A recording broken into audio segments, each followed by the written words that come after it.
Almighty God, we, the representatives of the citizens of the City of Brisbane, are assembled here to strive and care for the welfare of our city and all its people.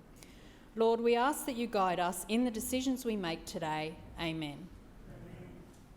Brisbane City Council acknowledges this country and its traditional custodians. We acknowledge and respect the spiritual relationship between traditional custodians and this country, which has inspired language, songs, dances, law and dreaming stories over many thousands of years. We pay our respects to the elders, those who have passed into the dreaming, those here today, those of tomorrow. May we continue to peacefully walk together in gratitude, respect and kindness in caring for this country and one another. Please be seated. I declare the meeting open. Are there any apologies? Councillor Cassidy. I wish to advise Councillor Kim will be absent from today's meeting and move that she be granted a leave of absence. Seconded. It has been moved by Councillor Cassidy and seconded by Councillor Collier that Councillor Kim be granted leave of absence from today's meeting. All those in favour say aye. Aye. Those no. The ayes have it. Any further apologies? Confirmation of minutes, please. Chair, I move that the minutes of the 4,743rd meeting held on Tuesday the 13th of August 2024 be received, taken as read and confirmed. Seconded. It has been moved by Councillor Dixon and seconded by Councillor Givney that the minutes of the 4,743rd meeting of Council held on the 13th of August 2024 be received, taken as read and confirmed. All those in favour say aye. Aye. Point of order. Against, one moment please. Those against, no. The ayes have it. Councillor Chong-Wah. Hi, I just want to submit on page 56, I believe that I was misheard and there's a number that's wrong in the minutes, so I'd like to submit that please. There's procedure for doing that, Councillor Chong-Wah, and it's not right now in the meeting, but we will. Thank you, Councillor.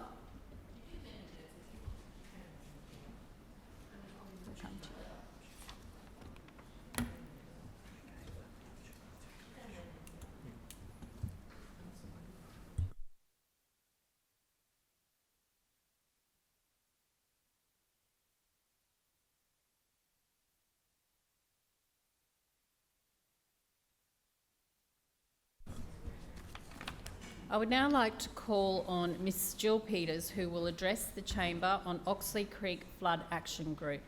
Please proceed, Mrs Peters.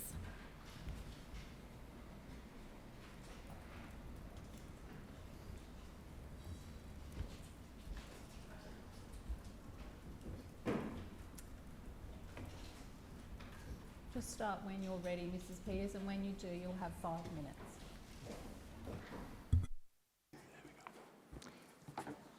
Madam Chair, Lord Mayor and councillors.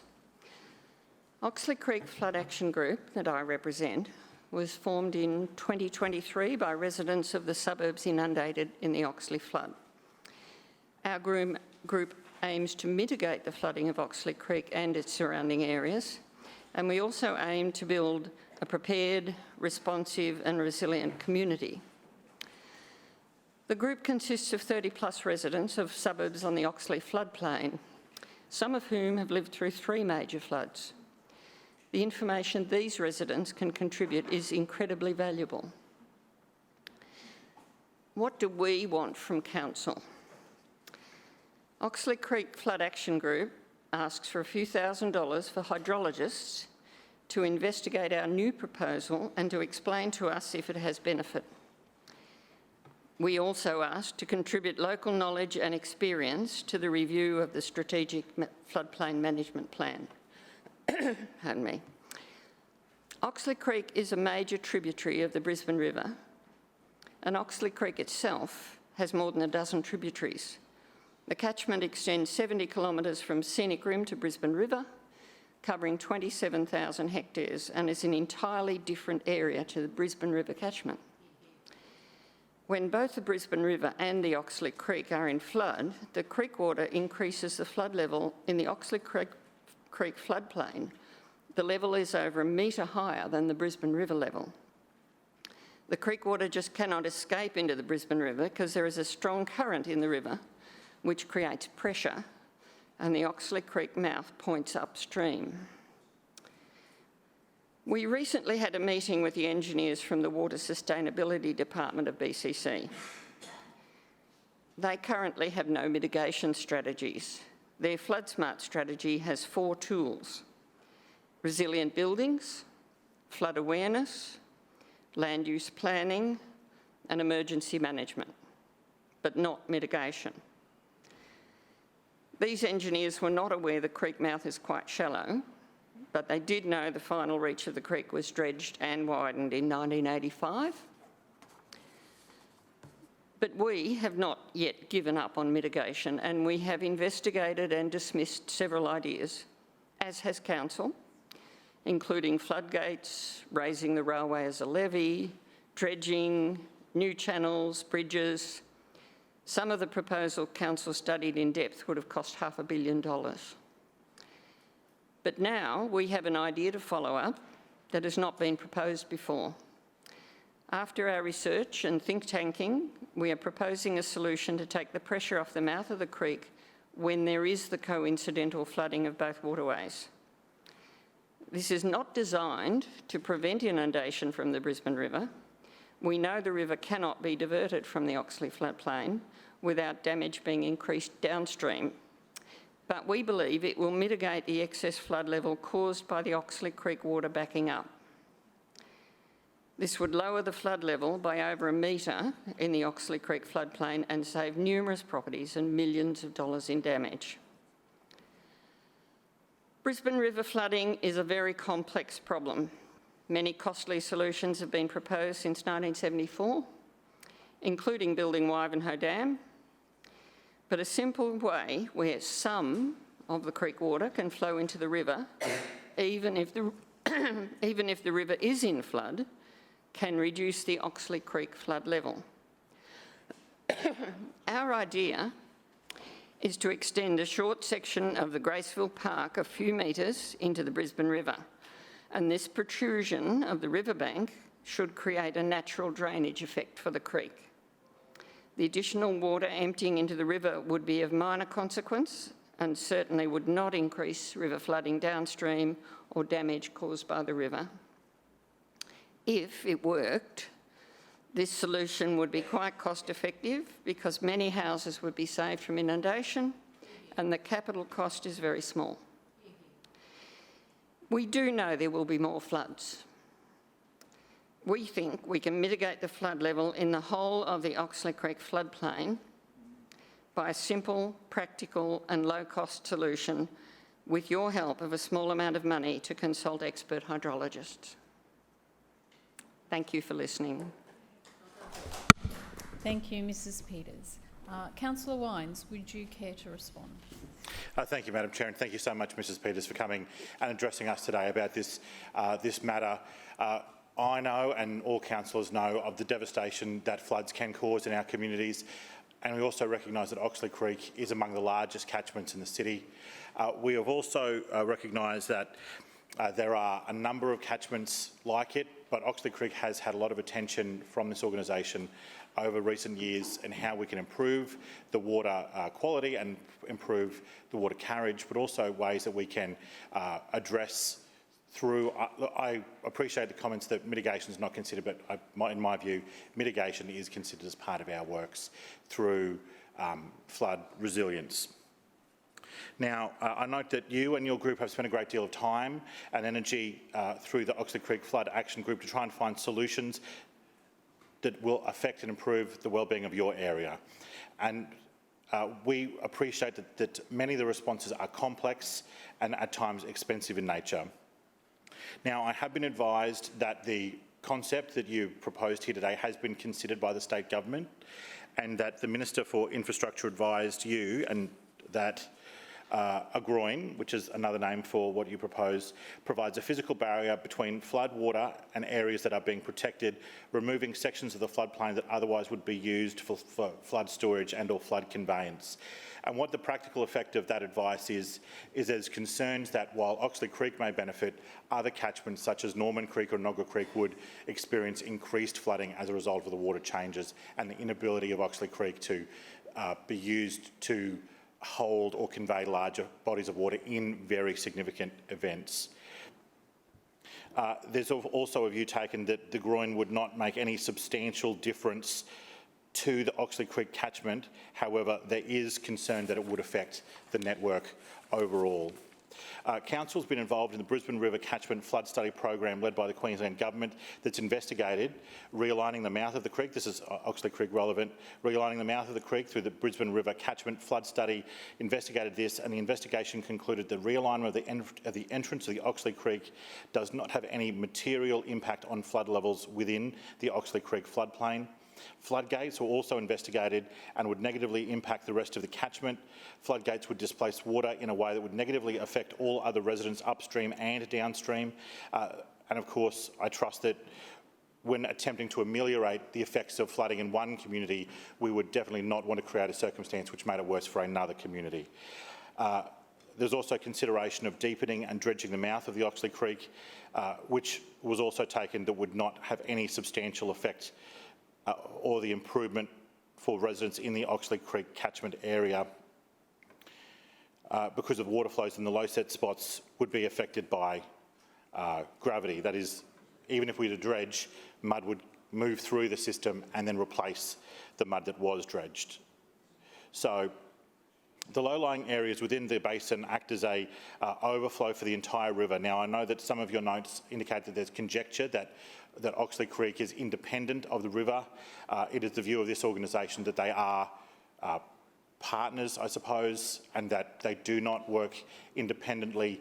The Brisbane River and Oxley Creek are dependent on one another to protect and convey large volumes of water. I understand that council officers did meet with you, which you noted in your presentation, to go through some of the suggestions. And I also note that also, just to respond directly to your request, we are very keen to hear from you and your group, and we're always willing to engage with residents to improve. Particularly, you noted a number of people had been through many personal circumstances over many years. Always keen to hear those individual stories and ways and suggestions that we can improve the flood response in that area. The main concern we have is that we have to consider the network in totality, and a number of the suggestions put forward by the Oxley Creek group, while potentially beneficial to the Oxley Creek catchment, there is a significant concern and a genuinely held concern that it would negatively affect other catchments, and that at this point is not determined.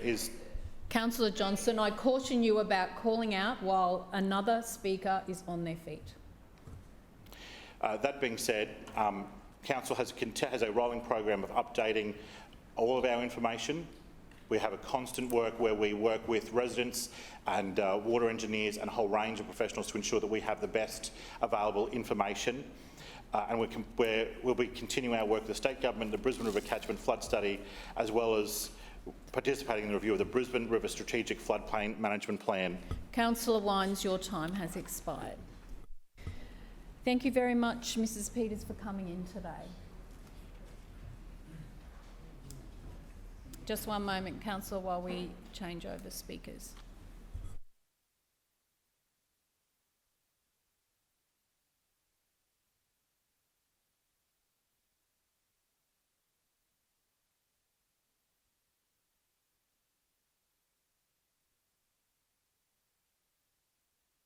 I would now like to call on Mr. Mike Gilmore, who will address the Chamber on National Wattle Day.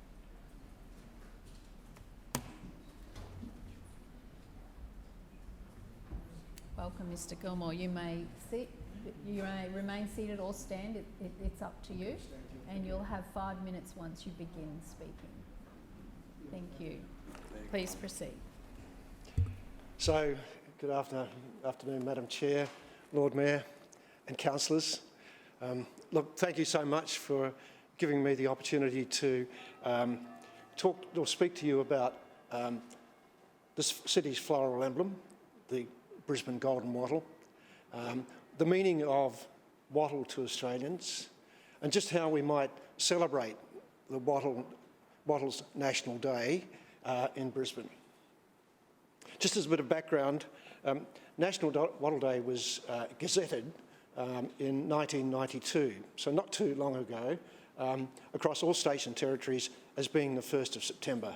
There was a bit of controversy, but I don't have time to go into that. But wattle is important to Australians, and it's important for us to celebrate what it means, and I'll go into that a little bit more in a moment, but it welcomes spring. It's the national colours, the national sporting colours, of which we've got to be so proud right now. It's on our Australian coat of arms, and it's on our banknotes. And often you'll see it used in times of mourning, which is a significant kind of respect for wattle and positioning in our society. Wattle also has the characteristics that the poets often attribute to the Australian people of diversity, of resilience, and also of renewal after tough times. Now, let me talk a little bit about Brisbane. Wattle became significant to modern Brisbane in 1912 when the Queensland Wattle Day League was formed. Today, the Wattle League is known as Open Minds, and some of you may have heard of that. They're a not-for-profit organisation that provides support services for people with a severe mental illness or an acquired brain injury across Brisbane and across Greater Queensland. I can only really have time to talk about one aspect of the League, and that is about the contribution to this city of a lady whose name is Daphne Mayo. And some of you may recognise that immediately. Daphne has a close association with the Brisbane City Council because it was her labour that did the tympanum over the entry to this City Hall. She also was the sculptor of the Women's War Memorial in Anzac Square. But there's a whole lot of other works as well that I don't have time to mention, unfortunately. Probably importantly and significantly today is that last year, 2023, the Brisbane golden wattle was adopted as this city's floral emblem. I think it was called the alternate, but I think it dominates. I hope it does. So with that background, I'm seeking your assistance as councillors to promote the celebrations of wattle, in particular the Brisbane golden wattle, to your residents around or on the 1st of September, which is National Wattle Day. So there's a few things I'd like you to do, and these are listed on the letter, which contains a badge, such as the Lord Mayor is wearing and some of the others are wearing, that's on your desks. But please go to your diary for the 1st of September and note in there that it's National Wattle Day. And then on that day, wear that badge. And please use your social media platforms and other communication platforms to make the city aware that the floral emblem of the city is the Brisbane golden wattle.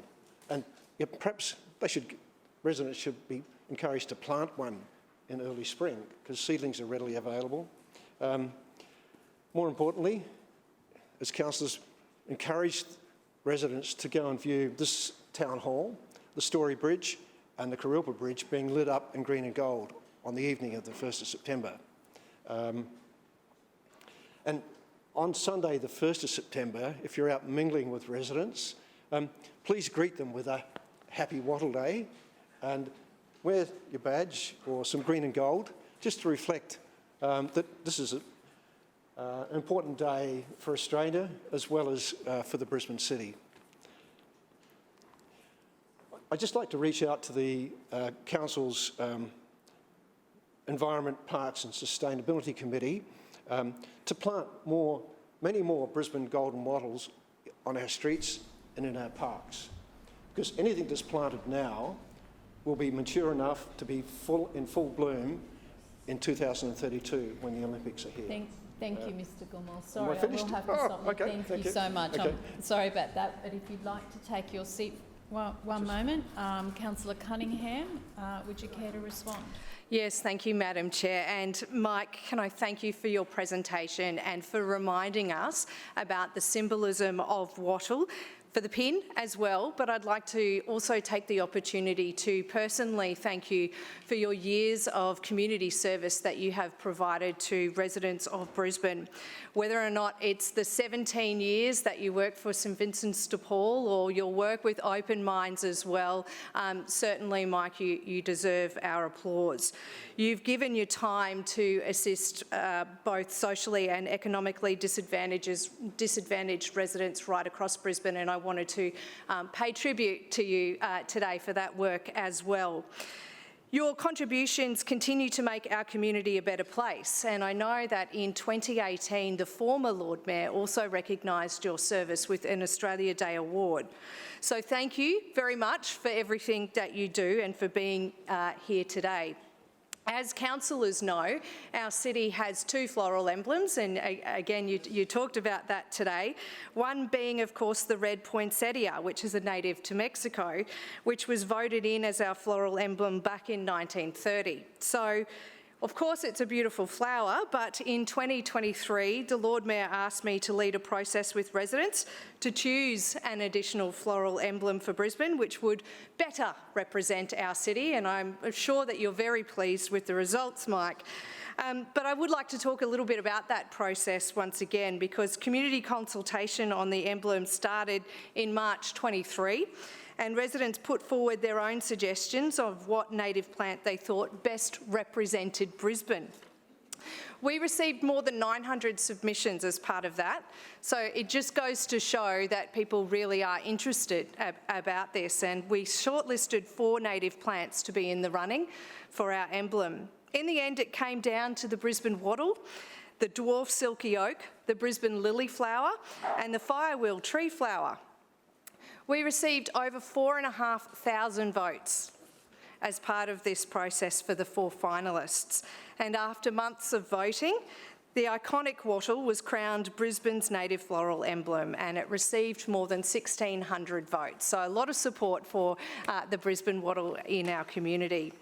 In addition to the inclusion of wattle as the city's official emblem, there are other numerous ways that Council is fostering and promoting and supporting our native flora. I like your suggestion of seeing more of it in our local parks, but we also have our free native plants program where Brisbane residents are entitled to receive 2 free native plants, each as a platform to encourage continued growth and preservation of our homegrown flora.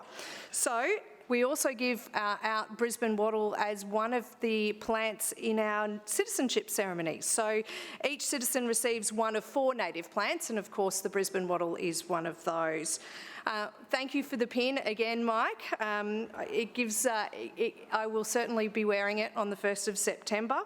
And thank you for your address. You've given us certainly a good reminder about what it symbolises, and I can understand, that and can see that you're very passionate about this. So thank you for your service to Brisbane, and I'm happy to meet you out the back to further chat. Thank you.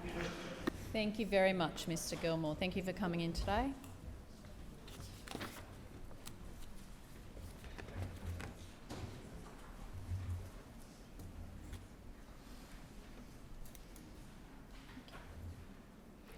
Councillors, are there any questions of the Lord Mayor or a Civic Cabinet Chair of any of the standing committees?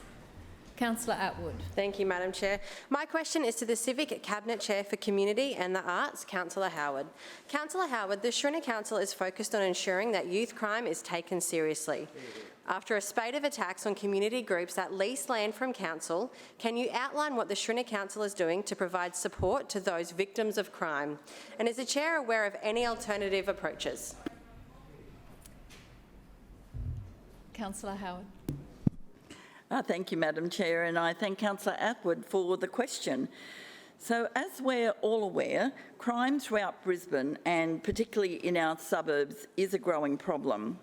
The Labor state government has allowed crime to spiral out of control, and our local community are just one of the many victims of this youth crime crisis. Vandalism and crime at our local clubs has been steadily increasing under this Labor state government. In the 2023-24 financial year alone, there were 15 instances of vandalism.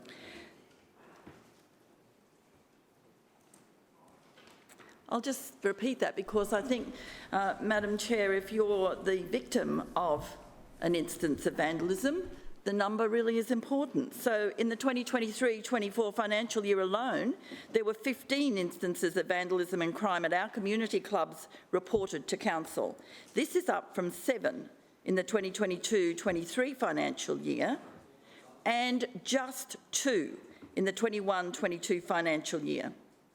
Now, despite crime being a state government responsibility, the Labor government has repeatedly demonstrated their blatant complacency and inability to keep our suburbs safe. Madam Chair, it's this inaction and failure from the Labor government that has led to councils stepping up to protect our local community clubs. During the recent council election, the Lord Mayor announced the Safer Suburbs Grant program. These grants will be open to all council-leased sports and community clubs and will award up to $10,000 per organisation to improve security and deter crime. The Greens and Labor had no plans in relation to tackling crime or helping our community groups when it came to keeping our facilities safe and secure. So I was pleased to see that the Lord Mayor recently opened grant applications for this important new program. I know that there are many organisations across Brisbane eager to apply and protect their facilities. These grants will help local clubs install items such as security screens, CCTV cameras, new locks, improved patrol services and alarm systems so that they can protect their assets under threat from Labor's crime crisis.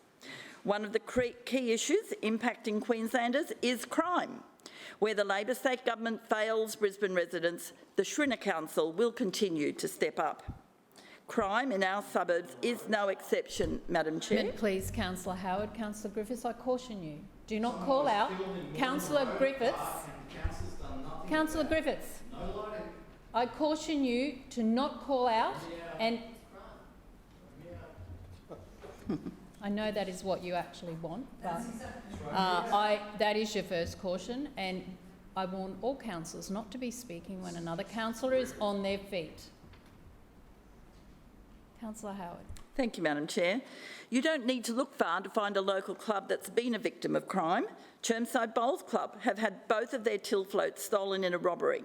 This money is crucial to keeping the club running and this community facility available to local residents. They are certainly not alone. Mitchelton Football Club has had a number of recent crime incidents, including vandalism, theft and sporting fields laid with new turf being deliberately destroyed by cars doing burnouts. This is not to mention all the community clubs that have been broken into and had their copper wire stolen or cut. These are not isolated instances, Madam Chair. These are deliberate, repeated incidents that have been allowed to fester because of the Labor state government's weak position on crime. The Shriner Council will always stand up for Brisbane on crime. We will act when the Labor state government fails to do so. Inaction on issues that impact Brisbane residents and relying on the Shriner Council to pick up their slack has become an unfortunate habit of this Labor government. It's just another reason why this lazy, arrogant government needs to be shown the door come October. The Shriner Council is committed to making Brisbane's lifestyle even better. We're investing in our suburbs and places across Brisbane, and I'd encourage all councillors to get in touch with local clubs in their wards to let them know how the Shriner Council can help them protect their assets from Labor's crime crisis. We've committed $500,000 in grants available to help make our suburbs safer, which is why the Shriner Council are proud to introduce these initiatives. Thank you. Thank you. Further questions? Councillor Cassidy. Thank you. Yes, I thought you called me. Thank you. My question is to the Lord Mayor. Lord Mayor, Rochedale High School, which has more than 1,500 students, sits along Priestdale Road. The small footpath, which is broken, sunken and damaged to the point where students are walking through puddles and having to step over concrete edges.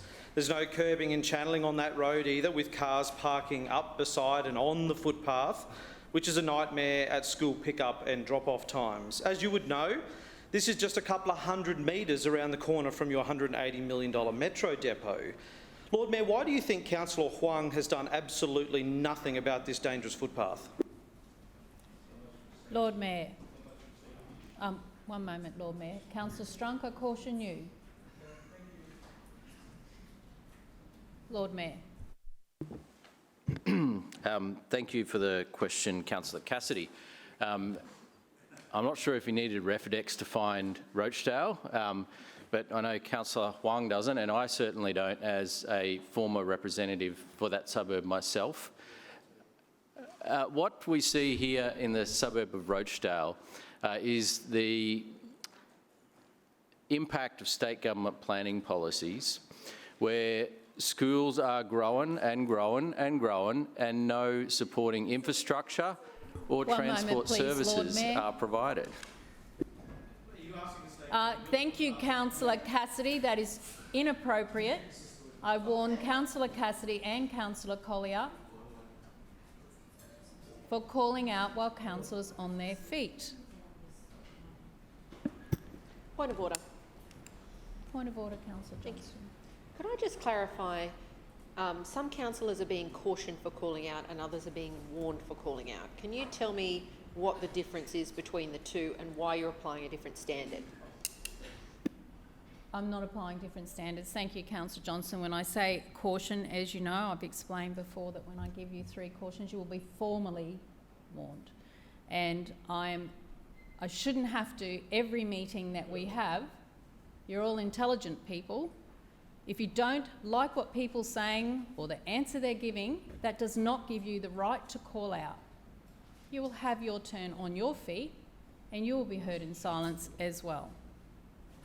So, point of order then. Point of order, Councillor Johnston. So, I made one interjection and I was cautioned. Councillor Cassidy's made Councillor Johnston, two, it's not your place to make the rulings and the decisions, and I do not uphold your point of order. I haven't made one yet. Am I allowed to make it? I do not uphold your point of order. I haven't made one yet. Thank you. Are you saying I'm not allowed to move a point of order? Councillor Johnston, it is not a point of order. Well, you haven't. You are challenging my decisions and what I say. No, it's not. No, I do not uphold that point of order. I'm seeking clarification. And I caution you for unsuitable meeting conduct, which means just to remind you that you have 2 so far. Thank you very much. I'm a little bit again. Sorry. Point of order. Yeah. Councillor Johnston, what's your point of order? Thank you. Again, I'm trying to clarify why some councillors are receiving a lesser admonishment from you of a warning, whilst other councillors are receiving a caution for exactly the same act. So I would just like you to clarify on what grounds you are applying a different standard when making that decision. Councillor Johnston, I'll say it slowly. I do not uphold your point of order. Lord Mayor. Point of order. Point of order, Councillor Johnston. I move dissent in your ruling. Seconded. Councillor Johnston has moved dissent in my ruling and it has been seconded by Councillor Griffiths. Those in favour say aye. Aye. Those against no? No. The noes have it. Division. Division. Division has been called by Councillor Johnston and seconded by the Deputy Mayor. Councillors, ayes to my right, noes to my left. Please lock the bars, ring the bells.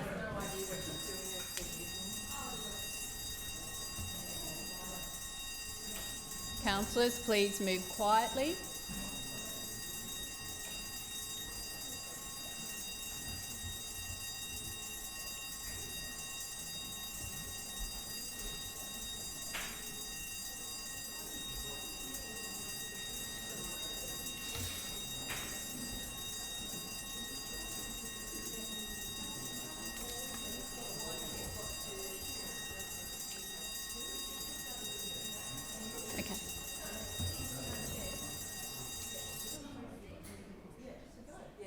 clerks please read the results? Madam Chair, the noes have it, the voting being 7 in favour and 19 against. The motion is lost. Please resume your seats quietly.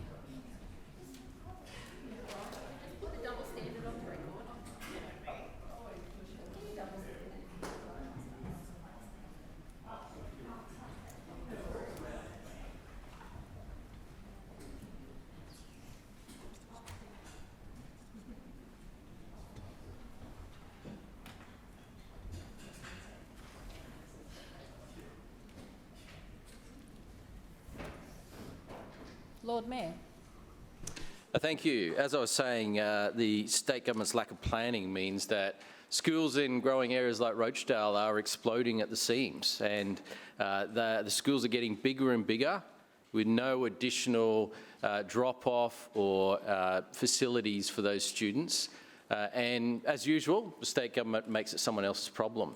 They do not care about the students beyond the front gate. That's someone else's problem. But what I can tell you about this particular school is that it is located on what is currently a rural road, but what is proposed to be an urbanised road in the future as part of the infrastructure plan for Rochedale. And so what that means is that any footpath construction that occurs on the current alignment of the road will be ripped up within a number of years' time to actually accommodate road widening. So Priestdale Road, as... One moment, Lord Mayor. Councillor Cassidy, I caution you about calling out. Priestdale Road... Councillor Cassidy's obviously been to Rochedale once and he wants to ask a question about it. Priestdale Road is due to be actually down the track widened significantly as part of the growth that's happening and as part of our own plans to accommodate the growth in the suburb. But what I do know and what I do recall from Rochedale State High School is that the majority of the students actually come from Logan City Council, and they are not walking there. They are not walking there. They are, in most cases, being driven there. Now, we certainly encourage people to walk, and there are footpaths in place, but as I said, major footpath construction along that road now would be an asset that would be ripped up in a number of years' time for road widening. Now, Councillor Cassidy's... One moment, please, Lord Mayor. Councillor Cassidy, I caution you again about calling out. If you do not like the answer, you cannot just call out, and the Lord Mayor is answering your question. Lord Mayor. Councillor Cassidy was interjecting about what if someone trips. Well, Councillor Cassidy, I wonder if you did actually go to this school and you walked the footpaths, did you actually report any jobs while you were there? Or did you just try to make a political issue out of it? Because I would like to see, if there was a trip hazard there, that a responsible councillor would report it. Because... Lord Mayor, one moment, please, Lord Mayor. Councillor Cassidy and Councillor Collier, I caution you again. That is 3. Councillor Cassidy. Point of order. Point of order, Councillor Strunk. Chair, listen, there was people calling out from both sides of the chamber during this part of the debate, so why aren't you dealing with the people on the opposite side of where I'm standing? I do not uphold your point of order. Again, Councillor Strunk, we've had this, I've answered this earlier. Thank you. Lord Mayor. Thank you. Now, Councillor Cassidy should know, because he has been told many times, Councillor Huang knows as well, that if there is a dangerous trip hazard, then Council has the resources to deal with that very quickly. Very quickly. And so there is an immediate response that occurs if something is reported, but I suspect that's not what Councillor Cassidy wants or wants to hear. Instead, he wants to try and make a political point.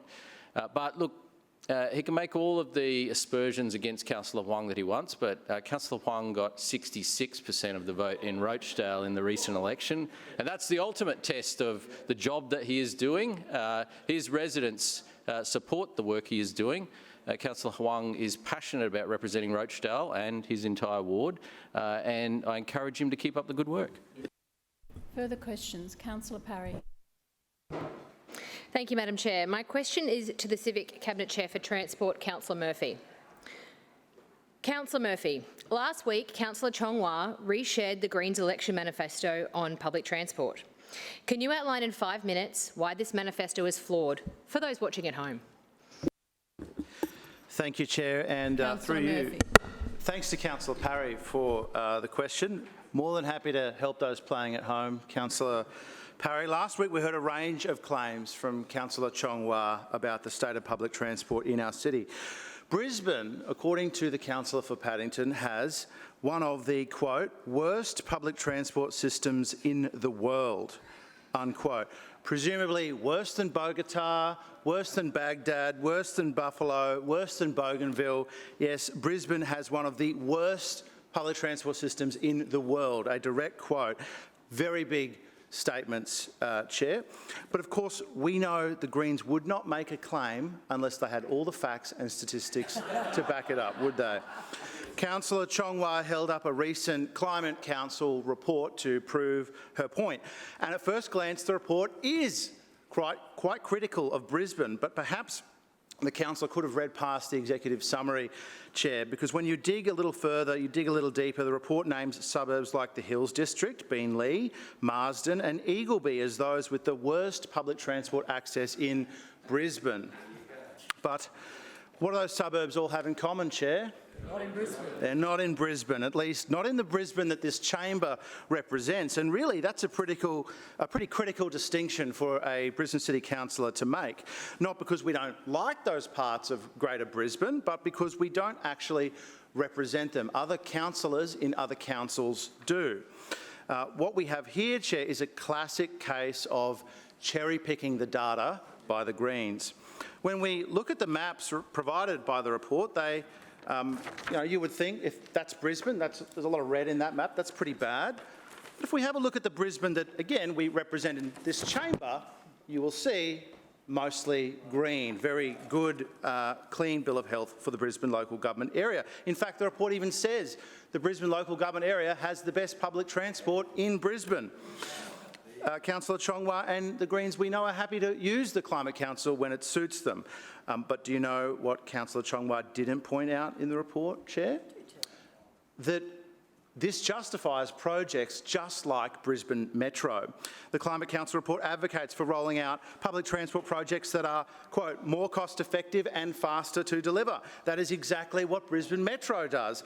What do the Greens have to offer? We know during the election campaign we saw the Greens policy machine in action. They made billions of dollars of undeliverable, unfunded promises. They even invented an entire tram line across the Story Bridge that they spent a single day, one whole day, spruiking before John O'Shea abandoned that policy. And then he was so upset that he had abandoned the policy that he asked the public on Facebook, well, okay, if not this, what do you want me to do? He started crowdsourcing public transport policies on Facebook. That is how committed the Greens are to public transport, Chair. Now, we know on this side of the chamber that there is more to do when it comes to public transport in Brisbane. You will never hear anyone on this side of the chamber say that public transport in our city is perfect and could not be better. That is why Team Schrinner is delivering the Turn Up and Go Brisbane Metro and planning to expand it to more parts of Brisbane so more residents can benefit from what it brings. It is a cost-effective solution. It can be rolled out quickly and easily to new areas, and that's exactly what the Climate Council said in their report that we should do. We know that there are several surrounding local governments that are keen to see Brisbane Metro expanded to their residents. They are believers in Brisbane Metro, but we know those opposite have never believed in Brisbane Metro. They've opposed Brisbane Metro at every single election that we've contested. But how much longer can that last, Chair? Because Logan City Council, Redlands City Council, Sunshine Coast Council, they've all been incredibly impressed by Brisbane Metro and the uplift in public transport that it provides. And we know now even Labor are starting to change their tune. We heard in committee last week that Councillor Collier is now slowly coming on board the Brisbane Metro trackless tram. She's asked the Transport Committee to head out to the Brisbane Metro depot at Rochedale, and I'm more than happy to oblige, because I know that when she sees that depot, Chair, when she sees Brisbane Metro in action, she too will have the Brisbane Metro bug. And One moment, please, Councillor Murphy. I mean, councillors, when it's jovial interjections, etc., I can tell that. But Councillor Cassidy, it's in it. No, you're not. And I do remind you not to call out. Point of order. Point of order, Councillor Johnston. Just so we can get the rule clear, for clarity's purposes, quote, jovial interjections now are not interjections that will either be warned or cautioned, but other interjections that you don't consider to be jovial will be either warned or cautioned depending on how you feel in the moment. Have I got the policy right? Just so I don't breach it, Madam Chairperson. It's really not difficult, but I do not uphold your point of order. And I do caution you that if you continue to do points of order that obstruct the flow of the meeting, you will not be able to keep doing that during the meeting. Actually, yes, you have. You will continue to obstruct the meeting, then I may have to. Councillor Murphy. So, point of order, Madam Chair. Point of order, Can I just seek a ruling on what a point of order would be that would be deemed to be disruptive to the meeting?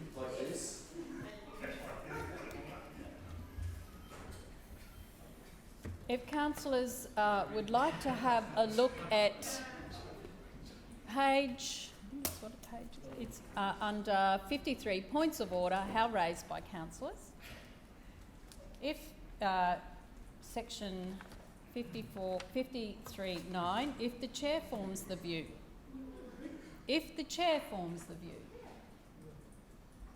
that a councillor is obstructing the meeting by making excessive points of order during another councillor's speech, then the chair may rule that no further points of order be made by the offending councillor during the remainder of the other councillor's speech.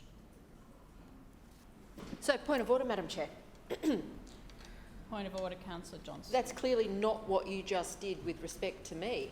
So you read the rule out and you said you would warn us not to make further points of order. That is not what you did. I raised on a point of order to clarify your ruling about whether a jovial interjection was allowed, and you cautioned me Councillor for disrupting the meeting, but you have not followed the meeting's local law. Because obviously you need to refresh yourself. Is one point of order enough to disrupt the meeting? Is that what you're saying now? Because are you going to warn Councillor Wines? Because he just disrupted the meeting. I just want to check. I'm very unclear on what you're doing today. That is amazing. So I will read you some more if you like. It's your time. Number 53, number 5. No debate is to occur on a point of order. And you are clearly doing that. Number 6. Once a point of order is properly disposed of, a further point of order may be raised provided it is not the same or a repetition of a point of order already disposed of earlier in the meeting. It is an improperly raised point of order. I do not uphold your point of order. Councillor Johnston, I do caution you again.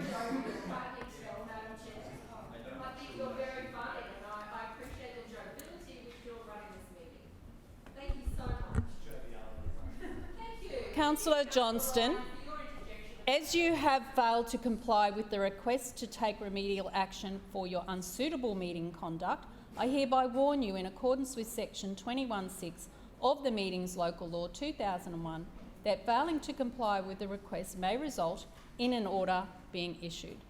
Councillor Murphy. Madam Chair, they thieved 15 seconds from me and I want it back, but I know when we go out to that Rochedale Metro depot, Councillor Collier, you will believe in Brisbane Metro thought, and I invite you, just like the Premier did 5 weeks ago now, to do some chin-ups in the Metro vehicle Councillor with Murphy, me. And I'm very sorry, your time has expired. Okay. Further questions? Councillor Griffiths. Yes, thank you, Madam Chair. My question is to the Lord Mayor. Lord Mayor, last week you couldn't answer my question in relation to the demolition of the second storey of Council's own building, the Jugglers Art Space at Tarragindi. The art space is overlooked by a high-rise apartment approved by your administration on land that was formerly a bowls club and sport and recreation. Can you advise how much in infrastructure charges were paid to council for this apartment complex on the former Tarragindi Bowls Club site? Lord Mayor. Well, Councillor Griffiths asked me about answering a question last week on this particular issue, and Councillor Howard answered his question, in fact. So I assured him that he would get an answer to his question. It was answered last week. And as usual, Councillor Griffiths was only giving half of the story and certainly peddling information which was not accurate. But in terms of infrastructure charges, I'm not sure whether Councillor Griffiths expects me to know offhand exactly how much infrastructure charges have been paid by every building in Brisbane. Certainly not something that I'm aware of, but something that I could find out. But the reality is he's asked me a question which I'm not sure he would expect I would have the answer to in the top of my head, but once again, happy to have a look at that one for him. Further questions? Councillor Addaman. Yeah, thank you, Chair. My question is to the Deputy Mayor and the Chair of Economic Development, Nighttime Economy and Brisbane 2032 Olympic and Paralympic Games Committee, Councillor Adams.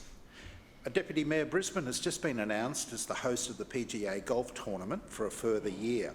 Can you outline the benefits of this Olympic sport being hosted in Brisbane? Deputy Mayor.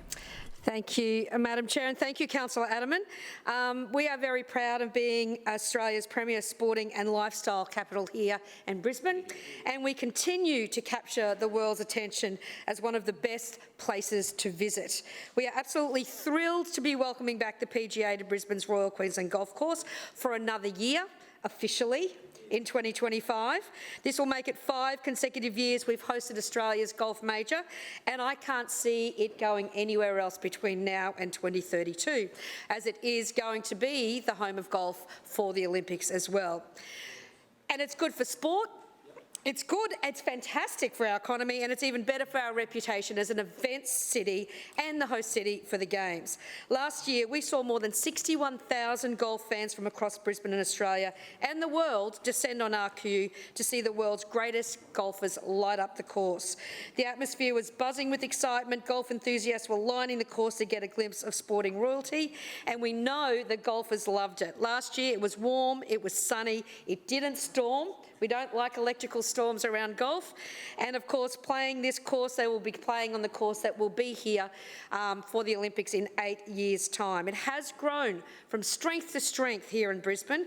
It's a big money spinner for the city, injecting more than $17 million on one event in our local economy, supporting small businesses, bringing more visitors to our hotels, tourism operators, bars and restaurants.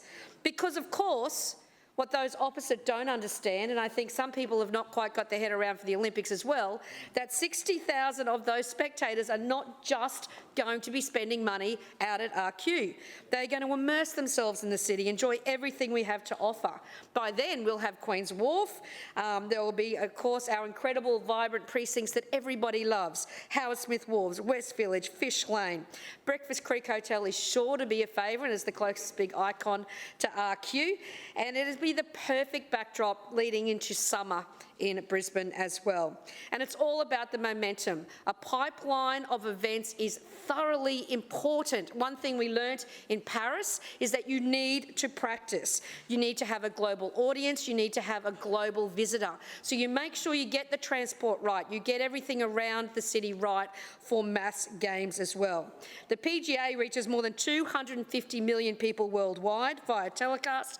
That's 250 million people with eyes on Brisbane. And as they say, the more that people know where Brisbane is, the more that people will visit Brisbane and the more people will invest in Brisbane as well. And our city continues to grow.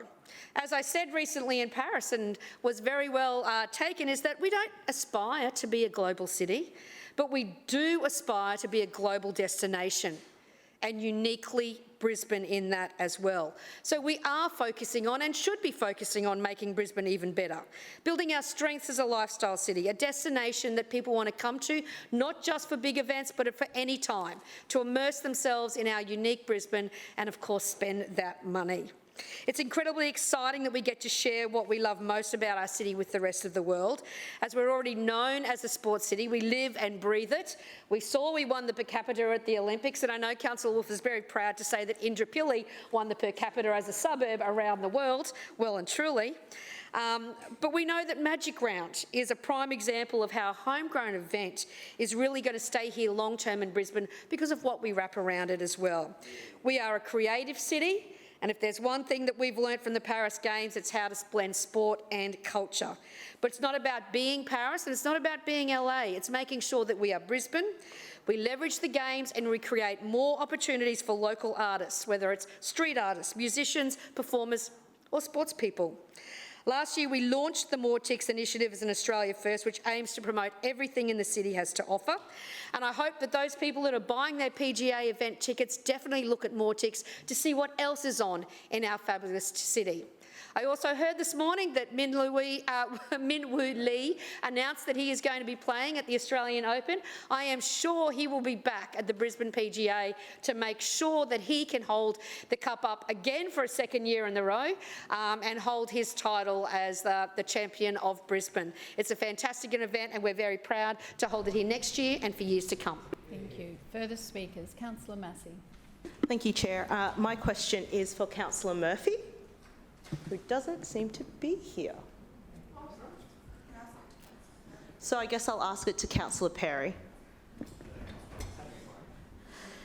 Councillor Perry, Deputy Chair.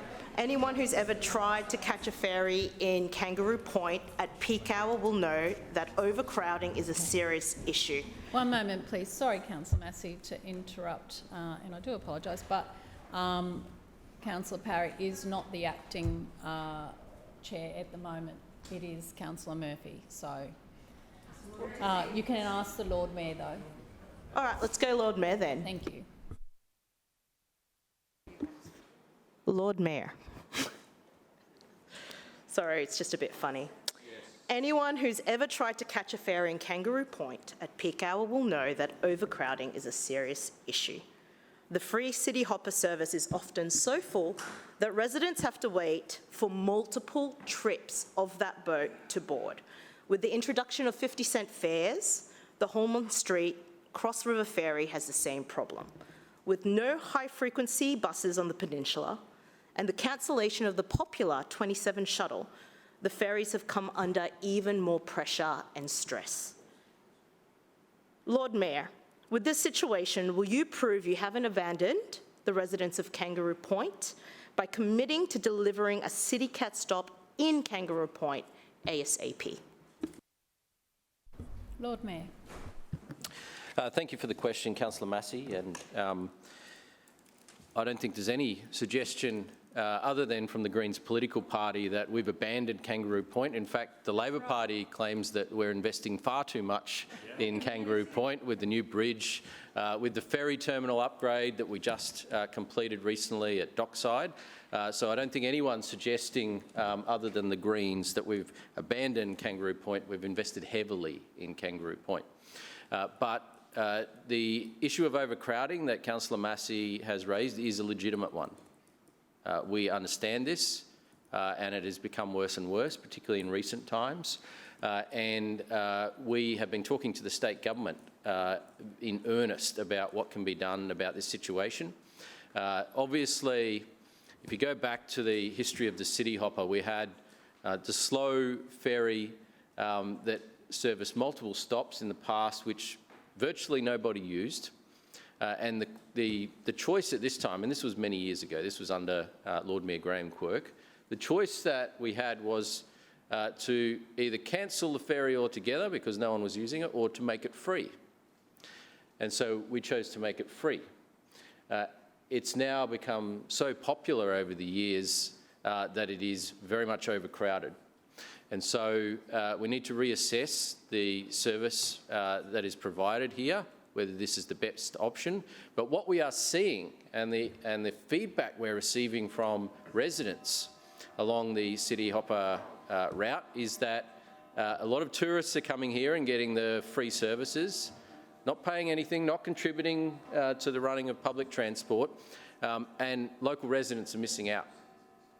And so we now have to then reassess how these services operate, because, yeah, it's great for tourists to have things to do here, but when local residents are missing out as a result of the tourists coming to get the free service, we need to have a look at this situation. So we're talking right now with the state government about how we can realign services through that precinct to make sure that we can serve residents better. So we share Councillor Massey's concerns. We are aware of those concerns. We have those concerns ourselves, and we are currently working with TransLink on a plan to change the network there so that local residents have a much better chance of getting a ferry service at this time. And I do again state that we have invested heavily in Kangaroo Point. We'll continue to. The new terminal at Dockside is capable of carrying city cats. We made sure that that is the case, and we will have a look at the network to determine demand, to determine timetables, and to determine the optimum service pattern to make sure that people get the best opportunity to get access to services. So we are very much focused on this. It is a good question, Councillor Massey, and I thank you for that question. Thank you, Lord Mayor. Further questions? Councillor Toomey. Thank you, Madam Chair. My question is to the Civic Cabinet Chair for Infrastructure, Councillor Wines. Councillor Wines, with Queen's Wharf project nearing completion, can you please update the Chamber on the coming changes to the road access into the CBD? Councillor Wines. Thanks, Madam Chair. And can I thank Councillor Toomey for his question and, of course, his ongoing interest in the operation of our road network right across the city, whether it be the Gap, Ward or in the inner city. But there is an important milestone for the southern reaches of the CBD. Within weeks, we will see finally the conclusion of the works and the opening of the new resort precinct. This is something that we have been waiting for a long time. Many people may not recall this, but once upon a time, William Street was open and a through road. That was 7 years ago. During that period, that road, particularly around the resort, has been closed to facilitate that construction project. Since 2017, William Street between Elizabeth and Margaret Streets has been closed. However, very soon we will see an opportunity to be able to use that again. Council representatives, in particular from TPO, AM, CS and CPED branches, have been reviewing designs of the assets in the road reserve since early 2018, and William Street between Elizabeth and Margaret will reopen as part of that precinct on the 29th of August. Now, hopefully councillors can recall in the recent council meetings where we talked about the deed of management, where council would, of course, recognise certain levels of maintenance and things, standards of service above maintenance standard would be, of course, the concern of the DBC consortia. Council has been highly cooperative with DBC throughout the process to ensure that the effects of their works, which have been significant, have had limited impact or as little impact as we can manage on the inner city network, and also the Riverside Expressway, which plays a key commuter role for commuters well beyond the inner city as well. Can I recognise our teams inside TPO whose focus it is on managing inner city projects and ameliorating the negative impacts of that. In particular, there was one manager who was with us for a long time, Jamie, who has in fact moved on to well, I want to say greener pastures, but it's QR, so we'll wait and see if that's a better choice. I also recognise the efforts of our new manager, Bridget, and their teams. Can I say that William Street will be reopened on at 10 a.m. on Thursday the 29th with 2 lanes in each direction. Now, what does that mean? What does that mean for Northsiders in particular, Madam Chair? And I suspect that you may well be curious. For those of us who work in the city from time to time, as you and I do, and who live in the northern suburbs, as we do, the opportunity to go down William Street and then turn onto the Riverside Expressway will be available to us once again.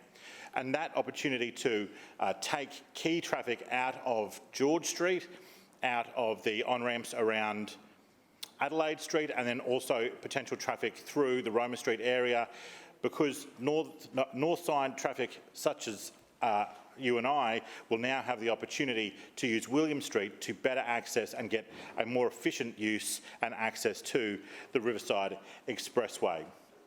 There will also be an additional southbound lane on Margaret Street where the off-ramp has created, the new off-ramp has created to allow traffic from the north to enter directly into facilities in that new precinct.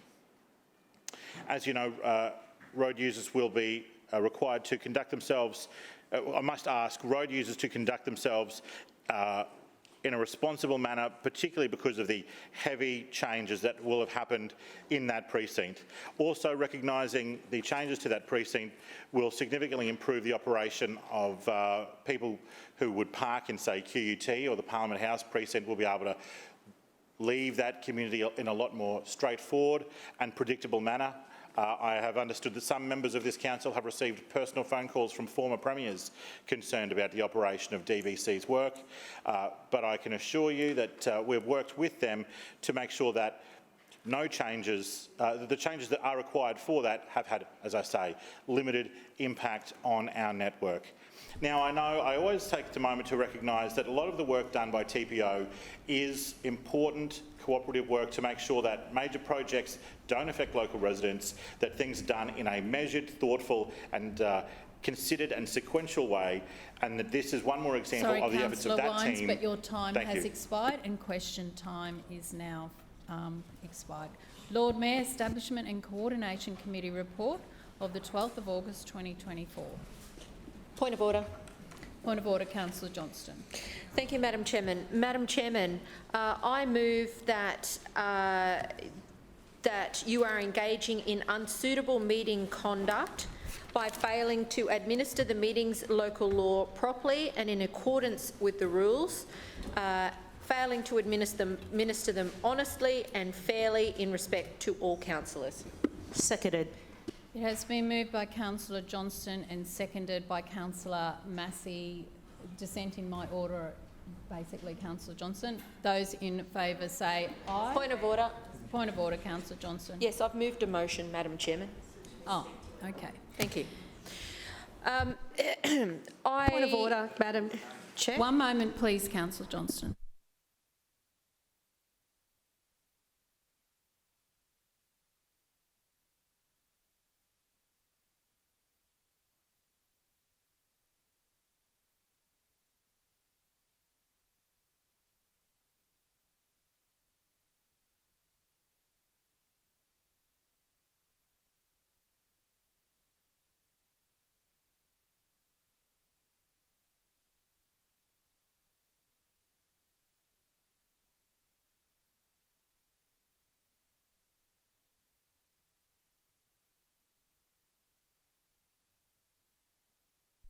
Obviously, councillors, I need to vacate the chair if that is the case, and we'll get Councillor Wong to take the chair.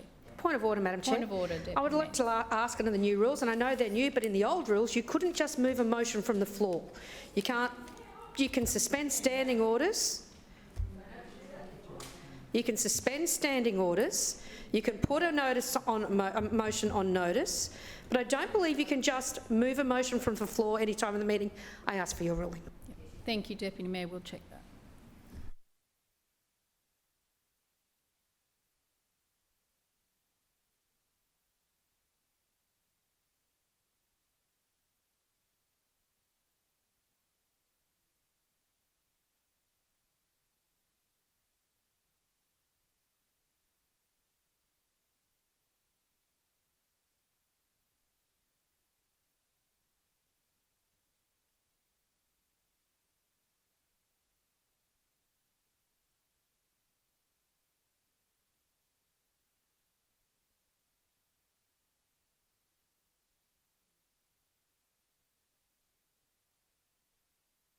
Thank you, Deputy Mayor. In this particular case with unsuitable meeting conduct for the chair, the councillor can make that. So I'll ask Councillor Wong.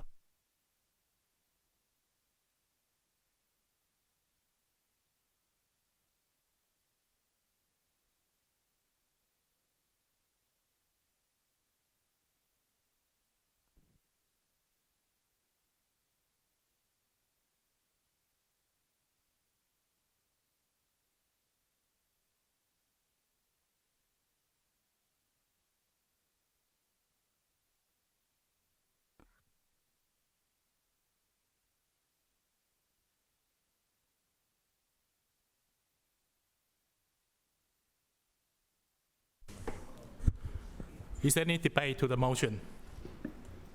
Just a point of order before debate. I appreciate that Councillor Landers has absented herself from the chair, which I think is appropriate, but I'm wondering whether there is a conflict of interest by her continuing to participate in the meeting and whether she should not be present in the meeting.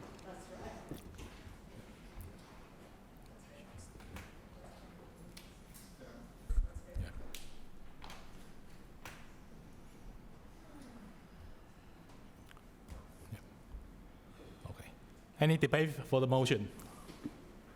Councillor Johnston.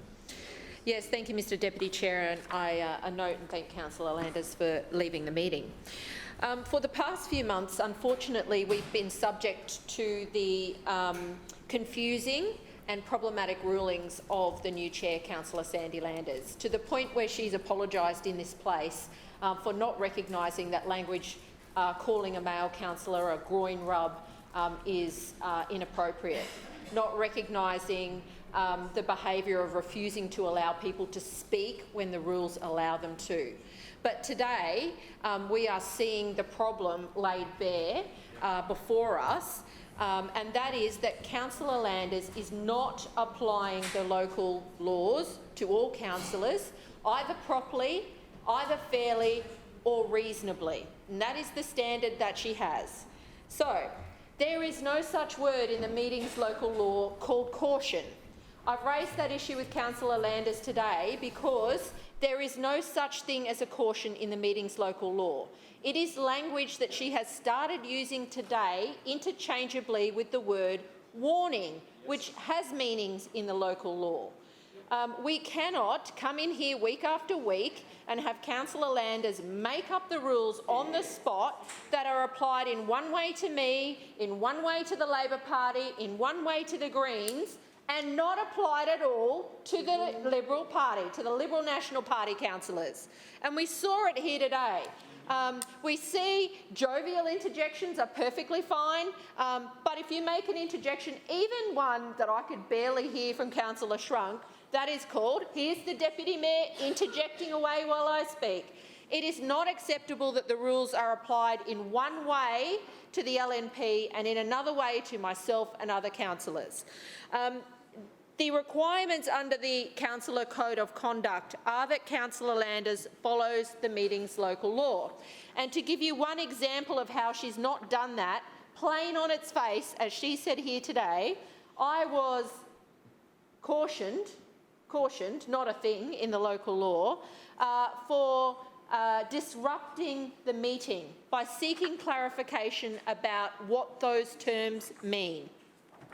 One point of order is not disrupting the meeting's local law. And if I had been disrupting the meeting, then I should have been given a warning or asked to desist from doing it.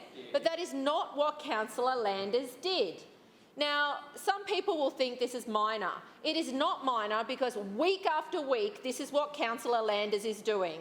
One week there's a problem, she can't deal with it, she's confused, she applies the rules differently. The next week she comes in and says, sorry, I didn't mean to do that.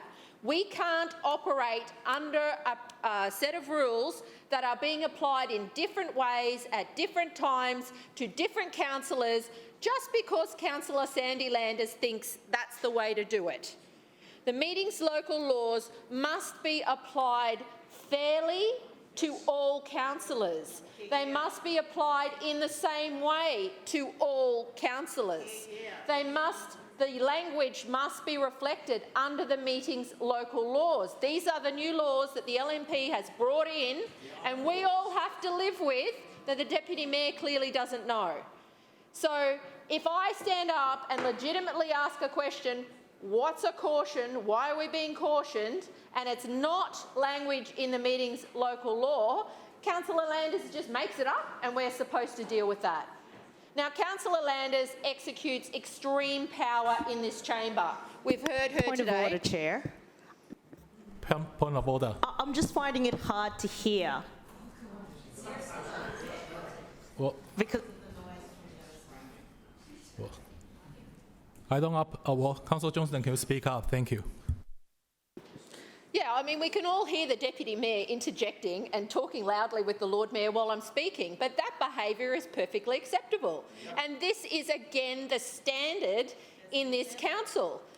It is not acceptable under the Councillor Code of Conduct nor under the meeting's local law for Councillor Landers to make up rules and language that are not reflected in the language in the meeting's local law. It is not okay for Councillor Landers to be applying the rules in one way to me, in another way to Labor, in another way to the Greens, and not at all to the LNP.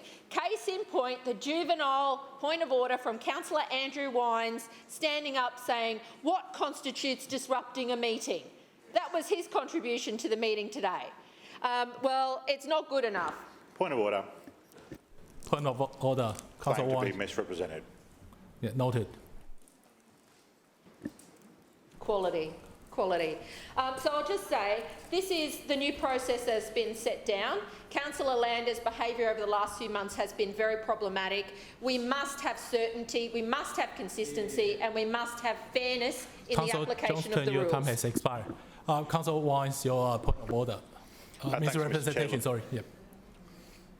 Now, as all councillors heard, I was called juvenile for making a clarifying point of order by an individual who misuses points of order to attack the chair, to attack other councillors, to disrupt question time, to limit the ability of the opposition to scrutinise the government.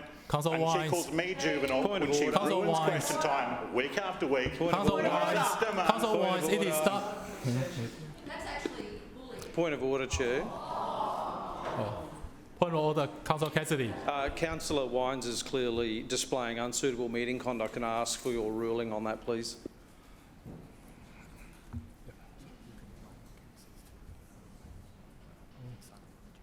Yep. Councillor Wines, you should remain silent when the chair is speaking. Yeah, further debate.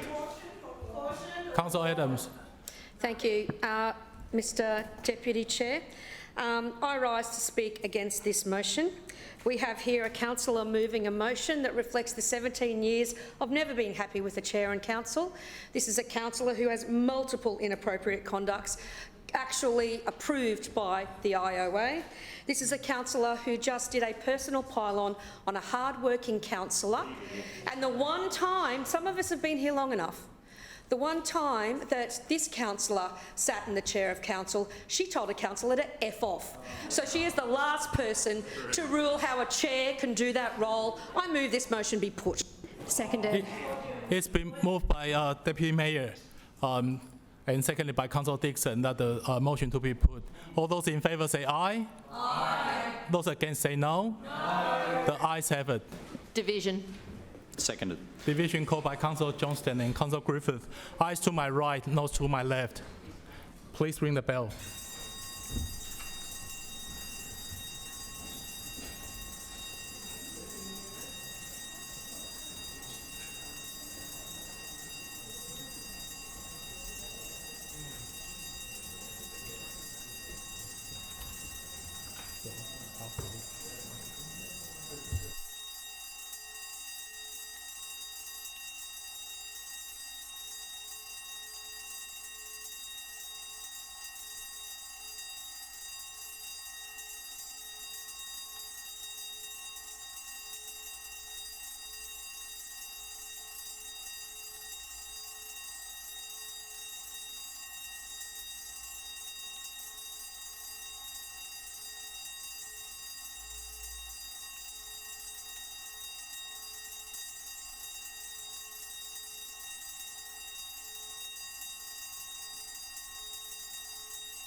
Clerk, please stop the bell. Yeah.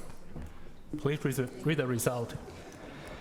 Mr Chair, the ayes have it, the voting being 18 in favour and 7 against.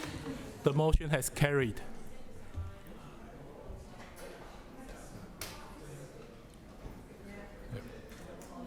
Yep. Councillor Johnston, your right of reply.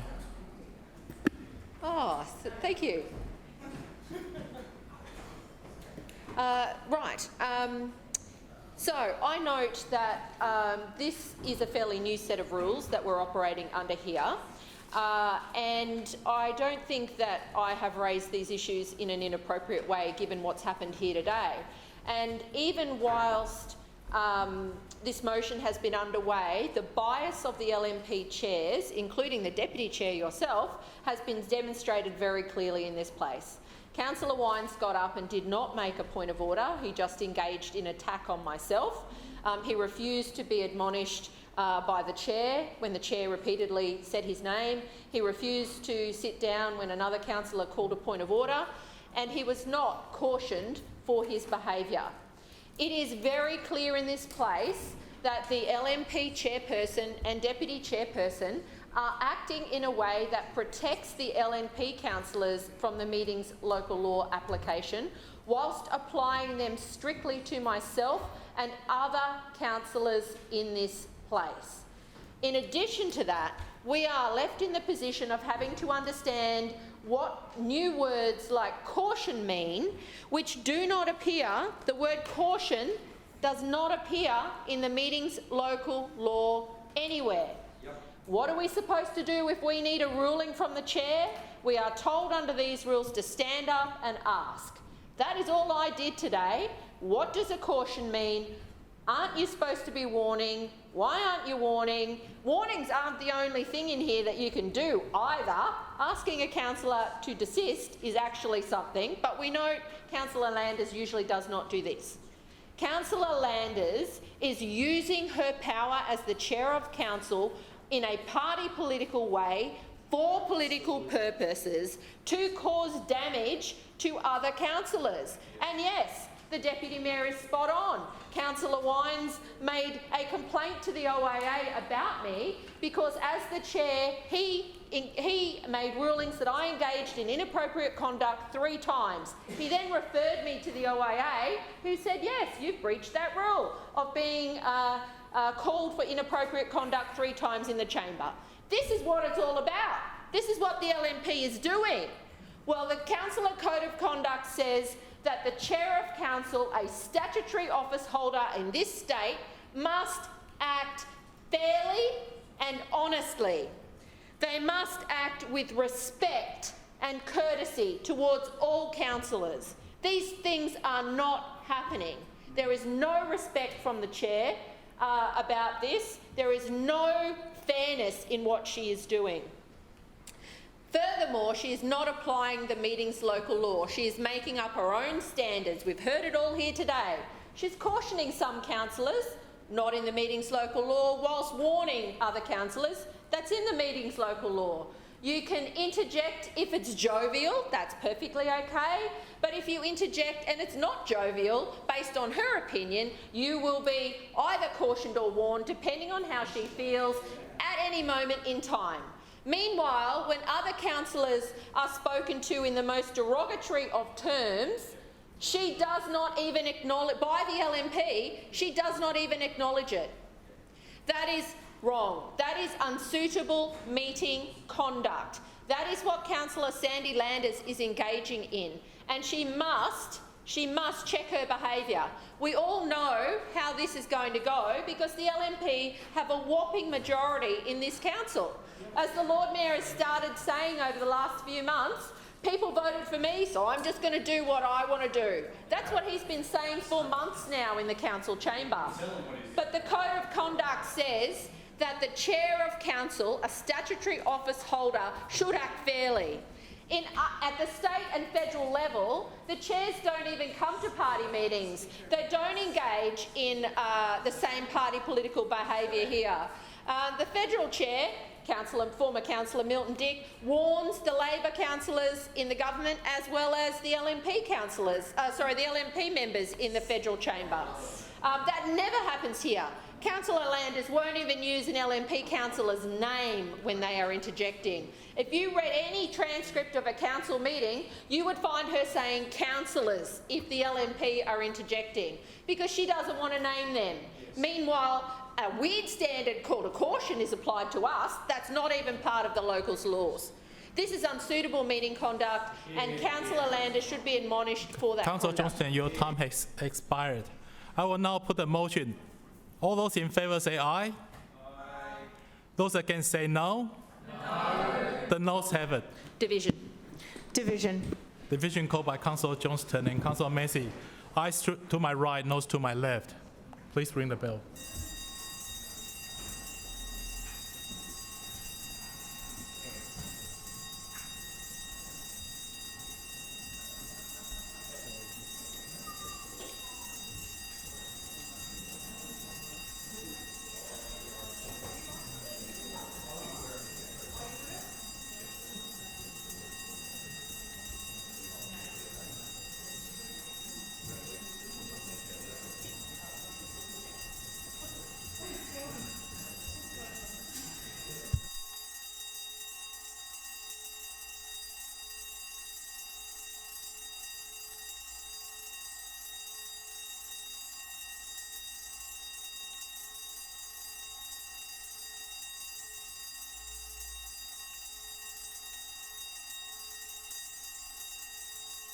Clerks, please read the result. Yep. Mr. Chair, the noes have it, the voting being 7 in favour and 18 against. The motion is lodged. Please return to your seat, and could Chair be advised that they may be returned to the chamber.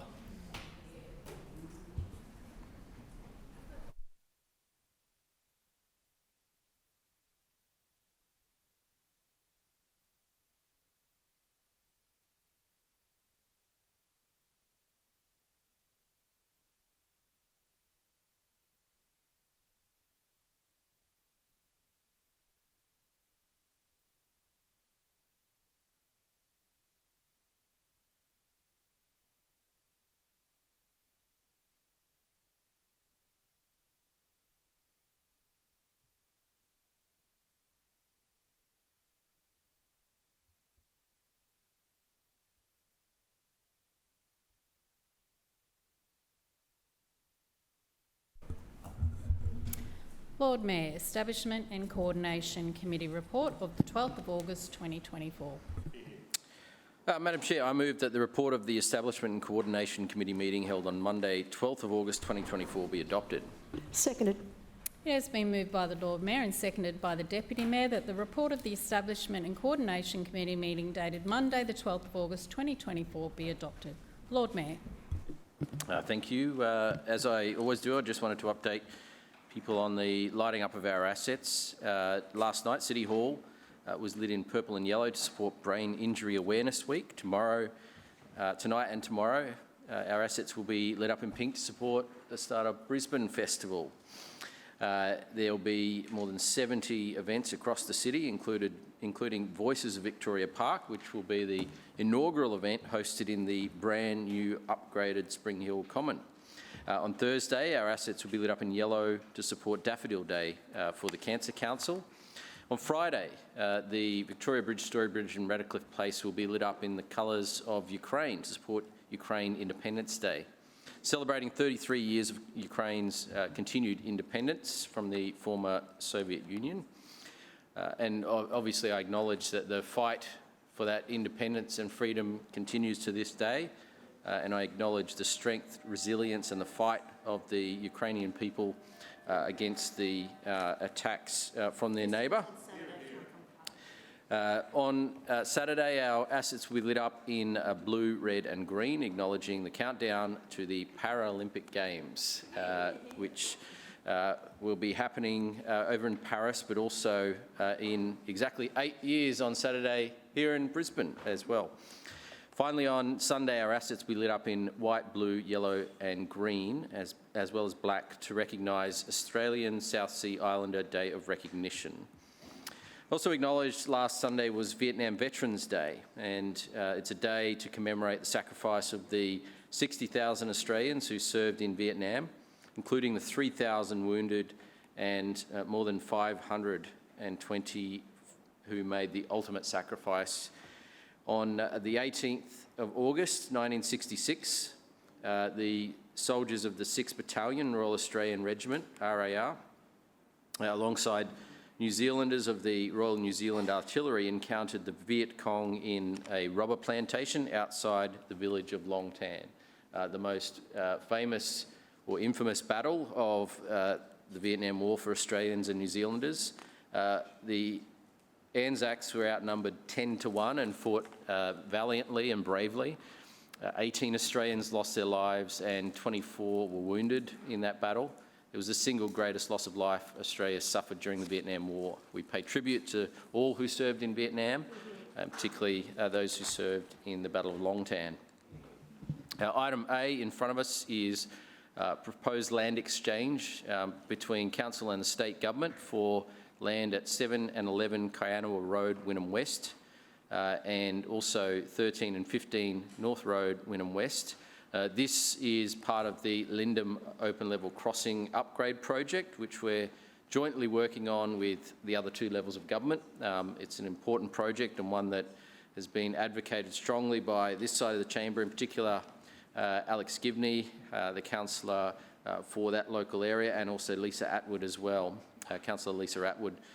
This project involves a significant upgrade, safety upgrade to the crossing, and as part of this work, Council is proposing to exchange some land with the state government. You can see the very reasons for that, and it's recommended that we support that exchange. As an additional update on the particular project we're talking about, the open level crossing upgrade, we're still awaiting confirmation from the federal government on the funding split for this project.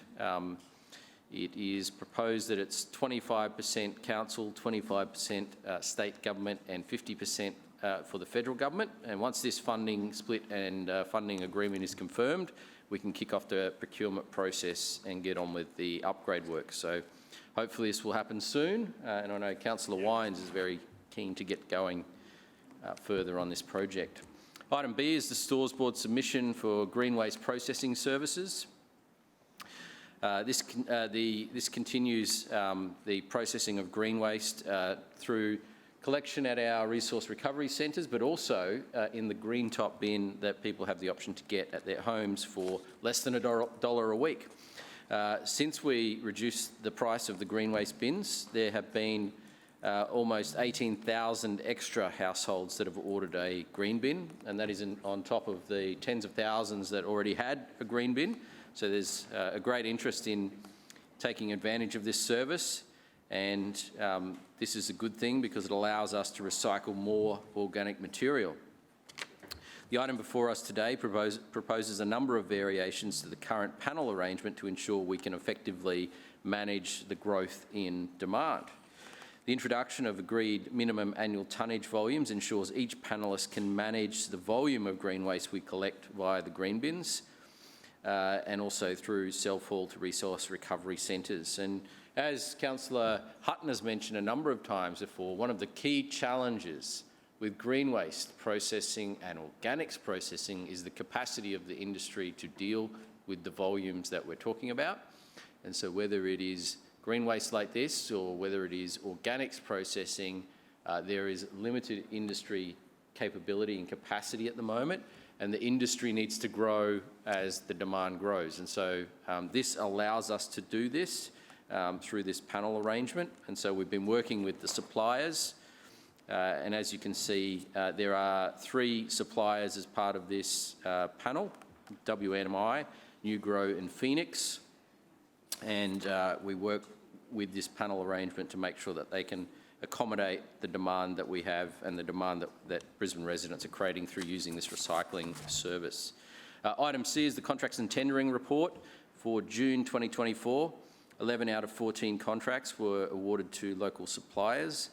So far this year, 240 contracts have been awarded to local suppliers, being 87% of contracts.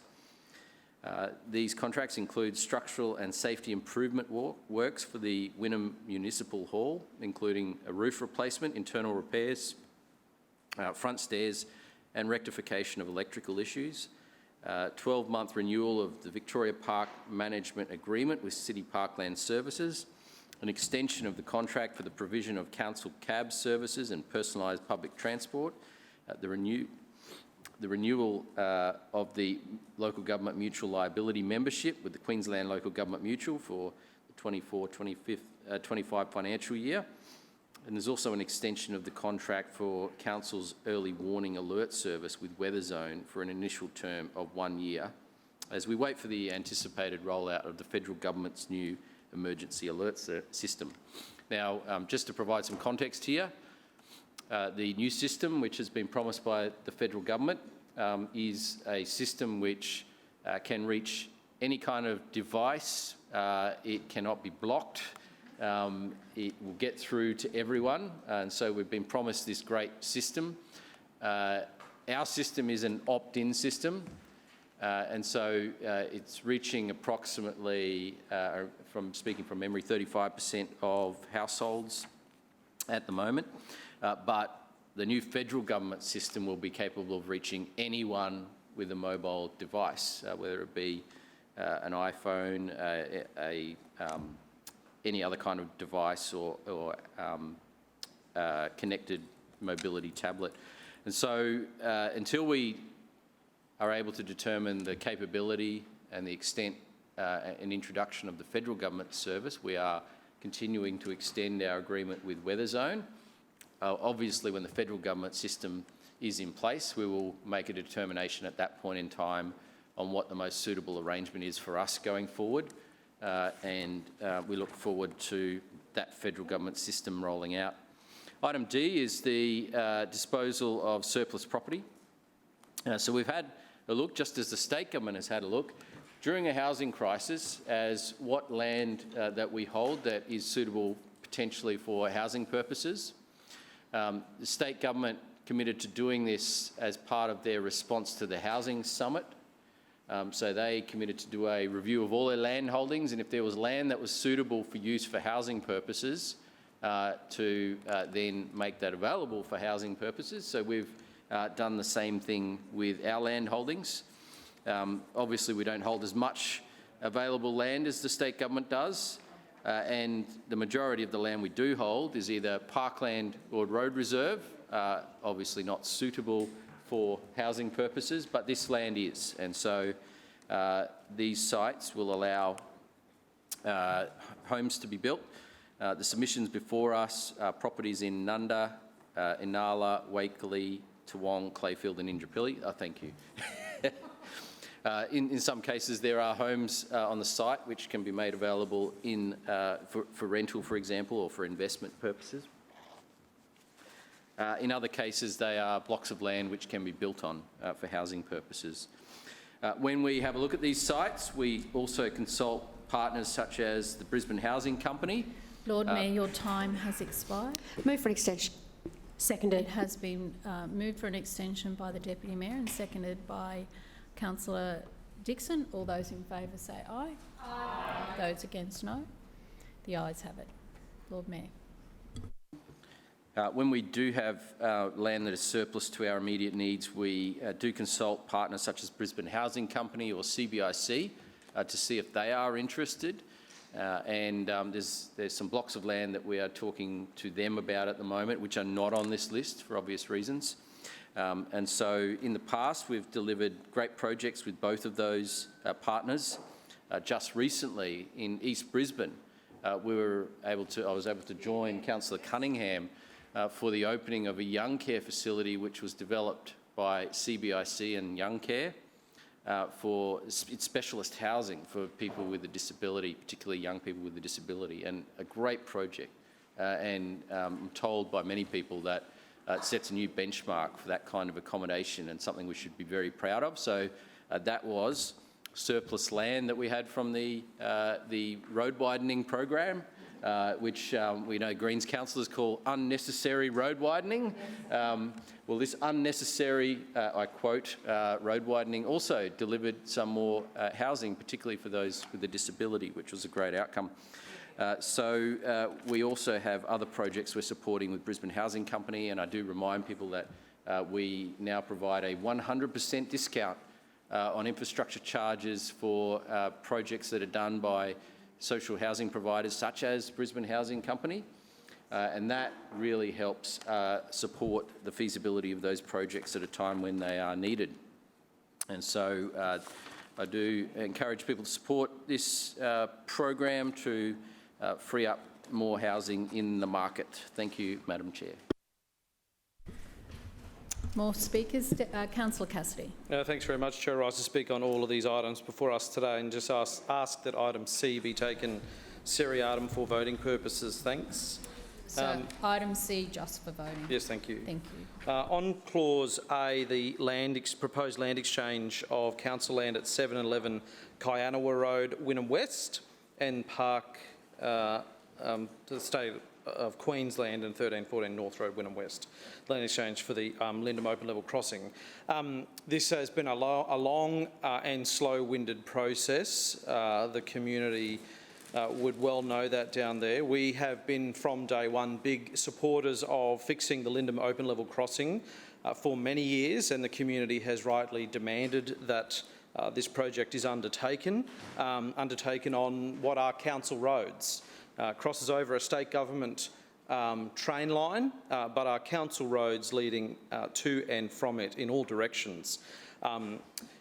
So we support the progress, we support this item and progress on this project, but it has taken too long, and part of that reason, as we know, is the political games of this LNP regime. Despite knowing that this upgrade will improve safety for residents across several wards, it has been a political back and forth for too many years. Last year, when the Lord Mayor made his announcement of those budget cuts, this project was caught up in that. We knew that it would eventually proceed, but it shouldn't have been delayed because of those political decisions. The dire state of the regime's books here in council meant another delay, and what we're seeing is this project has now been delayed for years longer than it should have, at the expense of people who use it, whether they drive across it, ride a bike across it, walk across it, or get across it in public transport, in trains going that way or buses going that way. Councillor Lisa Atwood and the Lord Mayor have been announcing this project since 2019. It's been 5 long years, and we finally have some plans before us, which are included in the papers today, attachment B there. In fact, Councillor Atwood shared these plans in January this year for community feedback, and at that time they were 2 years old. So the community feedback process was being undertaken by Councillor Atwood in January of this year, 2 years after these plans had been developed, and so they were 2 years old. Now we have it before us today being the 20th of August this year. I think 150-year-old Galapagos tortoises move faster than this LNP regime when it comes to infrastructure projects in the suburbs of Brisbane. In the inner city, they throw buckets of money at it, and they still don't go anywhere. But in the suburbs of Brisbane, they deliberately delay and slow projects down, deliberately slow them down. Point of order, Madam Chair. Just to save money along the way. Well, not really save money. Point of order, Deputy Mayor. I ask for a ruling on imputing motive on council officers slowing down projects in the to save money. That is imputing motive on very hard-working council officers. Thank you, Deputy Mayor. Councillor Cassidy. Thank you. Last I checked, I was in here when the Lord Mayor brought his quarterly budget review, first quarterly budget review last year. I don't remember a council officer standing there in the part-time Lord Mayor's dispatch box. I remember the part-time Lord Mayor standing there, Chair. So I'm not casting any... A rare appearance. Rare appearance that was in October last year. I didn't mention council officers once. I certainly mentioned this LNP regime. And it was their political decisions which have been impacting on this project year after year after year. So people are sick of waiting. We support the project proceeding. We just think council should get on with it. It's good to see this land exchange take place. And we also call for the steps following this one to be rolled out sooner rather than later. On item B, the Stores Board submission for green waste processing, I find it incredibly hard to trust anything that the Lord Mayor and this regime says about green waste. Very difficult. They took a policy to the March election. We've heard the Lord Mayor talk today in answers to question time about the election, the most recent election, and election commitments and election results. I heard Councillor Howard talking about youth crime earlier. In fact, the LNP ran a youth criminal as a candidate at the last election. That's right. One of their policies at the last election was to expand their food waste recycling trial, the LNP, to cancel it straight after the election, a few months later, in the first budget. They didn't disclose that little detail. They're going to extend it just for a couple of months and then cut it entirely in the 2024 budget. We saw LNP councillors running around before the election saying how excited they were about curbside food recycling bins. Not about green waste bins and yard waste or kitchen caddies and rebates for worm farms and yards. We had LNP councillors running around saying they were excited about expanding curbside food recycling bins. The Lord Mayor was boldly saying in February how he wanted to expand organic recycling. I saw Councillor Adams, the Deputy Mayor at the time, was furiously commenting on the Lord Mayor's social media posts and saying how excited she was to work with residents, in this case in Carina Heights, to expand curbside food waste recycling, only to have, I can't say that word, only to have misled them at the March election and then cancelling that service. So they did what we all expected them to do, Chair, was after the election, without telling anyone, of course, was ditch that program entirely, the first broken promise of this new term. And we know from the papers before us today in this item that this LNP broken promise is going to cost ratepayers and renters in Brisbane big time. It's going to cost the ratepayers and renters of Brisbane a lot of money. I, of course, can't say what that is because the LNP have made it commercial in confidence, so the people of Brisbane won't be able to see that figure. But we know from the papers before us today, you don't have to take it from me anymore. You can read it in the Lord Mayor's own ENC report, that food waste, food recycling is the best thing a council can do to reduce not only its carbon footprint, but its dumping costs as well. Everyone knows that. The LNP now know that. The Lord Mayor knows that. Council officers know that, who assist in preparing these submissions. But what is the LNP's problem? So they know that there's a problem, but what is their problem? I don't understand why they fight this so hard, Chair. Organic recycling, as we know, creates 3 times as many jobs as landfill. So the contract we're seeing before us today is supporting more employment than we would see with that waste going into landfill.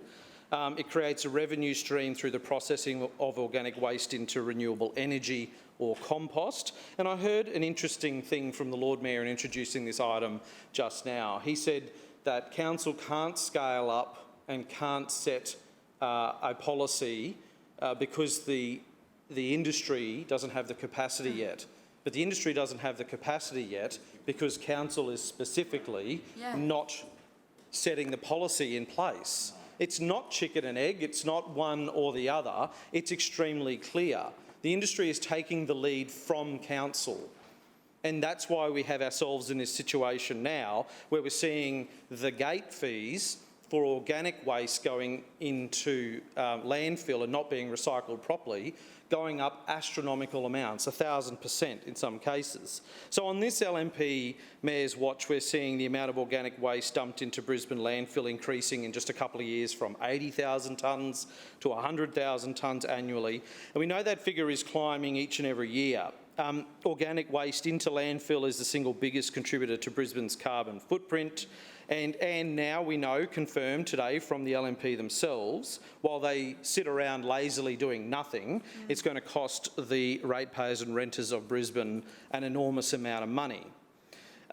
We thought initially over the last year that the botched projects that has this Lord Mayor's fingerprints all over them was running council broke. We have seen the evidence of that, but it will be the management of council's landfill and the management of Brisbane's waste that will bankrupt this council if we don't do something about it. If you take a close look at the Stores Board submission for green waste processing services, it is impossible not to notice the dramatic cost increases of the per tonne gate fee. Of course, as I said, we can't go into detail about that, but questions do need to be raised as to why this regime has not planned for Brisbane's future by working with industry to reduce those costs. The LNP knew those costs were coming. They have known for the last 3 years and have done absolutely nothing about planning for the future. We see a contract here with 3 providers, 2 of which are significantly more expensive than the other one, which did not used to be the case. Councillor Cassidy, your time has expired. Point of order. Point of I order, move for an Councillor extension. Second. Has been moved for an extension by Councillor Collier and seconded by Councillor Strunk. All those in favour say aye. Aye. Those against no. The ayes have it. Councillor Cassidy.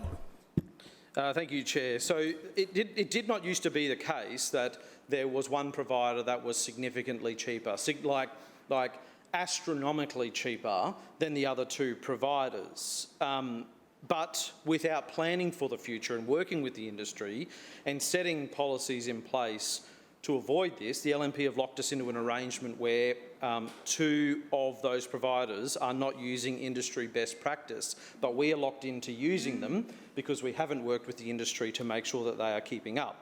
We see the operator that is significantly cheaper has the latest equipment, the latest processing facilities. But the startling thing in all of this is that even the operators that have seen cost escalations of 1,000% in this Store Board submission are cheaper for ratepayers than dumping that organic waste into landfill. And yet the LNP propose to dump more and more organic waste into landfill than ever before. So even if we use industry worst practice providers, it's still cheaper to use them and see those costs escalate astronomically than dump organic waste into landfill going forward. So I don't know if councillors quite got their head around that on that side of the chamber when they read through the Stores Board submission, but we have all these LNP councillors sitting around patting themselves on the back, talking about worm farms and $20 rebates for home composting, while they bury 100,000 tonnes of organic waste into landfill that could be recycled. And that is not only costing Brisbane in terms of its climate future, but also its financial future. Clause C, Chair, contracts and tendering. There are a couple of contracts here. It's not a lot. The Lord Mayor's not doing much in that spend. Maybe he doesn't have a lot to spend, Councillor Strunk, that's right. But there are a couple of contracts that are important in the context of this LNP regime's record in office. Firstly, the $650,000 on the weather zone weather alert warning alert system. I know firsthand how important weather alerts are and how catastrophic it can be when they aren't sent out, when they aren't sent out on time, when they aren't sent out at all, like in February 2022 and in February just gone this year in 2024 as well. I know many families and businesses who were devastated by floodwaters in my ward and other wards right across Brisbane, but particularly in my ward, we did not receive an alert in time. In fact, the alert we did receive was before the rain started, said there may be a storm. 1,400 mils of rain later, no warning was provided about flooding except for flooding in the Brisbane River.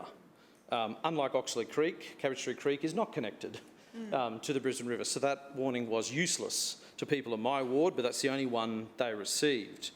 The response by the LNP Council during the 2022 floods was not good enough, and I know residents have not forgotten that. We were told back then by this LNP Council that if more people signed up for Council's warning system, they'd receive reliable alerts. Well, the last time I checked, and the Lord Mayor confirmed that today, 35% of Brisbane households subscribe to this. That's clearly not enough being done by the LNP to promote this vital and important service. That's only a couple of thousand more people who have signed up than were receiving those alerts in 2022 anyway. We saw in 2022 they ran a competition offering a holiday, a trailer with some gardening tools and some other prizes to try and get people to sign up.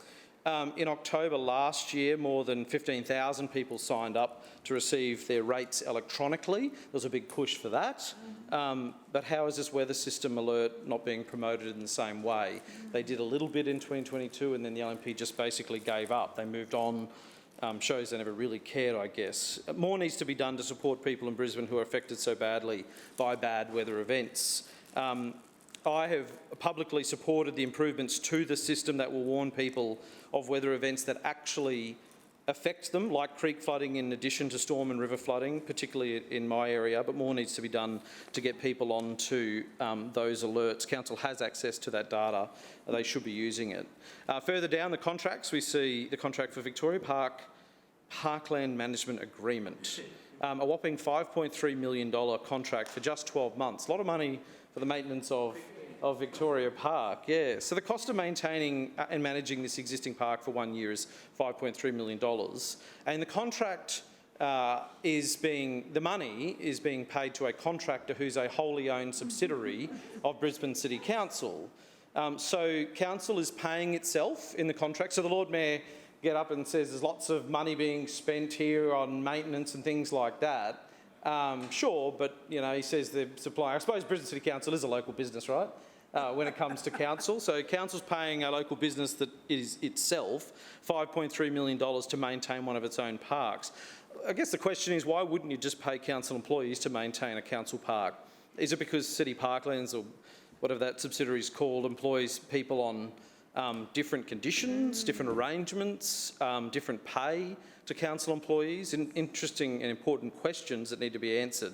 Or maybe it's a cost-shifting exercise to make council's books look better, or that subsidiary for tax purposes. I mean, who knows? Either way, it's a lot of money. It's an awful lot of money if you're talking about yearly maintenance costs. That is not accounted for as well in the $160 million Victoria Park Vision price tag as well. And if this is a yearly amount, if we're talking over the next 10 years, there's another $53 million before we even see the Victoria Park project come to fruition that the LNP have proposed. I guess it's just an interesting contrast, Chair. The LNP is willing to spend $5.3 million maintaining one inner-city park, while last week I heard the LNP rejected my calls to fund the Iron Bump and Lagoon rehabilitation plan in Sandgate. What an incompetent regime this is proving to be. Clause D, Chair, the surplus property disposal. I'm going to talk generally about all these, not individually, but there's one property that we have some concerns about that I'll single out, and Councillor Strunk will elaborate on that in Inala. So there are some constraints to that site, which Councillor Strunk will explain a bit more on, but generally speaking, I'll talk about the rest of them. We know we're in a housing crisis here in Brisbane. Social housing and increasing density must be at the forefront of decision-making where it is appropriate. Ratepayers deserve to know that council are doing everything they can to ensure housing stock will be developed appropriately across Brisbane. I heard the Lord Mayor say this is the culmination of work that started in 2022. I get some of these projects that he talked about are coming to an end, and the surplus land around them are becoming available. I find it incredible that after 2 years of work that only these half dozen sites or so were the only ones that were identified. So what we have here is what I can only presume, despite what the Lord Mayor said, and I assume, and I'll come to in a minute, he's trying to mop up something that Councillor Allen said in the committee this morning around talking to Brisbane Housing Corporation, that these properties will be sold to the highest bidder, I presume, leaving it in the hands of private developers. Now, it was disappointing for me to find out that Q Shelter didn't have any idea, the peak community housing body here in Brisbane, in Queensland, representing all those community housing providers. They did not know that this sale of land was coming up and that there would be opportunities for affordable and community housing. As far as they were aware, no discussions with anyone in the sector about using those sites for community housing. I asked Councillor, some of these sites would be perfect for community housing with great accessibility to public transport. After reading through these, I did ask Councillor Allen this morning, and granted, you know, may not be the most appropriate chair to ask, but it's City Planning Committee. He's in Civic Cabinet. A senior member of Civic Cabinet. So I asked Councillor Allen whether BHC had been engaged about these sites, and he said not to his knowledge. Now, the Lord Mayor came in today and said they had, although as I listened further, I think the Lord Mayor was saying that BHC is engaged from time to time about development opportunities alongside CBRC, but not these ones. So I'm not 100% sure. It wasn't 100% clear, but I'm sure that will be cleared. I'm sure that will be cleared up. I hope that was, and I hope that can be cleared up, and that was done at the very least, even if Q Shelter weren't consulted about this on the way through. We know the LNP really can't be trusted when it comes to developing a housing plan. They dropped the ball when it comes to this issue. We know that for 5 years they waited to develop a housing plan, and the one that they did develop, they are now going slow on. So where is the urgency? It's incredible, again, after 2 years, are we just seeing these half a dozen sites being identified for development, which is a good thing to happen on these sites. Councillor Cassidy, your time has expired. Point of order, Councillor Dixon. Oh, sorry. Okay. Point of order, Councillor Collier. I move for an extension. Second. It has been moved for an extension by Councillor Collier and seconded by Councillor Strunk. All those in favour say aye. Aye. Those against, no. The ayes have it. Councillor Cassidy. Thank you, Chair. Just wrapping up, Brisbane's Housing Supply Action Plan, so they waited 5 years to develop this thing. They've been assessing sites that are possible development sites the council hold for 2 years, and Brisbane's Housing Supply Action Plan was released almost a year ago, and in this plan sites were identified to accommodate more density to increase supply and stop development sprawl, but to date, again, most of that work remains totally unfinished or unstarted. So we're not going to get in the way of housing development here in Brisbane and not in this item. We have some issues with a particular site, of which Councillor Strunk will elaborate on, for the Chamber and Council's information. But we will hold this LNP administration to account to make sure that these plans are done in the best interest of the community. And with the sale of some of these properties, we certainly want to see supply boost, but also the issue with these not going to community housing providers, and they certainly still can. This is approving their sale. We certainly hope after today that the LNP go and engage Q Shelter, BHC and all of the community housing providers that Q Shelter represent, and give them the opportunity to work with state and federal government to access funding to deliver community housing and affordable housing products on these sites. But if it goes to the private sector, we also found out in the budget the council's whacking on an extra $15,000 fee on developments of this nature, multi-unit developments as well. So they're giving with one hand and taking with the other to plug a budget black hole. So that is our position. We're supporting this item today, but I want to put it very clearly on record, and I'm glad that we were able to put it on Q Shelter's radar, and I certainly hope that the administration can talk to them about this and try and work with them to get a good outcome. Just simply saying, as the Lord Mayor did in introducing this item, that he can point to one or two places where BHC or CBIC has done something over the last couple of years is job done. It really isn't. As I've been standing up and saying here for this term entirely and for the last 2 years. We are willing to work with the administration to find solutions to Brisbane's housing crisis, but they have to be the right ones, and that's the encouragement we give to the LNP today. Point of order, Chair. Point of order, Councillor Dixon. Chair, I move that Council now adjourn for afternoon tea for 15 minutes, which commences only when all councillors have vacated the chamber and the doors have been locked. Seconded. It has been moved by Councillor Dixon and seconded by Councillor Gibney that the meeting adjourn for a period of 15 minutes, which commences only when all councillors have vacated the chamber and the doors have been locked. All those in favour say aye. Aye. Those against, no. The ayes have it. The meeting will be adjourned when all councillors have left the chamber.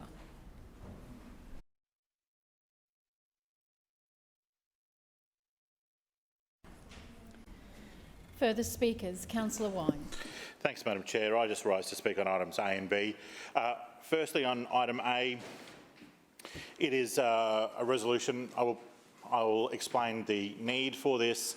As part of the Lindum package, we were required to compulsorily resume the totality of 2 lots next to the train line. Those were resumed.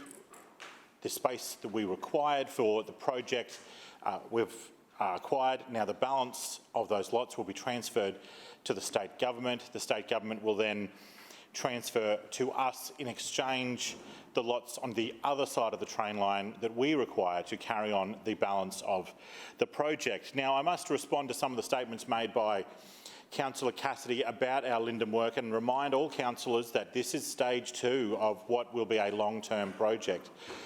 Stage 1, of course, was the make safe, the widening of the boom, the remarking of the ground, the construction of a series of concrete build-outs to guarantee the driving pathways. It should not be lost on councillors that there were 2 fatalities at this location. We have addressed those. There have been none since we have brought in these changes. The federal government has offered us a funding partnership, I suppose is the right way to describe it, to do another project, what the officers would call the perpendicular project, a small way away. We are working with the federal government and the state government to deliver this project. Now, Councillor Cassidy spoke to how this is council assets and that they should have a council, their council work, but it is not. All rail crossings are state. Queensland Rail, Queensland Government. And he also accused us of being tardy. However, I want to reassure councillors that we are arranging a financial arrangement that is to the benefit of both council, the state and the federal government, and does not expose council to unnecessary risk.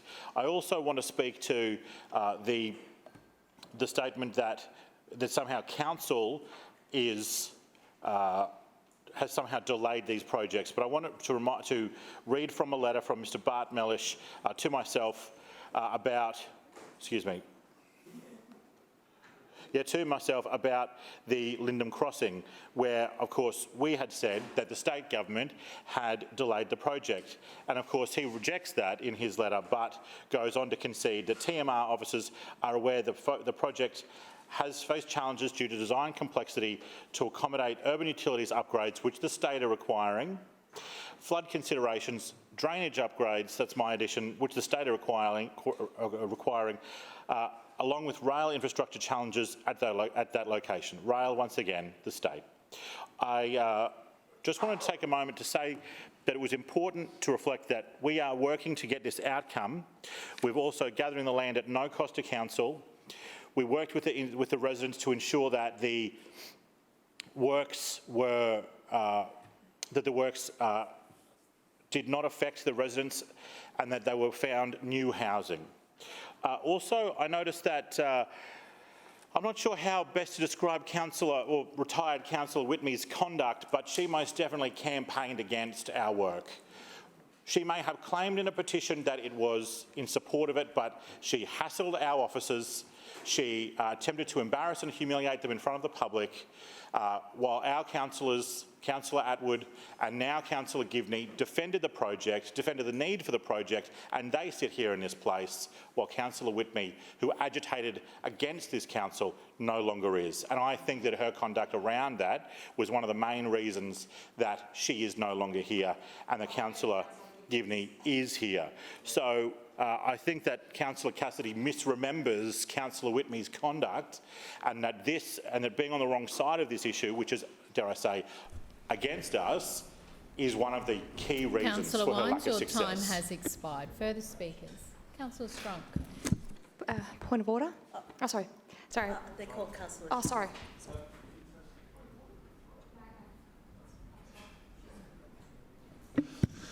All right, thank you, Chair. I rise to speak on item D, the sale of land by Brisbane City Council for the purposes of residential, hopefully residential accommodation, not commercial. But anyways, one particular item, as our opposition leader said, Councillor Cassidy, that I have an issue with, and that is the block of land on the corner of Poncelia Street and Archerfield Road. When I first saw that in the papers, I thought, well, yeah, there's a bit of remnant land there, but I thought, I don't think that land is really, I don't think that land can actually be developed for a few reasons. And so initially, this land was actually a remnant bit of land left from a deviation when the Progress Road deviation went through about 20 years ago, and this land's been vacant ever since. It hasn't been used for anything particular. But when I had a look at it, I'm thinking there's just no way you could put. First of all, it's low res, by the way, so it's only one house that can occupy this this bit of land on the corner. It's about 460 square meters combined. Anyways, so when I went out and had a look, I'm thinking that side of the land that comes up Poncelia Street is part of a turning lane from Poncelia Street into Archerfield Road. Now, it's not signalled, right? So there would be no opportunity to have access for the residential building that could potentially be built here along Poncelia Street, because that's the start of the slip lane. And then as you go around the corner, right, there's not. I don't think there's enough road to actually allow for a turn-in into the property that potentially could be built, and so safely, right? Now, I don't know what the national road rules here, or how many meters it is, but I can assure you, if it's an unsignalled slip lane or turning lane, and those cars go around that slip lane pretty quickly, actually, on the way to McDonald's, in a lot of cases, which is across the road. I can see someone trying to come out of their property in Archerfield Road would be very dangerous, would be extremely dangerous. And it should never really be allowed to be developed for a residential site. Now, we've got a entry statement on this bit of land as well, which welcomes people into Inala, a nice sign that was put up some years ago. And also I have some banner poles as well that were put on site as well to allow residents to know when events are happening within their suburb. And that was at the cost of some thousands of dollars, right? So we have an investment in this land as well. Also, I was looking potentially for this land to be a small park. It's fairly near a school, and it's maybe it's a little bit small, but I think 460 square meters would be okay. Would be okay. And yes, we would have to probably fence around both sides, right, for the kids. But it's a nice bit of land for, I think, a park. And I'm quite happy to put some of my CEF funding, right, into establishing that. But generally speaking, I just don't think the land is developable for a residential house on this particular site.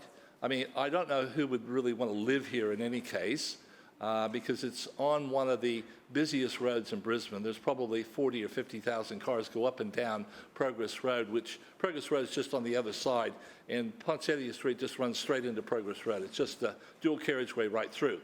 So there's trucks, there's all sorts of emergency vehicles that go up and down there, because it's just, it's one of the corridors that the ambulances use, as well as the fireys, of course, as well from time to time, but most of the ambulances. You really have to have very thick, glass on your windows and good insulation in your walls, because the amount of noise that's caused along this road, day and night, by the way, I wouldn't want to live there, right? But I think my offer is that, yes, I'm quite happy to use some of my SIP funding to establish a small park in there. I think the planning chair should have a look. Councillor Strunk, your time has expired. Further speakers. Thank you. Councillor Givney. Thank you, Madam Chair. I rise today to speak on item C, contracts and tendering. The Wynnum Manly Ward are thankful to the Shrinner Council for prioritising the project for major renovations for the Wynnum Municipal Hall. This contract includes a roof replacement, which is much needed work for this beloved venue. This hall is a heritage-listed timber building on the corner of Bay Terrace and Cedar Street in Wynnum. Originally known as the Wynnum Manly School of Arts, it was opened in December 1913. The School of Arts was a social centre for the Bayside residents, with dances, balls, concerts and community meetings often held there. It was recorded on the Heritage Register on the 1st of January 2004.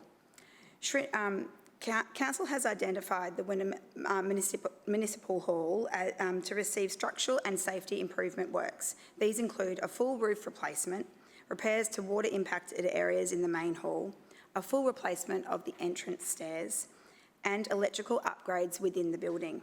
Construction has already begun and it's anticipated to be completed before the end of the year. To ensure safety is prioritised, the hall will be closed to the public and fencing has been placed around the site for the safety of workers and our wider community. The hall's car park is also fenced off to allow for safe movement and a lay-down area for council's contractors. Intermittent footpath closures are underway to ensure that the roofing repairs are done safely. Local residents and businesses have been advised of the works, and some community groups who regularly utilise this hall have been relocated to nearby venues. There are 17 regular groups who call this special hall their home, and they have all been moved, mostly to the Wynnum Community Centre, one to the local RSL hall, and a few to nearby churches. Some of these groups include the Bridge Club, several different dance groups, fitness and mental health groups, 2 country music clubs, a meditation class, the Bayside Garden Club, and the Wynnum Choral Society, who will be 100 next year. Special thanks to Marita White and the team in the community facilities teams for working with these groups to assist with their temporary relocations while these important works are underway. As always, our council team is committed to minimising the impact of works on the community as much as possible. We would like to thank the local residents and business owners, including the Wynnum Police, who are right next door, for their patience and understanding while these works are ongoing. I thank the City Projects team for their communications with our ward office regarding the works. Given the Municipal Hall is directly across the road from our ward office, our team are excited to see the progress of these renovations and look forward to seeing the project completed in the coming months. Thank you.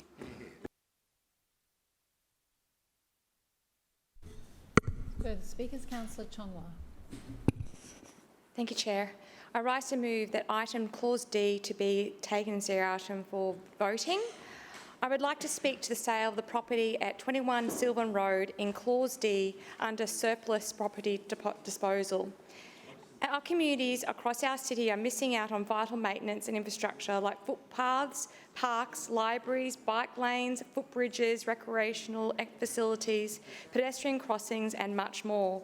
We know that developers are now hardly contributing any infrastructure fees due to this LNP administration. However, infrastructure charges are now far too low to cover the true costs of the infrastructure that's required to support new development. Selling off these lots looks like a fire sale, to desperately find some more income rather than a genuine attempt to support the development of more housing. It's clear that this LNP administration has mismanaged the budget, and this is another example. Selling this land parcel asset off, presumably to a developer who will make millions of dollars in profit due to the current zoning. The huge issue here is that this parcel of land is zoned at 450 square metres for high-density residential, up to 15 stories under the city plan, yet it is in a high-risk flood zone 2A area. Approving a development on sites like this that are highly vulnerable to river flooding ultimately leads to more challenges and higher costs for governments and future residents. Therefore, this doesn't make sound economic sense.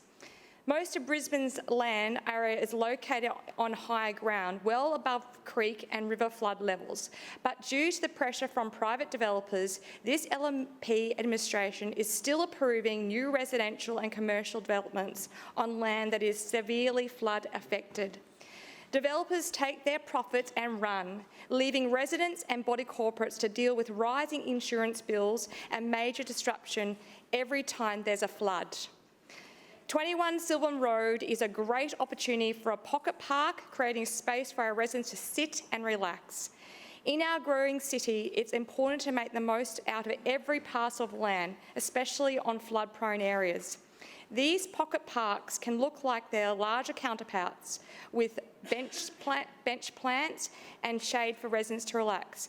Having more open and accessible public green space for residents plays an essential role in building community, supporting physical and mental health and well-being. Our urban areas are getting hotter due to the urban heat island effect and global warming. And we know one of the ways we can mitigate against this is through planting more trees that have a cooling effect, plus drawing down carbon dioxide from the atmosphere. Pocket parks can provide additional space to expand the canopy cover for our growing city. They can help reduce air pollution and provide a habitat for local wildlife and natural respite that benefits our ecosystem. For these reasons, we as a council should be taking every opportunity to protect and create precious green public spaces, large or small, investing in more tree canopy, creating a vibrant community asset and valuing them in terms of their well-being benefits to our community. We need to value, protect and create public green space and ban development on flood-prone land. Therefore, I object to the surplus disposal of 21 Sylvan Road based on all these valid reasons I've provided. Thank you. Further speakers? Councillor Hutton. Thank you, Chair. I rise to speak in support of item B, the Stores Board submission for the green waste processing.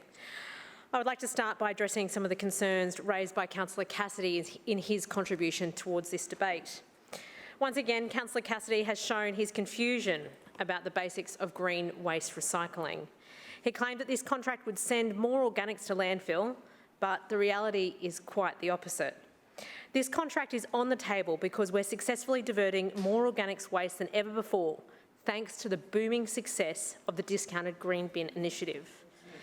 The irony in Councillor Cassidy's statement about the cost of recycling organics waste is astounding. Here we have the opposition who loves to lecture us on how they think the world works, but in reality, they are clearly out of touch with what is actually going on in the organics recycling industry. Let's be honest, recycling does come at a cost, but it is necessary and a necessary investment to avoid the state Labor government's bin tax. We've been talking about the rising cost of managing waste for months, and now it's finally dawned on the opposition that this is real. This is the same opposition leader who couldn't explain the centrepiece waste policy back in March. They couldn't even answer the most basic question about managing organics waste. However, Madam Chair, on this side of the chamber, we are doing everything we can to keep costs low for Brisbane residents and renters. Reducing the cost of green bins to less than $1 a week has been a game changer, accelerating Council's effort to reduce the amount of green waste going to landfill each and every year. So the item before us today proposes a number of variations to the current contract. We currently have a green waste processing panel with 3 suppliers, which started in July 2018. This panel arrangement has served us well, but the significant increase in bin usage and the resulting rise in organics waste volumes necessitates a number of changes to ensure that we can continue to manage the growth effectively. Firstly, we're introducing guaranteed minimum volumes for each supplier. This will enhance the reliability of our green waste processing. Based on our discussions with each supplier regarding their site capacity and licensing, annual minimum capacities have been set. And I want to reiterate that this has been a very collaborative process between Council and the suppliers to reach this agreement. By agreeing to minimum quantities, this also gives the suppliers certainty and consistency, because we know that this is a developing market with plenty of potential for future innovation and growth. By giving these suppliers certainty, they can appropriately plan for the future. Secondly, we are adding a refresh clause to the contract.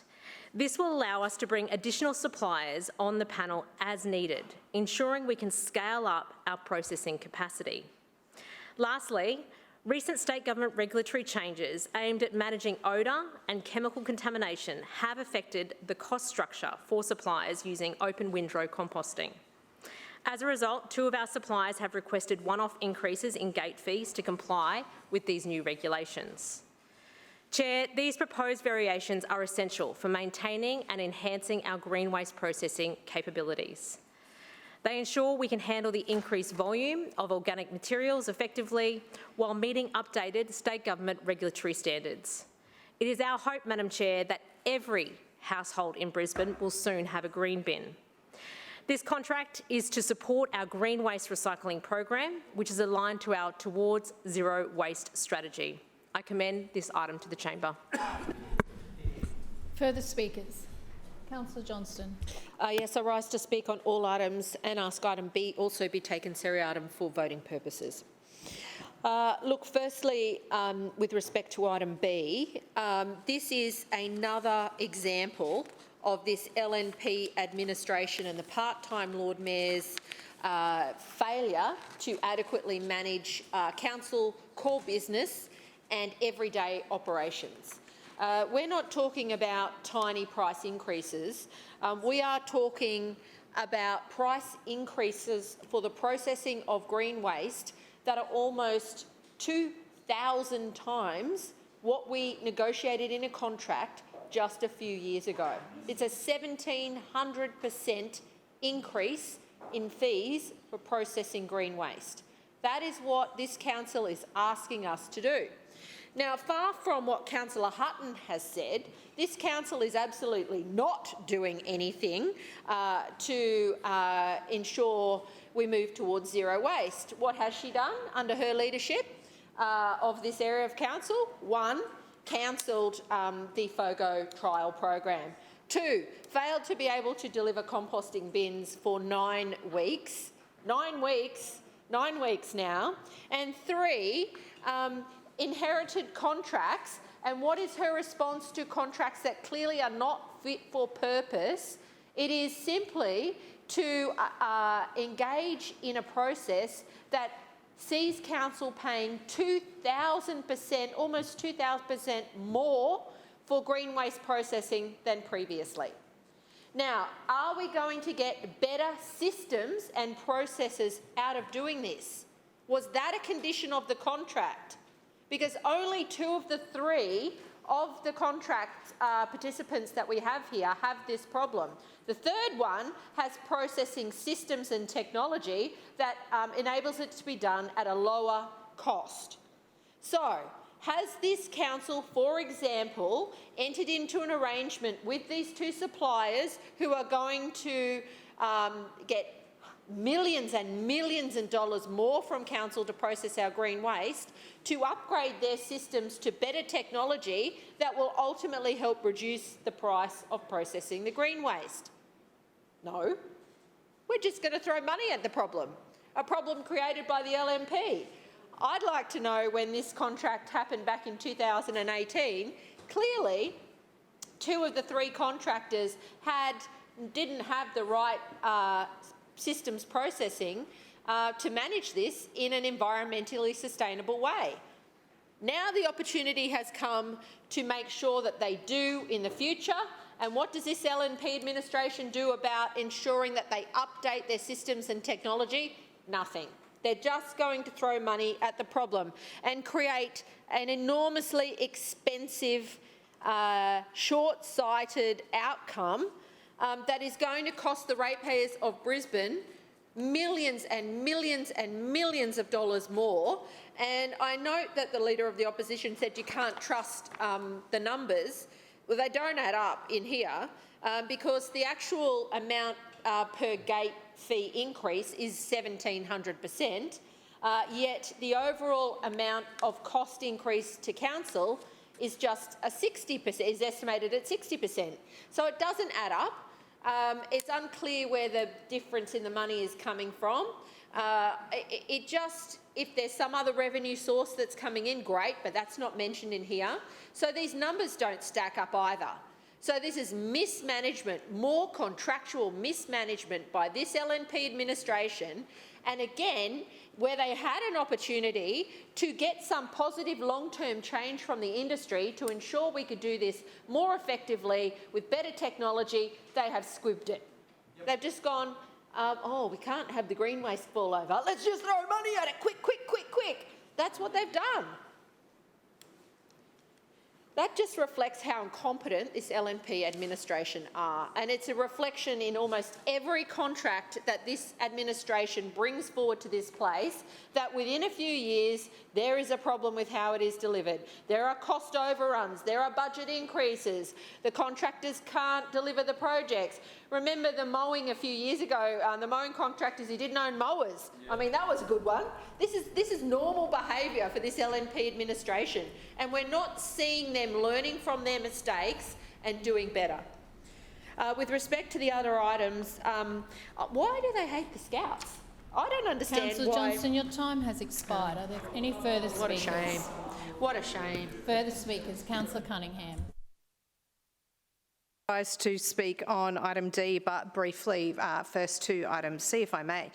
Councillor Cassidy used his time on this item, and excuse the pun, to muddy the waters on alerts when it was in fact the current national emergency alert platform that was woefully inadequate in 2022. That had nothing to do with the weather zone platform that council uses. That's why we called for an upgrade of the National Emergency Alert in 2022, at a time, might I add, that the Coalition was in government. And it was this Lord Mayor who publicly congratulated the current federal government for announcing that a new replacement platform was on its way, and even offered for Brisbane to be the first trial location. Trying to conflate the failure of the National Emergency Alert Platform in 2022 with the extension of our council-funded severe weather alert service, which we're only extending, mind you, to bridge the gap before the new national system comes in, is very poor form from Councillor Cassidy, but it's what we have come to expect from him. Item D is the next proposed list of disposals of surplus council land. As a council, we do have significant land holdings due to the nature of our operations serving the people of Brisbane. We also have a significant program of infrastructure delivery, and these projects often require additional land acquisition. As we continue to review our portfolio, we're always looking for opportunities to provide land back to the market, creating value for ratepayers and creating opportunities for housing development and renewal in our city. All the properties on the list before us today have current or potential residential development opportunity in a range of zoning from low to high density. If council-owned land is not being used to its full potential, Madam Chair, now more than ever we should be seeking to unlock that land for housing. There are 6 sites on the list in the suburbs of Nunda, Inala, Wakerley, Toowong, Clayfield and Indooroopilly. Most of these sites are leftover parcels of land which were acquired for road upgrades. When the upgrade is complete, there's an opportunity to assess whether council should retain the land or if there's another possible use which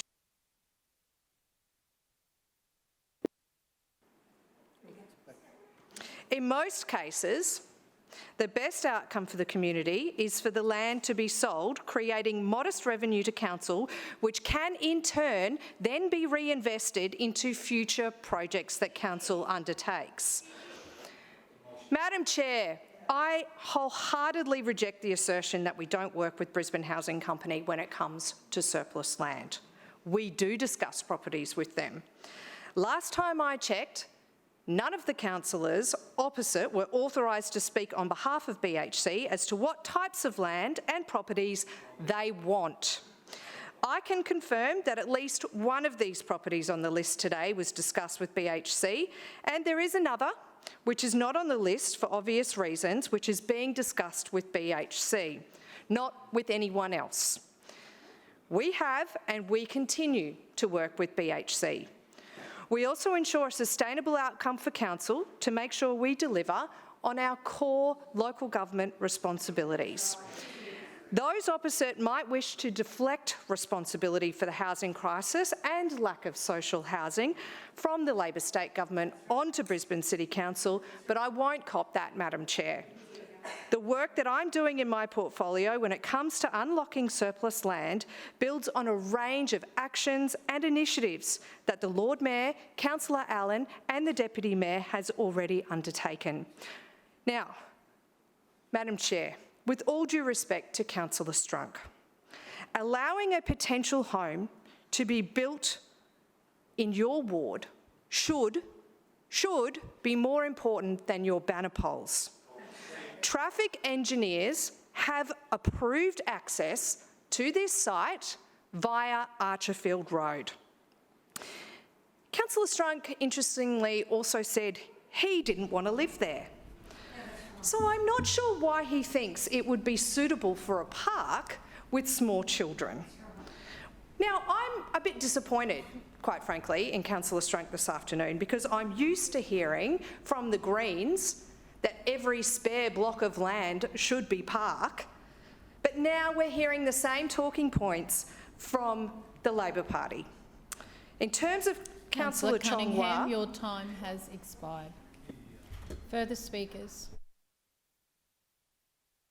If there's no further speakers, we'll put item A to the vote. All those in favour say aye. Aye. Against, no. The ayes have it. We'll now put item B to the vote. All those in favour say aye. Aye. Those against, no. No. The ayes have it. Division.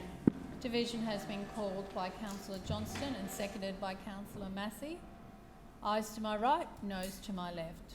Please ring the bells.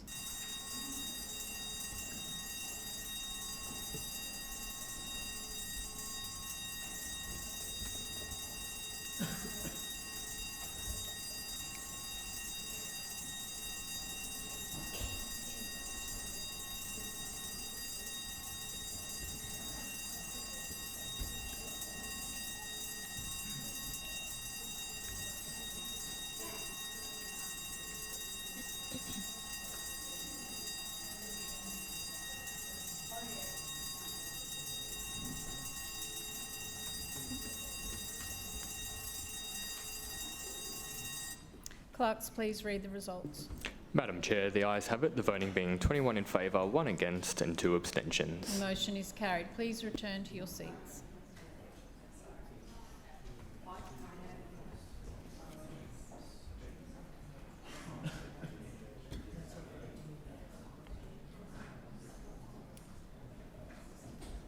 We'll now put item C to the vote. All those in favour say aye.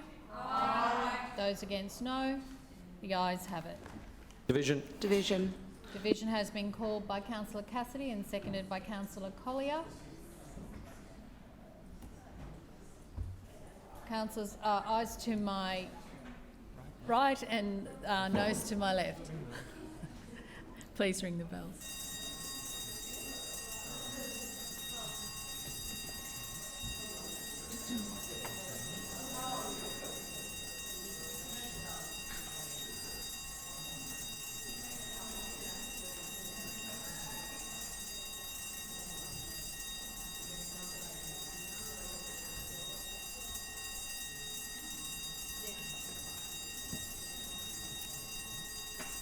Clerks, please read the results. Madam Chair, the ayes have it, the voting being 17 in favour and 7 abstentions. The motion is carried. Please resume your seats.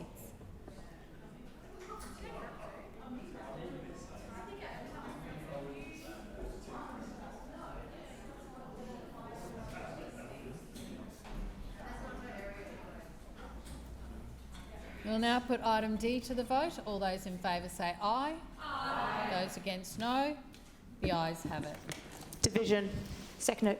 Division has been called by Councillor Massey and seconded by Councillor Chong-Wah. Ayes to my right and noes to my left.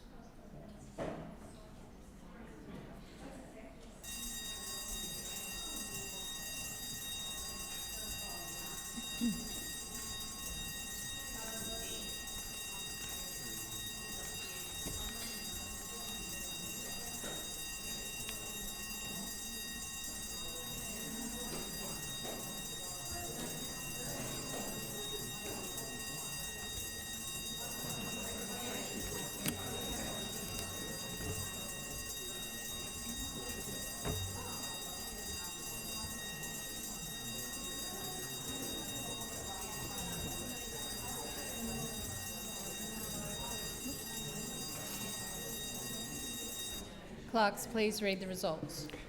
Madam Chair, the ayes have it, the voting being 21 in favour, 2 against and 1 abstention. The motion is carried. Councillors, please resume your seats.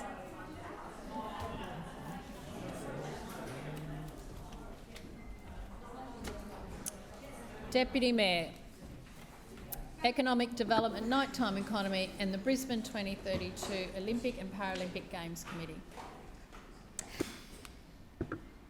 There we go. Madam Chair, I move that the report of the Economic Development and Nighttime Economy and the Brisbane 2032 Olympic and Paralympic Games Committee meeting held on Tuesday, 13th of August 2024 be adopted. Seconded. It has been moved by the Deputy Mayor and seconded by Councillor Adamant that the report of the Economic Development, Nighttime Economy and the Brisbane 2032 Olympic and Paralympic Games Committee dated Tuesday the 13th of August 2024 be adopted. Deputy Mayor. Thank you, Madam Chair. Before I go to the report, I'll just remind everybody that Brisbane has moved, and I will keep saying it so you don't forget that it has moved. We're down now on the corner of Adelaide and Post Office Square, second story overlooking Post Office Square there in the WeWork building. The Business Hub had a quiet week last week with the ECA shortened days, and it's also got a quiet week for actual workshops that are happening externally in this week, but still plenty of online workshops that people can access, have a look at some of the on-the-couches experiences, and of course the ability to drop in, do some work, pick up a mentor, find somebody to support you in your business career is exactly what they are there for from 9 till 5 every day. I just wanted to share some of the feedback that we've... Sorry, Deputy Mayor, councillors, the conversation's a bit loud, so if you need to, can you please step out? Thank you. Deputy Mayor. I wouldn't want anyone to not be able to hear, even though I'm not yelling, some of the recent event attendees' feedback. There was a masterclass on the Women in Business program in recent weeks. The feedback was terrific event, great speakers, fabulous venue, best of all, who was else in the room, a supportive group of female business owners who are on the same journey, which is fantastic. Same event. BBH provides experienced insights to business owners that is invaluable. I wish I'd known about the extent of your services sooner, which is why I talk about it every week. Please, councillors, share the opportunities there. And then there was another one on the marketing masterclass. Thoroughly enjoyed the marketing session today. Loved the informal format. Felt very relaxed and engaging. Quality of presenters and variety in their presentation styles was excellent. I learned so much in a short session. Some great takeaways about LinkedIn strategies. That's what it's there for, everybody to learn something that they didn't know before. So please share it with your communities, particularly at your chamber events as you go around the city and are talking to your small businesses, such as going around your ward and talking to your small businesses, because we want everybody to find out as soon as possible the opportunities there for support. And speaking of support, the Business Hub and the wonderful work that BETA do, the report last week was around the economic activity of BETA over the last financial year, some of the fantastic outcomes they had in that financial year, which was actually $1.048 billion of economic activity, supporting 10,200 jobs across major events, business events, I'm sorry, Madam Chair, there's continually nattering in my ear. I was just a bit distracted. I'll come back. Business growth, investment and business growth has also created 860 new jobs in this space in the last financial year. So that is something that we need to be very proud of, and that's something that we're absolutely going to grow as we leverage Brisbane now being an internationally recognised city, particularly for sports and events, and I think the business events will come off the back of that too with conventions as well. In the last financial year, BETA supported 40 major events, resulting in $253 million entering our economy and 6,170 jobs supported. This is what it's all about, whether it's the Australian PGA, the NRL Magic Round, Fairy Tales at Goma, FIFA Women's World Cup, international tennis. All of it is about bringing and supporting jobs in Brisbane. Coming up in the next financial year, there is also a pipeline. As I mentioned, we've just confirmed the PGA. We've got, I don't think we're going to talk about how we just had the Wallabies and Springboks, because that was pretty painful. We'll forget that one. Bluey's World is coming. That is going to be fantastic. Brisbane International, the Iris at Herpen at Goma. Of course, another Magic Round in 2025. And then we have fantastic opportunities to go off the back of some of the conventions we held last year. The Cathay Life Insurance Convention, our biggest one. The World Congress of Paediatric Gastroenterology, Hepatology and Nutrition. The Hort Connection and the Internet Engineering Task Force, just to name some.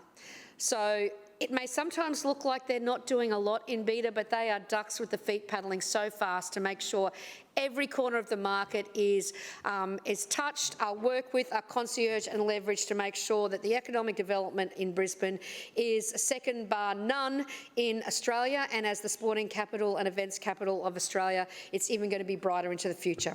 Thank you, Madam Chair. Further speakers? No further speakers. We will put the motion to the vote. All those in favour say aye. Aye. Those against, no. The ayes have it. Transport. Councillor Murphy. Thank you, Madam Chair. I move that the report of the Transport Committee meeting held on Tuesday the 13th of August 2024 be adopted. Seconded. It has been moved by Councillor Murphy and seconded by Councillor Parry that the report of the Transport Committee meeting dated Tuesday 13th of August 2024 be adopted. Councillor Murphy.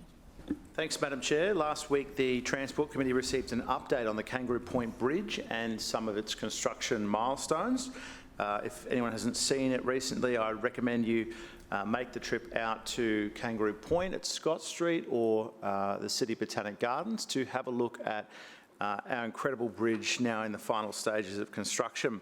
And we've made significant progress over the last 3 months. Many of the temporary structures have either already been removed or are in the process of being removed, including the tower crane. So that means that residents can now see the final form of the bridge in all its grandeur.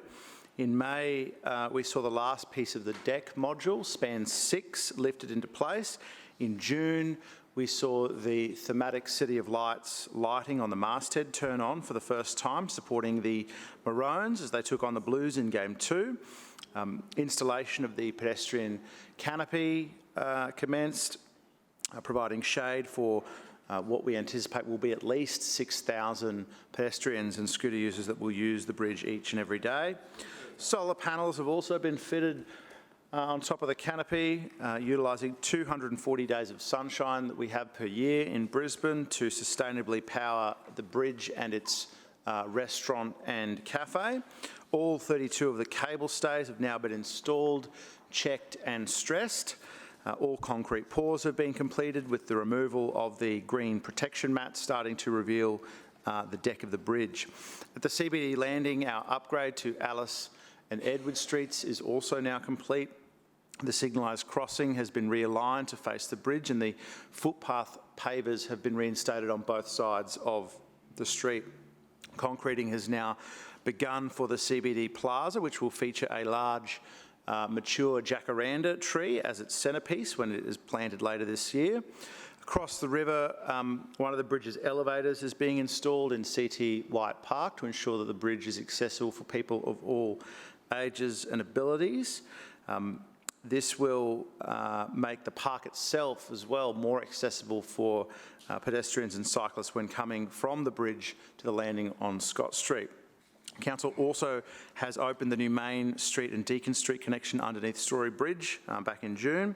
That provides direct access for pedestrians, cyclists and e-mobility users between the bridge and the eastern side of Kangaroo Point. As I mentioned before, the bridge will also play a large role in the future bikeway that is poised to go down to Shaftesbury Avenue. Like many of our new active transport projects, we've already seen thousands of people use the new underpass and pathway, and that's pretty cool because at the moment it doesn't really connect to anything. So we cannot wait to see what will happen to the traffic and the numbers of people that are coming through there when the bridge itself is completed, let alone the extension further down to Mowbray Park and Shaftesbury Avenue. We expect, as I said, 6,100 people, but as I've mentioned in the chamber in the past, that modelling we don't think is particularly reliable, and I'm very confident that we will shoot above those figures, potentially over 10,000 users a day, Madam Chair. What some of the projects that we are contemplating and working on finalising with the state could mean is effectively a 4-kilometre dedicated cycling and scooting link, which would connect residents all the way from the Canning Bridge at Wynnum Road to Melbourne Street in South Brisbane without having to leave a dedicated protected right-of-way, which I think is an incredible outcome for our city, an incredible outcome for active transport. Of course, we will keep the Chamber advised of progress in our negotiations with the state on these projects, but if they can come off, then certainly we will all be celebrating an amazing outcome for this bridge and an amazing outcome for Brisbane City Council. We remain committed, as I've said previously, Madam Chair, to keeping Brisbane moving, and once the Kangaroo Point Bridge is open, it will enable residents and visitors to our city to move around Brisbane smoother and more safely. I'll leave further debate to the chamber. Thank you. Further speakers? No further speakers. We'll put the item to the vote. All those in favour say aye. Aye. Those against, no. The ayes have it. Motion is carried. Infrastructure, Councillor Wines. Thanks, Madam Chair. I move the report of the Infrastructure Committee meeting held on Tuesday, the 13th of August 2024 be adopted. Seconded, Madam Chairman. Has been moved by Councillor Wines and seconded by Councillor Toomey that the report of the Infrastructure Committee meeting dated Tuesday, 13th of August 2024 be adopted. Councillor Wines. Thanks, Madam Chair. So the report the committee saw last week was on the automated flood warning signs, of which this council has built 41 locations with 70 different signs. We will continue to roll these out on a much slower scale, but continue to put these flood warning signs out across the city. The two that are coming, the next two I should say that will be done are in the suburbs of Zilmere and Rocklea. These are a response to one of the concerns we had in the 2022 flood where the water rose at some speed in some locations, and it was very difficult for our officers to get to certain locations to close the roads. So sometimes they had to themselves battle weather conditions or traffic to get to the locations to close the roads, and in some instances they could only close one side because the other side was already isolated when they got there. In recognition of that issue, we have done, as I say, 70 signs across 41 locations in two varieties. They are warning signs and road closed signs. One is advisory in nature, the other is directional in nature. The advisory signs tell you that there will be water soon. The road closed signs tell you that road is closed. It is an offence to pass that sign. There was some discussion in the committee that the road closed lit sign on the side of the road with flashing and lit was not as visible as a yellow sign in the middle of the road, in the middle of the road carriageway. I can see that's true. However, the speed with which we can implement the automated signs means that we can get these things done immediately. There have been instances in the past, not connected to the 2022 flood, where where our crews were had identified a potential need for a road closure and residents had gone around signs, or we had not put both signs in place and people had found themselves in floodwaters because speed was not on our side. Well, that's no longer true because of these automated flood warning signs. We can do it remotely. There's a number of signals that we can measure how these work. Also, all of the signs have a camera that speaks to a central point within both Brisbane Square and, if necessary, the Holland Park site, depending on the nature and size of the disaster event. We can use these to monitor the water levels around the city with a 3-minute regularity. So there's a lot of benefits to these signs. I have one in Windsor. It has proved valuable. There are many across the city. I trust that councillors have seen the value in them. Further speakers. Councillor Strunk. Thank you, Chair. Yes, thank you, Chair. Well, who doesn't like a bit of new technology, eh? I know I've just ordered my council EV. Going to wait probably a few months for it, but anyways. But back to the technology we're looking at here now on this item. The flood warning makes sense to upgrade from the ones that we had to manually indicate that the road was closed or a deviation thereof.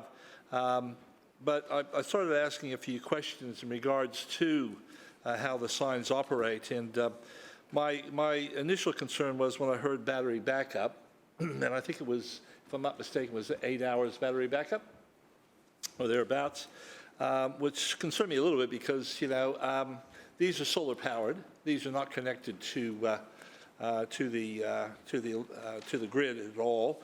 They're independent. They're on a fixed piece of land, and they have to operate independently of the power grid.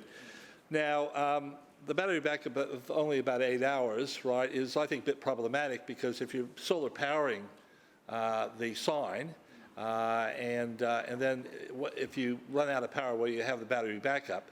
But I don't think the battery backup is quite sufficient enough anyways, or 8 hours is not sufficient enough because, generally speaking, when we have those rain periods that causes flooding, it's not in a period of one day. It's over a period of a few days.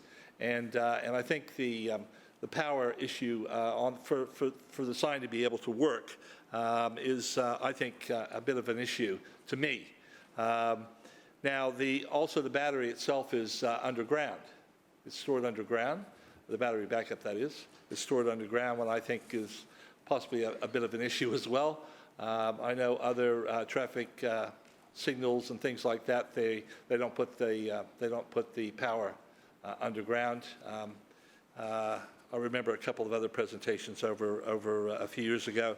In that respect, I asked that question about maybe putting something underground. They said, no, you can't put it underground, right? It's too dangerous to put it under there, or it's really hard to protect it from the water. Anyways, I noticed also on the presentation, and for everyone who had the presentation, the one out of Brookfield and Drewvale, there is power available out for those two signs. It doesn't have to be a battery backup. They could directly plug into the grid because there's two power poles right behind them, within meters of them. And so I think that would be a more suitable power source, really. And maybe they should have a look at that as well. Also thought it was quite interesting, of course, one of them was, the one out at Brookfield was actually right over a footpath. So I did ask what's the height between the footpath and the concrete and the bottom of the sign. Wasn't able to answer that question at that time, but it needs to be pretty high because people coming along with scooters nowadays, of course, would either potentially have a bit of a hazard and/or could maybe vandalize the sign itself in some respects. But I just think it's a good piece of infrastructure. It'll work quite well. It's done by remote. They got cameras. It's got all the bells and whistles. But I think for me, it's the power source that's the issue. For it to be reliable right through a flood period, and I think some someone should sort of look into either having a longer backup battery period, or a bigger battery, I should say, to make it more suitable for the purpose of what it's designed to do. And also, I acknowledge that the chair said that I did have some concern that those signs in the roadway saying either detour and or road closed, I still think that's optimally the best way to stop people from actually driving into floodwater. Because if the signs, for whatever reason, aren't working, of course, and we don't have those signs out on the road themselves, then there could potentially be a bit of an issue with certainly driver safety. So, with those few comments, I say that the technology is something that we should strive to update when that's available. And but I just think the power source is an issue for me, and I think we should maybe have a look at go back to the manufacturer and have a look and see how we can improve on that. Thank you, Chair. Further speakers. Councillor Toomey. Thank you, Madam Chairman. I rise also to report. Yeah, it says it's working. Pardon me. And I acknowledge Councillor Strunk's concerns around the solar panels. But I do remember my Year 9 science class where we did solar panels. Now, as anybody here who's gone through the Australian curriculum Year 9, you would do through solar panels and small electronics. Solar panels are basically made up of silicon wafer and conductors. There's a P-type and an N-type sandwiched together. Very, very similar to the way that you construct a ham and cheese toastie. Now, if you look at the solar panel, say the P-type, generally the electrons from the P-type, which in this case, let's call it the cheese, will flow in one direction. And they always flow out through, let's call the conductor, the bread. They always flow out of the bread. Now, if you can imagine that ham and cheese toastie, the cheese can't pass through the ham. It always has to flow in one direction. So for the cheese to get to the bottom, back to the N-type, which is the ham, it needs to flow around in a circuit. And this is basically how a solar cell works. Each solar cell generates roughly about 0.5 volts. Each of those solar cells, because of their nature and the crystalline structure of the silicon, is activated by photons. And this is where the concerns around how a solar panel behaves addresses Councillor Strunk's concerns. Photons are present not only during the day, they're also present at night. They're also present on a cloudy day. And it's those photons that excite the electrons to move from the P-type to the N-type part of the structure, in that case creating an electrical circuit. And in this case, we use the battery, we use the solar panel to charge the battery. So it's a very simple circuit, and it's basic grade 9 science. So, Councillor Strunk, to answer some of your concerns through the chair, those solar panels do work on a cloudy day. In some cases, depending on how much ambient light is around at night, they also charge the battery at night because they do require the photons, and the photons can come from reflection from the moon, ambient lighting in the street, even stars, depending on how dark the area is. So for that limited cycle that Councillor Strunk was mentioning, that 10 hours of battery backup, that would be if there was absolutely no charge coming from the solar panel. You would have 10 hours. But don't forget, on a rainy day, you still have light. You still have UV hitting it, and UV basically makes up 4% of light that hits the Earth. Those UVs that pass through clouds that are not impeded by cloud cover also generate power from the solar cells. So as Councillor Strunk said, it is very good technology. It's very smart technology.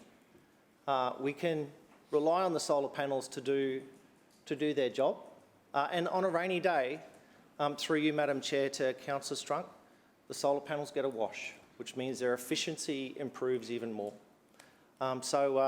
With those few comments around the solar panels, Madam Chairman, just remember, Chamber, if you want to know how a solar panel works, think of a ham and cheese toastie, and you'll never forget. Thank you, Madam Chairman.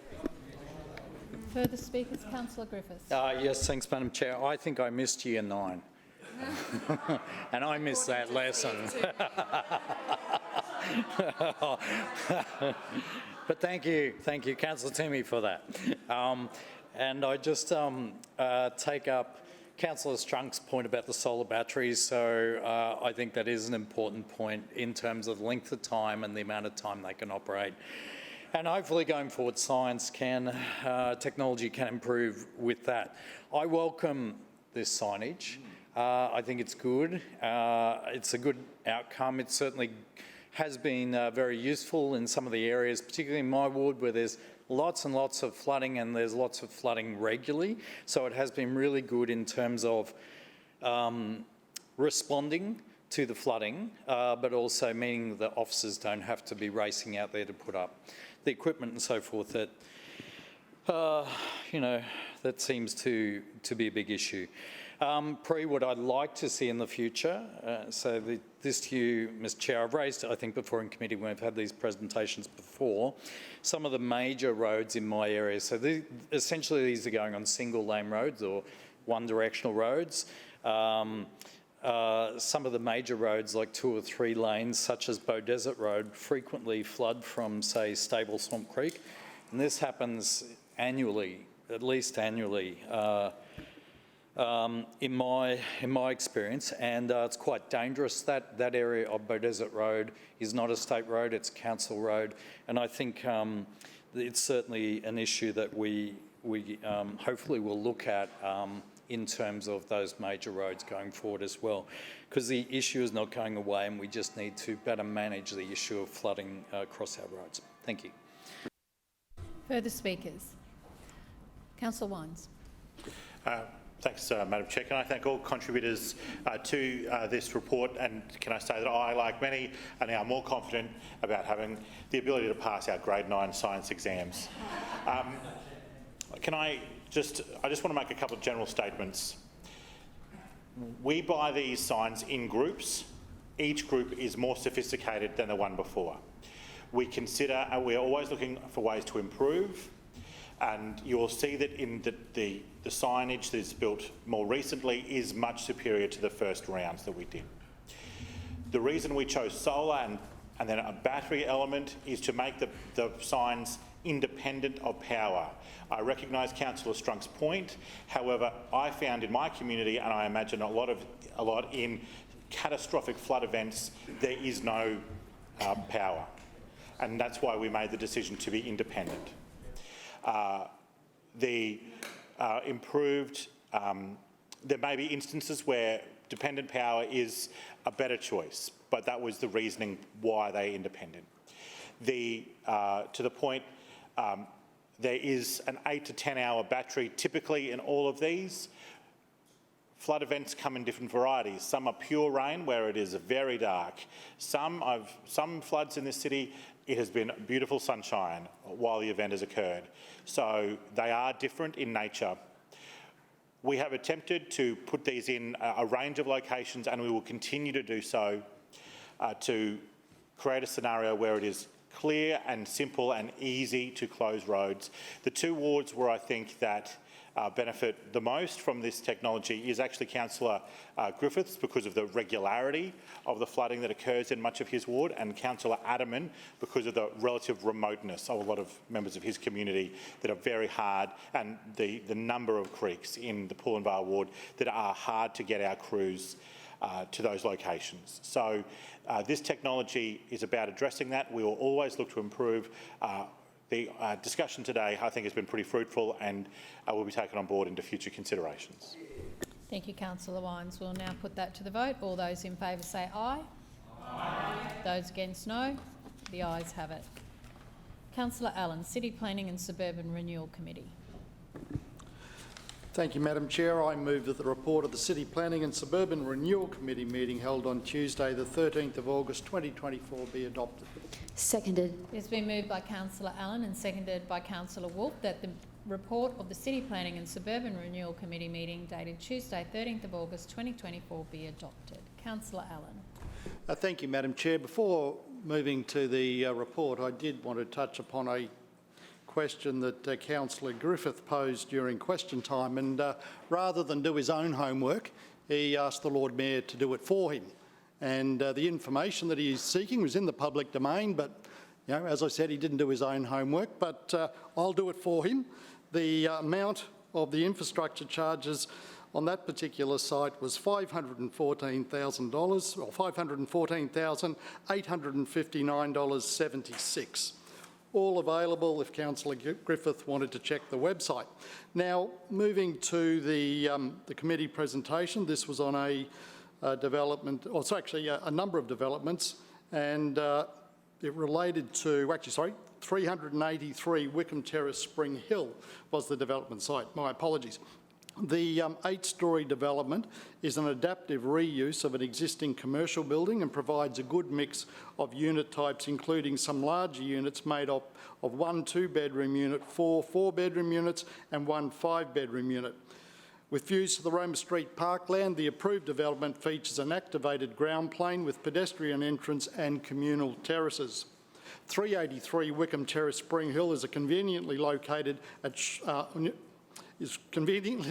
via a short walk to Roma Street train station and bus interchange. The Queen Street Mall is a 14-minute walk away, and Victoria Park can be reached within half an hour's walk. Additionally, this prime location has close access to shopping, medical facilities, schools and walking and cycling pathways. With sustainability in mind, 383 Wickham Terrace incorporates rainwater tanks for irrigation, solar shading through eaves and vertical operable blinds, and integrated landscaping to provide shading and cooling. On-site parking is made easy with 11 resident car spaces and 1 visitor car space. Residents have access to 6 bicycle parking spaces, and additionally there are 2 bicycle spaces for visitors. 383 Wickham Terrace Spring Hill is another example of the City Council's efforts to provide more housing in the right locations with a good mix of unit types. In addition to the presentation, there were 2 petitions on DAs, and I would note that both of these DAs are currently under assessment, and I'll leave further debate to the Chamber. Further speakers? No further speakers. We'll now put the motion to the vote. All those in favour say aye. Aye. Those against, no. The ayes have it. Division. Division has been called by Deputy Mayor and seconded by Councillor Dixon. Ayes to my right and noes to my left.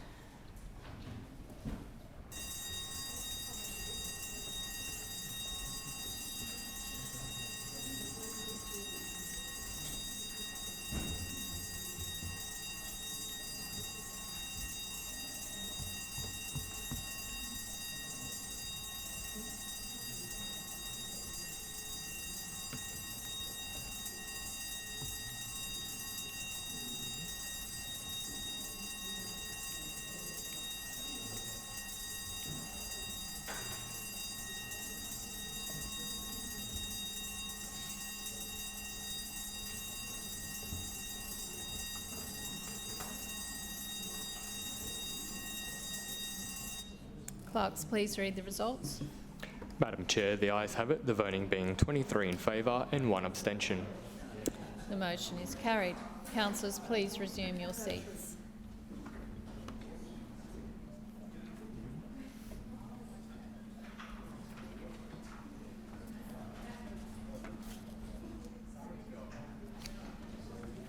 Councillor Davis, Environment, Parks and Sustainability Committee.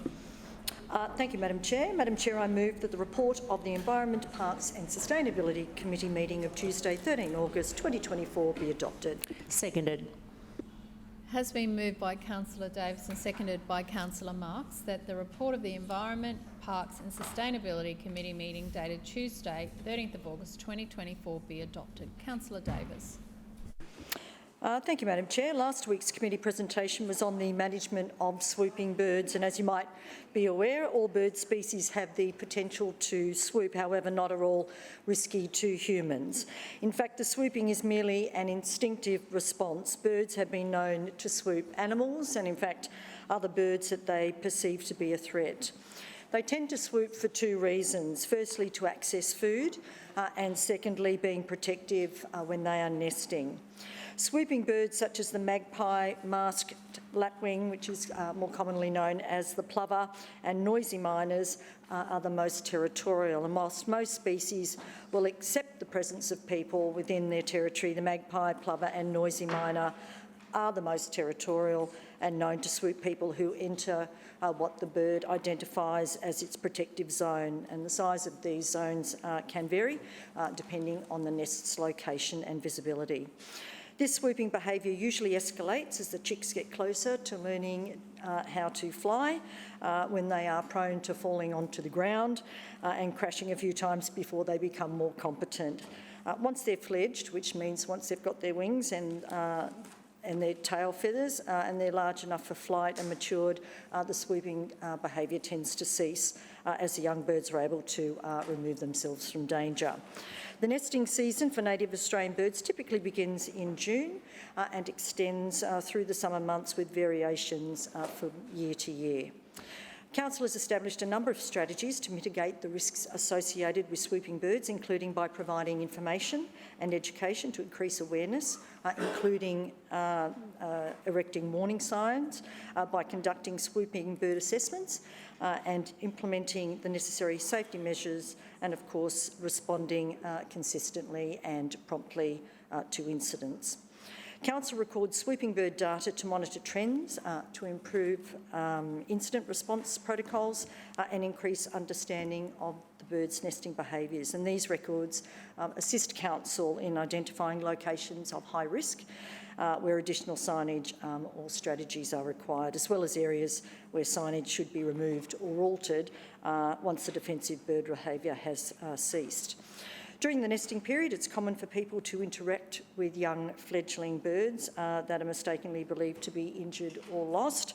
The best advice we were given was to avoid contact with the baby birds, refraining from giving them any food or any water, and also safely removing pets or other threats from the area.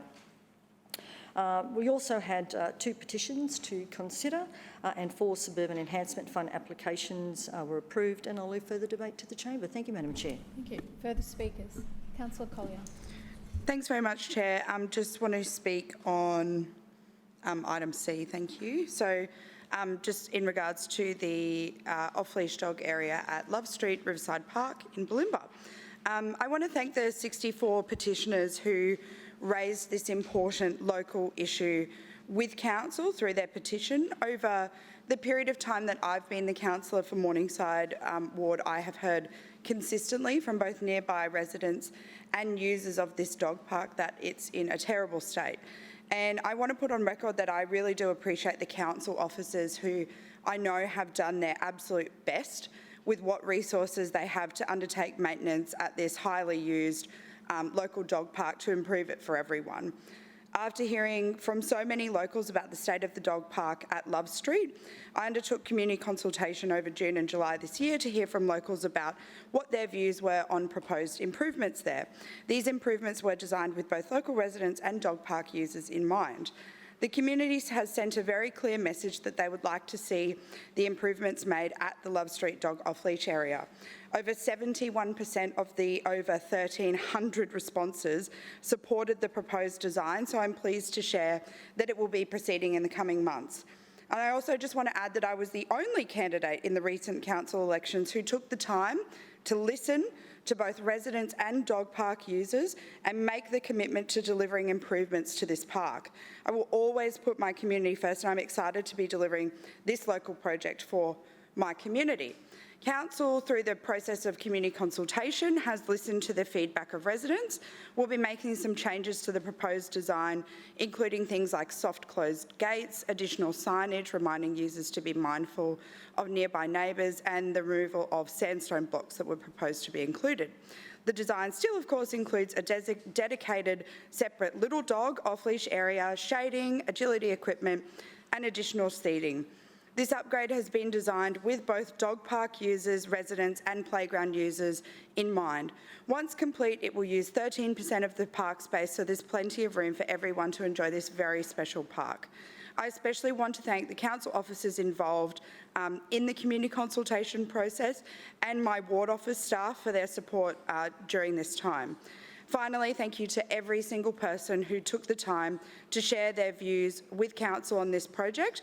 I'll continue to keep my community updated about project timeframes when I'm advised. Thank you, Councillor Collier. Further speakers? No further speakers? Councillor Davis? No? We'll now put it to the vote. All those in favour say aye. Aye. Those against, no. The ayes have it. Councillor Hutton, City Standards Committee. Thank you, Chair. I move that the report of the City Standards Committee held on Tuesday the 13th of August 2024 be adopted. Seconded. It's been moved by Councillor Hutton and seconded by Councillor Adamant that the report of the City Standards Committee meeting dated Tuesday 13th of August 2024 be adopted. Councillor Hutton. Thank you, Chair. Last week, our City Standards Committee had the opportunity to visit the ECA and get a behind-the-scenes look at the crucial work our compliance and regulatory services teams perform. This includes our environmental health, built environment and community standards teams. Our teams perform a wide range of activities at the ECA, ensuring everything runs smoothly and safely. Our environmental health officers play a crucial role in maintaining safety and compliance at the ECA. They meticulously inspect stables and petting zoos to ensure that waste is managed properly, preventing contamination of stormwater. This is also in line with the requirements set out by the Environmental Protection Act 1994 and the Public Health Act 2005. They also address noise and waste issues in accordance with the Events Local Law 2002, ensuring that events run smoothly and meet all the regulatory standards. Additionally, the officers conduct thorough checks of food businesses to verify compliance with the Food Act 2006 and food standards codes, safeguarding public health. In the event of suspected foodborne illnesses or disease outbreaks, they work closely with Queensland Health EHOs to manage and control any potential issues. Their work is essential in ensuring a safe and healthy environment for all attendees. Our building compliance officers collaborate closely with the RNA and the Queensland Fire Department to ensure that all buildings meet compliance standards. They conduct thorough inspections to identify and address any potential fire hazards, making sure that exit pathways are clear and accessible. Accordingly, they inspect accommodation for those displaying animals at the ECA to ensure safety and compliance throughout the event. I do want to put on record just our gratitude to those officers for the tour that they provided us and the committee. They do an amazing job, and I know that the many thousands of attendees of the ECA were safer because of their involvement. The committee also had a petition. They considered a petition requesting that council install a footpath on Trundle Street at Coorparoo. I leave further debate to the chamber.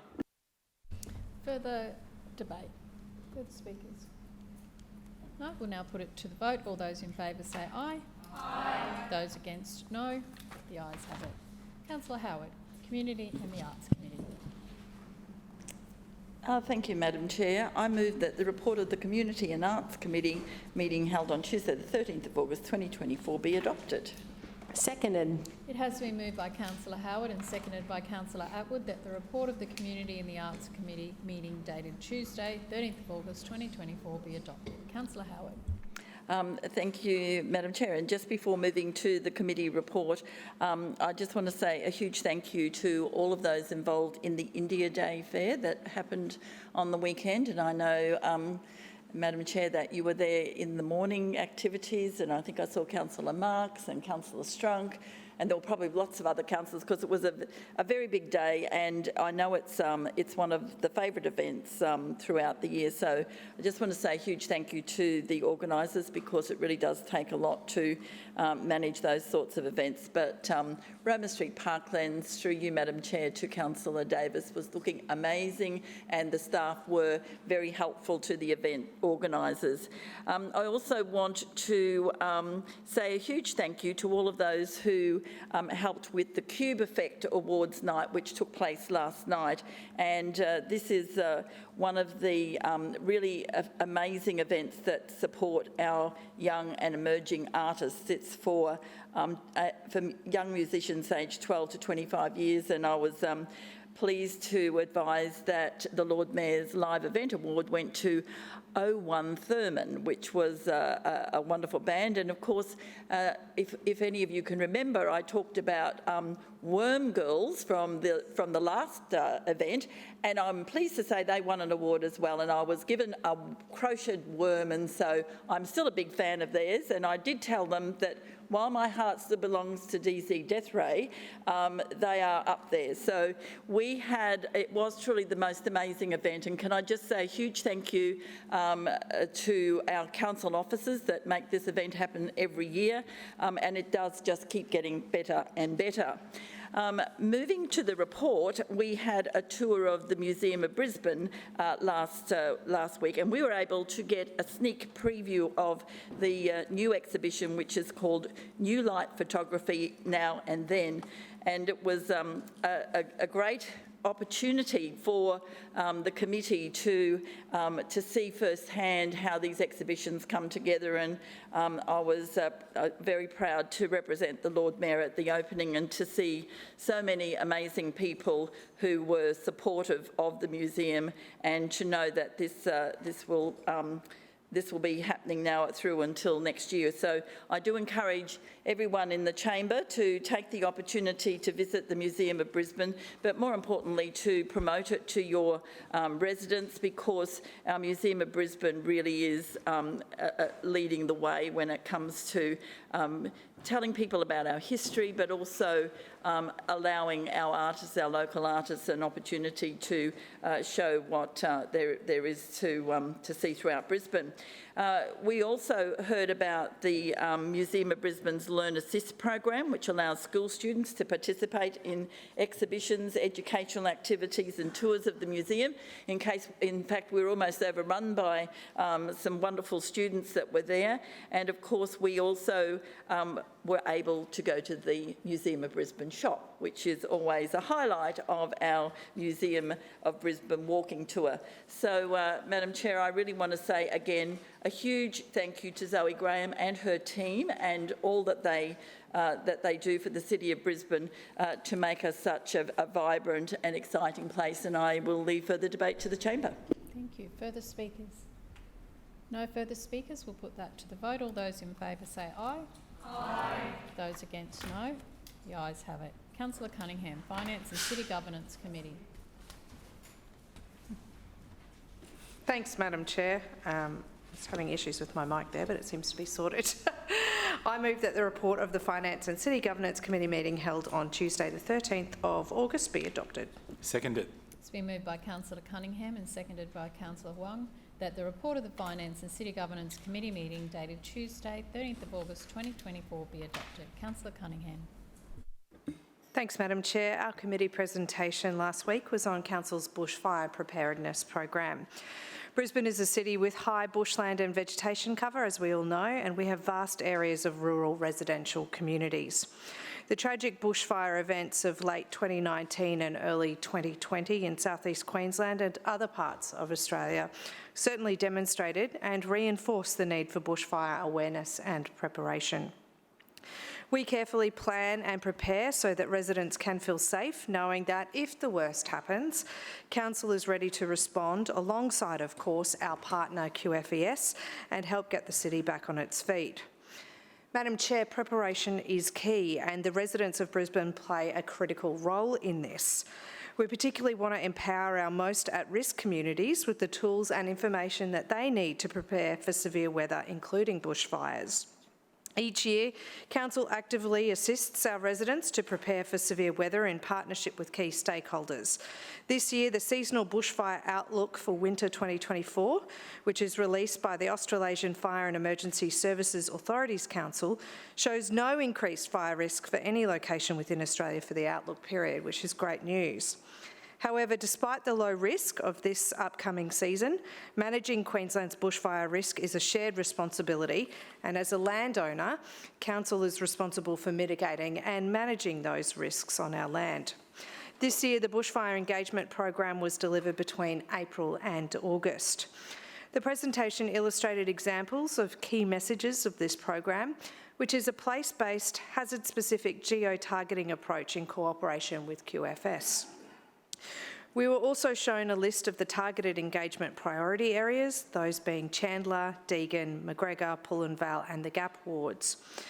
Councillor Massey asked a question about whether Council liaises with First Nations in relation to bushfire management and planned burns, Madam Chair. I can inform the Chamber that the City Resilience Branch works closely with Queensland Fire Department's Rural Fire Service to deliver community education to our bushfire-prone suburbs. But in particular, we work very closely with Michael Wattago, Uncle Mick, who is the Bushfire Mitigation Officer for Rural Fire.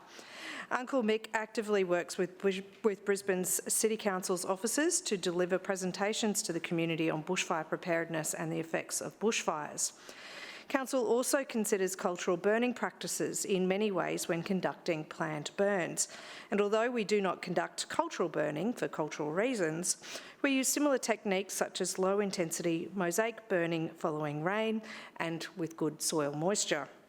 This has to be balanced accordingly with the time of the year and avoiding times such as fauna breeding seasons and flowering periods. Through Council's various memberships, such as Queensland Fire and Biodiversity Consortium, Council is able to participate in forums and learning opportunities to work with traditional owner organisations and learn from those by currently working together. Council places importance on taking guidance from the various traditional owner groups in the Brisbane LGA and respectfully engages at their preferred pace and timeframes in relation to managing their country. And I commend the report to the Chamber. Thank you. Further speakers? No further speakers. We'll put that to the vote. All those in favour say aye. Aye. Those against, no. The ayes have it. Councillors, are there any petitions? Councillor Wines. Madam Chair, I have a petition requesting that Council adopt changes to the parking conditions in narrow streets. Councillor Cassidy. Thank you, Chair. I have a petition from residents requesting Council halt the construction of a granny flat at 19 10th Avenue, Sandgate. Councillor Davis. Thank you, Madam Chair. I have a petition requesting Council create quarry rehabilitation plans for Pine Mountain and Mount Cootha quarries. Deputy Mayor. Thank you, Madam Chair. I have a petition asking for a refuge island outside the Whites Hill Reserve of off-leash dog park. Councillor Givney. Thank you, Chair. I have a petition requesting Council reject the Wynnum Golf Course fence proposal. Councillor Dixon, may I have a motion to receive these petitions? Chair, I move that the petitions as presented be received and referred to the committee concerned for consideration and report. Second. It has been moved by Councillor Dixon and seconded by Councillor Strunk that all petitions as presented be received and referred to the committee concerned for consideration and report. All those in favour say aye. Aye. Those against, no. The ayes have it. Councillors, are there any statements required as a result of an Office of the Independent Assessor or Councillor Ethics Committee order? General business. Point of order, Chair. Is there any debate? Councillor Adderman. Point of order, Chair. Oh, point of order, Councillor Adderman. Chair, I move that the motion currently lying on the table relating to the Acacia Ridge Sports Park precinct be taken off the table. Seconded. It has been moved by Councillor Adderman and seconded by the Deputy Mayor that the motion from the 21st of May 2024 be taken off the table. This is a procedural motion, so I now put to the vote. All those in favour say aye. Aye. Those against, no. The ayes have it. The motion is carried. The motion from 21st of May 2024 has been taken off the table, and I'll restate the motion to the Chamber.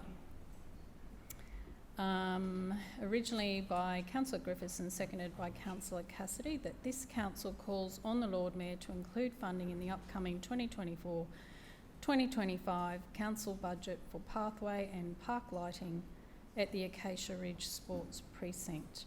Just one moment, please.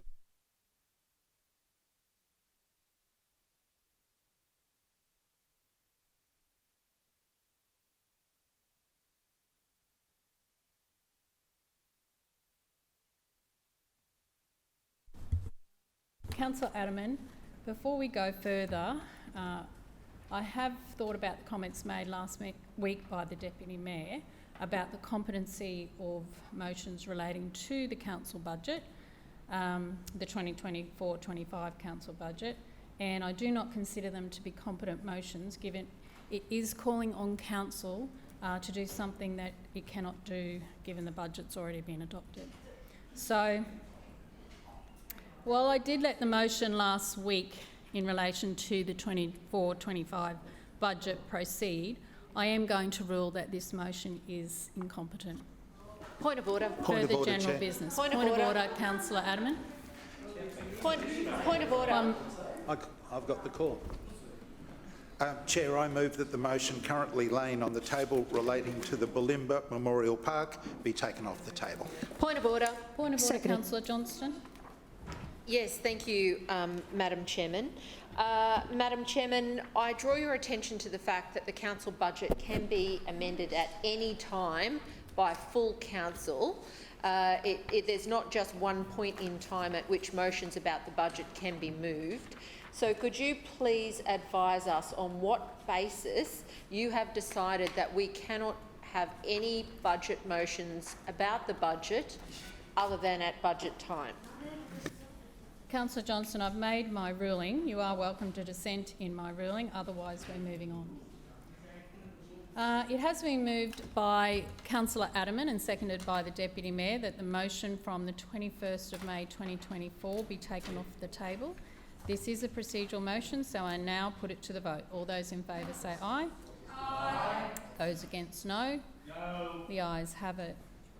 The motion is carried. So the motion from the 21st of May 2024 has been taken off the table. I'll restate the motion for the chamber while it is being redistributed to councillors. The motion was moved by Councillor Collier and seconded by Councillor Cassidy that this council calls on the Lord Mayor to commit funding to an upgrade of the playground in Bulimba Memorial Park in the 2024-25 council budget, and Councillor Aderman, as just stated with the former motion, I do find this one incompetent. Further speakers? Point of order, Chair. Point of order, Councillor Aderman. Yeah, thank you, Chair. Point of order. Sorry, point of order. Hold on, I'm speaking. Please. I'll come to you. I'll come to you next. I'll come to you next, Councillor. Chair, I move that the motion currently laying on the table relating to Pine Road, Archerfield Road and Azalea Street be taken off the table. Seconded. Councillor Johnston. I did not hear your ruling with respect to the previous motion about Bulimba, so could you just restate your ruling? Your voice is very low. What was your ruling with respect to that motion, please?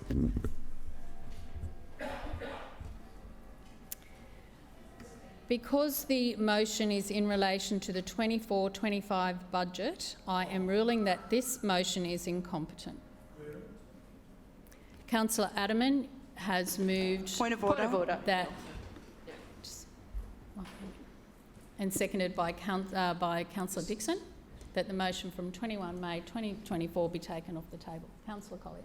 Chair, just on your ruling seeking clarification, my understanding is that there are funds available that can be voted on in a council budget review. So if you could please explain why you are voting that all funds that are currently in the budget are locked in and that there is no ability to make any changes when that is actually not the case.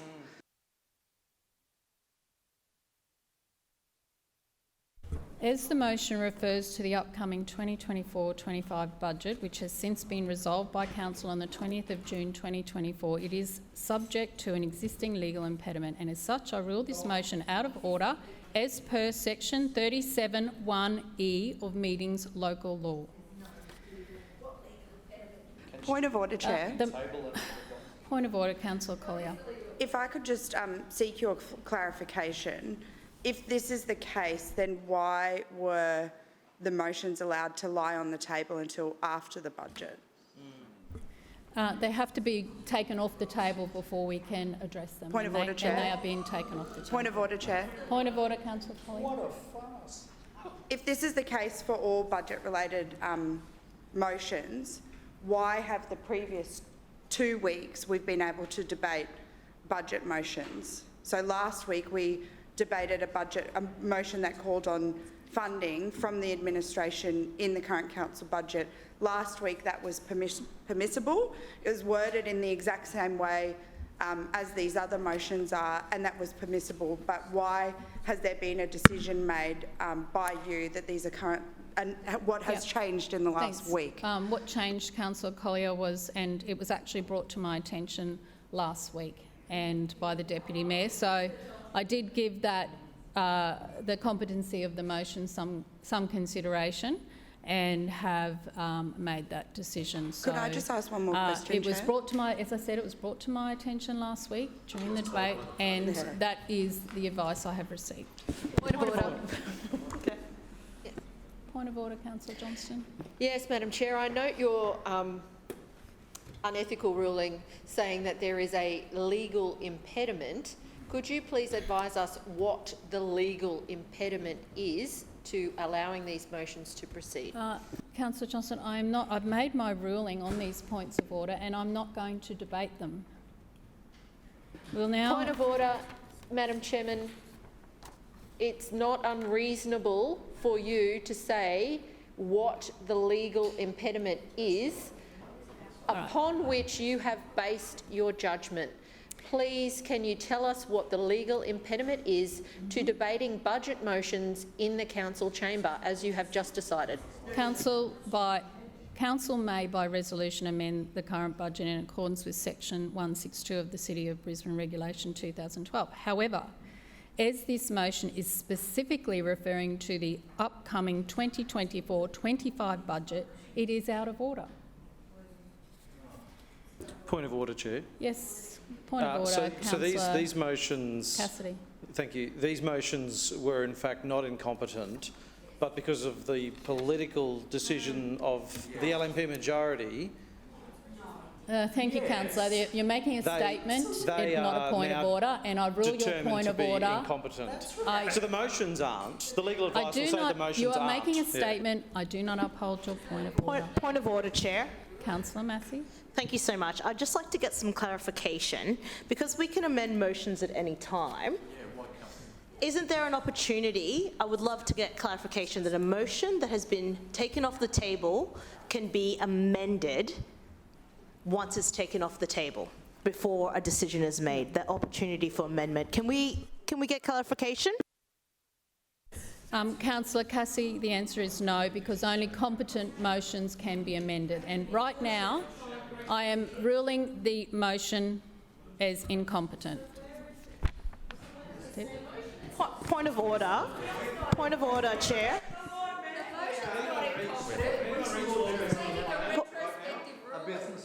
Point of order, Chair. Councillors, we have not taken the vote to take it off the table. We shall do that first. Point of order, Chair. Could I just get clarification where what's the term that's being used? This is the motion itself was competent when it was moved. So the incompetent motion. Can I get a reference in the local meeting laws where incompetent motions cannot be amended? No, Councillor. I've been quite... thank you, all councillors. Thank you. Thank you, Deputy Mayor. Deputy Mayor. Deputy Mayor, Councillor Cassidy. Do not call out. They are not... Thank you. I have explained already. I do not uphold your points of order, and I now need to take this off the table. It is a procedural motion, so I now put it to the vote. All those in favour say aye. Aye. Those against no. The ayes have it, and as you know, I'm ruling that incompetent. Further speakers? Councillor Adaman. Point of order, Chair.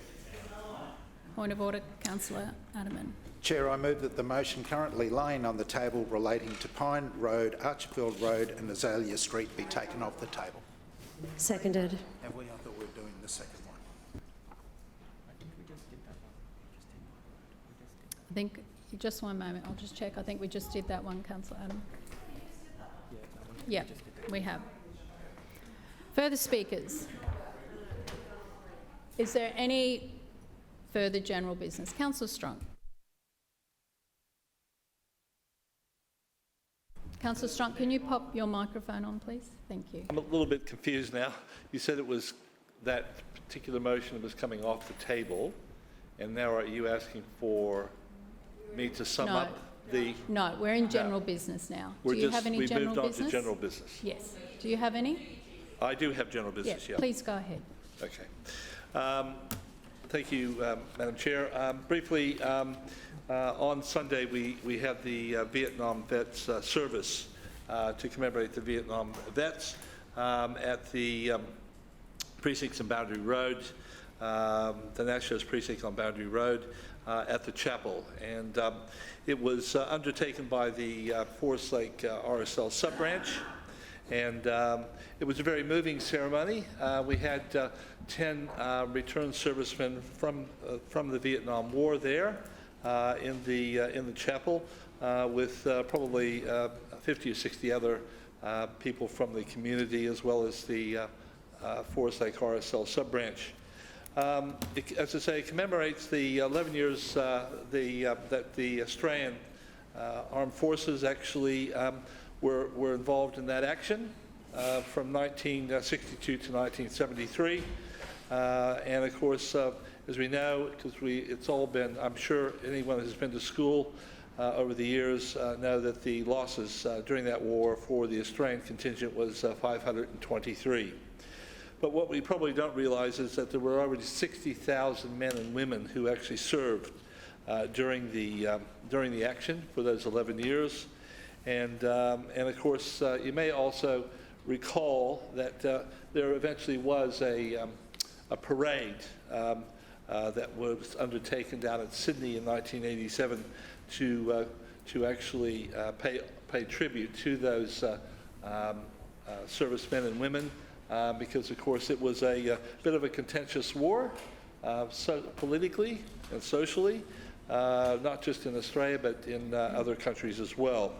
But there was over 25,000 returned servicemen from that war and other wars that actually marched on that day as well to pay tribute to those Vietnam vets.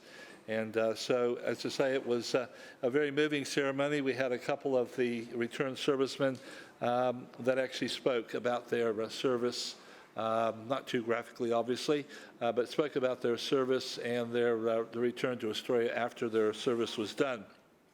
And it was quite moving, and then there was a roll call of those who served and who are still alive, and those who have passed on.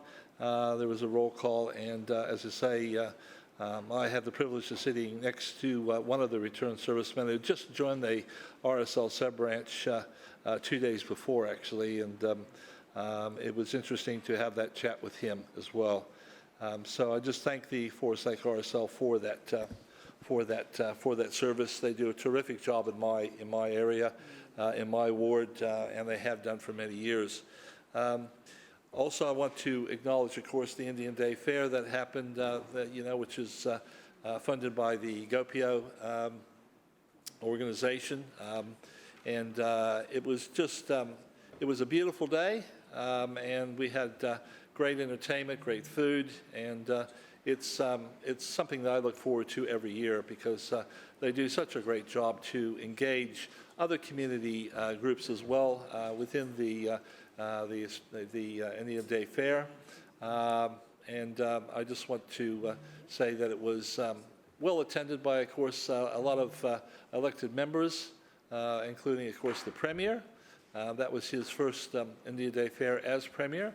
And we also had, of course, Jim Chalmers, the Treasurer of Australia, was there, along with Milton Dick, the Speaker of Australia, was there as well. And of course, council colleagues, Councillor Marks and Councillor Howard and others that were there as well, and former councillor as well was there. Angela Owen was there as well. So she doesn't miss an Indian Day Fair ever. But anyways, it was a great day, and I just appreciate their total commitment for this event every year, and they do it so well. Thank you. Thank you. Further speakers? Councillor Chongwa. Thank you, Chair. I rise to speak on active transport and the Sylvan Road Bikeway. Last week in these chambers, Councillor Murphy again attacked the Greens, going to great lengths to try and create a narrative to suggest the Greens don't have committed policy on active transport. Councillor Murphy said, and I quote from the council minutes, "Did the construction of the Sylvan Road Bikeway appear in the Greens 101 election commitments? No, it didn't." Through the chair, I would like to correct Councillor Murphy. Policy number 8 of our 101 election policies actually lists 13 high priority corridors for separated bike lanes. One of those high priority separated bike lanes listed in policy number 8 is Sylvan Road. I will make it very simple for Councillor Murphy and his team. Go to my website, sealchongwa.com, look up citywide policies for policy platform 2024 Brisbane City Council election, then hit Control F and type in Sylvan Road. Through the chair, Control F, Councillor Murphy, it's not that hard. As well as our 101 election policies, the Greens also announced 15 additional comprehensive policy initiatives on the key areas of policy for the 2024 election. Not bad for a party that never makes commitments. In our major policy initiative, Make Cycling Safe Again, Sylvan Road Bikeway is listed as a confirmed commitment. This is not the first time in these chambers that Councillor Murphy has gone to great lengths to try to create a narrative of the Greens that is based on his alternative facts. In the short time I've been a councillor in these chambers, Councillor Murphy has gone to plain wrong on multiple occasions, including the claim that former Councillor Shanmugatnam was opposed to the West End Toowong Bridge, which I've already corrected in these chambers. We can see how easy it is... Councillor Wines, you know...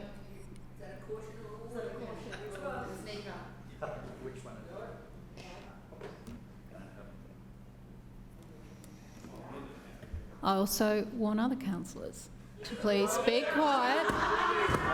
Thank you.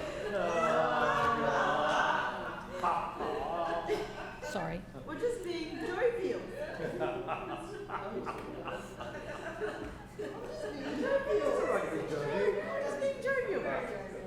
You're wasting Councillor Chongwa's time. Keep going, Seal. We can see Councillor, I ask all councillors to remain quiet while another councillor is on the floor speaking. Councillor. We can see how easy it is for the LNP to offer mistruths and fabrications about the Greens. This pattern of misinformation of their own alternative facts reflects a pattern of LNP attacks on the Greens that we all saw during the 2024 election campaign. A very deceitful pattern of alternative facts that is being continued in these chambers. So how much is the Schrinner Council actually spending on active transport and dedicated cycleways? The Queensland State Government, through their Cycle Network Local Government Grants Program, are funding nine Brisbane City Council active transport projects for 2024-2025 year. However, of these 9 projects, 5 are for design only, 3 are for lighting, 1 is for planning. There are actually no active transport projects being co-funded by the state government and the Brisbane City Council for construction on any new cycleways. None. For Councillor Murphy's celebrated Sylvan Road Bikeway, the state government says it is funding $800,000 for design only, and the council is contributing zero, nothing. The record-breaking council expenditure on bikeways that Councillor Murphy claims must of course be based on the green bridges. But the truth is that the Mayor promised 5 green bridges back in 2019. We now have 1 bridge cancelled, 2 going ahead and 2 paused. subject to funding availability. Due to the lack of transparency in this budget, it is still very difficult to tell how much this council is actually spending on bikeways. Outside the green bridges, it looks like it's less than $8 million on dedicated bikeways out of a total transport budget of $854 million this year. Councillor Murphy has suggested the Greens have no active transport policy commitments. The Greens' election policy on active transport is to build 35-kilometre protected bike and scooter lanes on 15 high-priority corridors with a proposed budget of $360 million over 4 years. Our Greens' policy commitments included creating direct connections to important community hubs and facilities. We would Councillor Chongwa, your time has expired. Further speakers, please. Councillor Johnston. Yes, I rise to speak on two items very briefly. Firstly, active transport, and secondly, the incompetent chairing of the council meeting. Firstly, I would like to commend Councillor Chongwa for raising the issue of council's duplicity when it comes to bikeways. During the information request process, Councillor Murphy was asked to outline all the bikeway projects being funded by Brisbane City Council, and he did rattle off a list which were lighting or design projects. It's interesting, isn't it, that even though council and the state government collaborated to look at the design for the Annerley Road bike lane, Brisbane City Council did not include any funding in its budget for the design. Now, in the most recent cycling list announced by the state government funding, there is $175,000 from the state, and guess what council's putting in? Zero. The CEO, I wrote to the CEO about this and said, well, hang on. Councillor Murphy's turned into a part-time chairperson as well as the Lord Mayor being a part-time Lord Mayor. The CEO said, oh, we'll have to look at it in a future budget review. Imagine that. There's a process by which we can come into the council chamber and the council budget can be voted on and changed. What a surprise that is to everybody except Councillor Landers, because it's a foreign concept to her.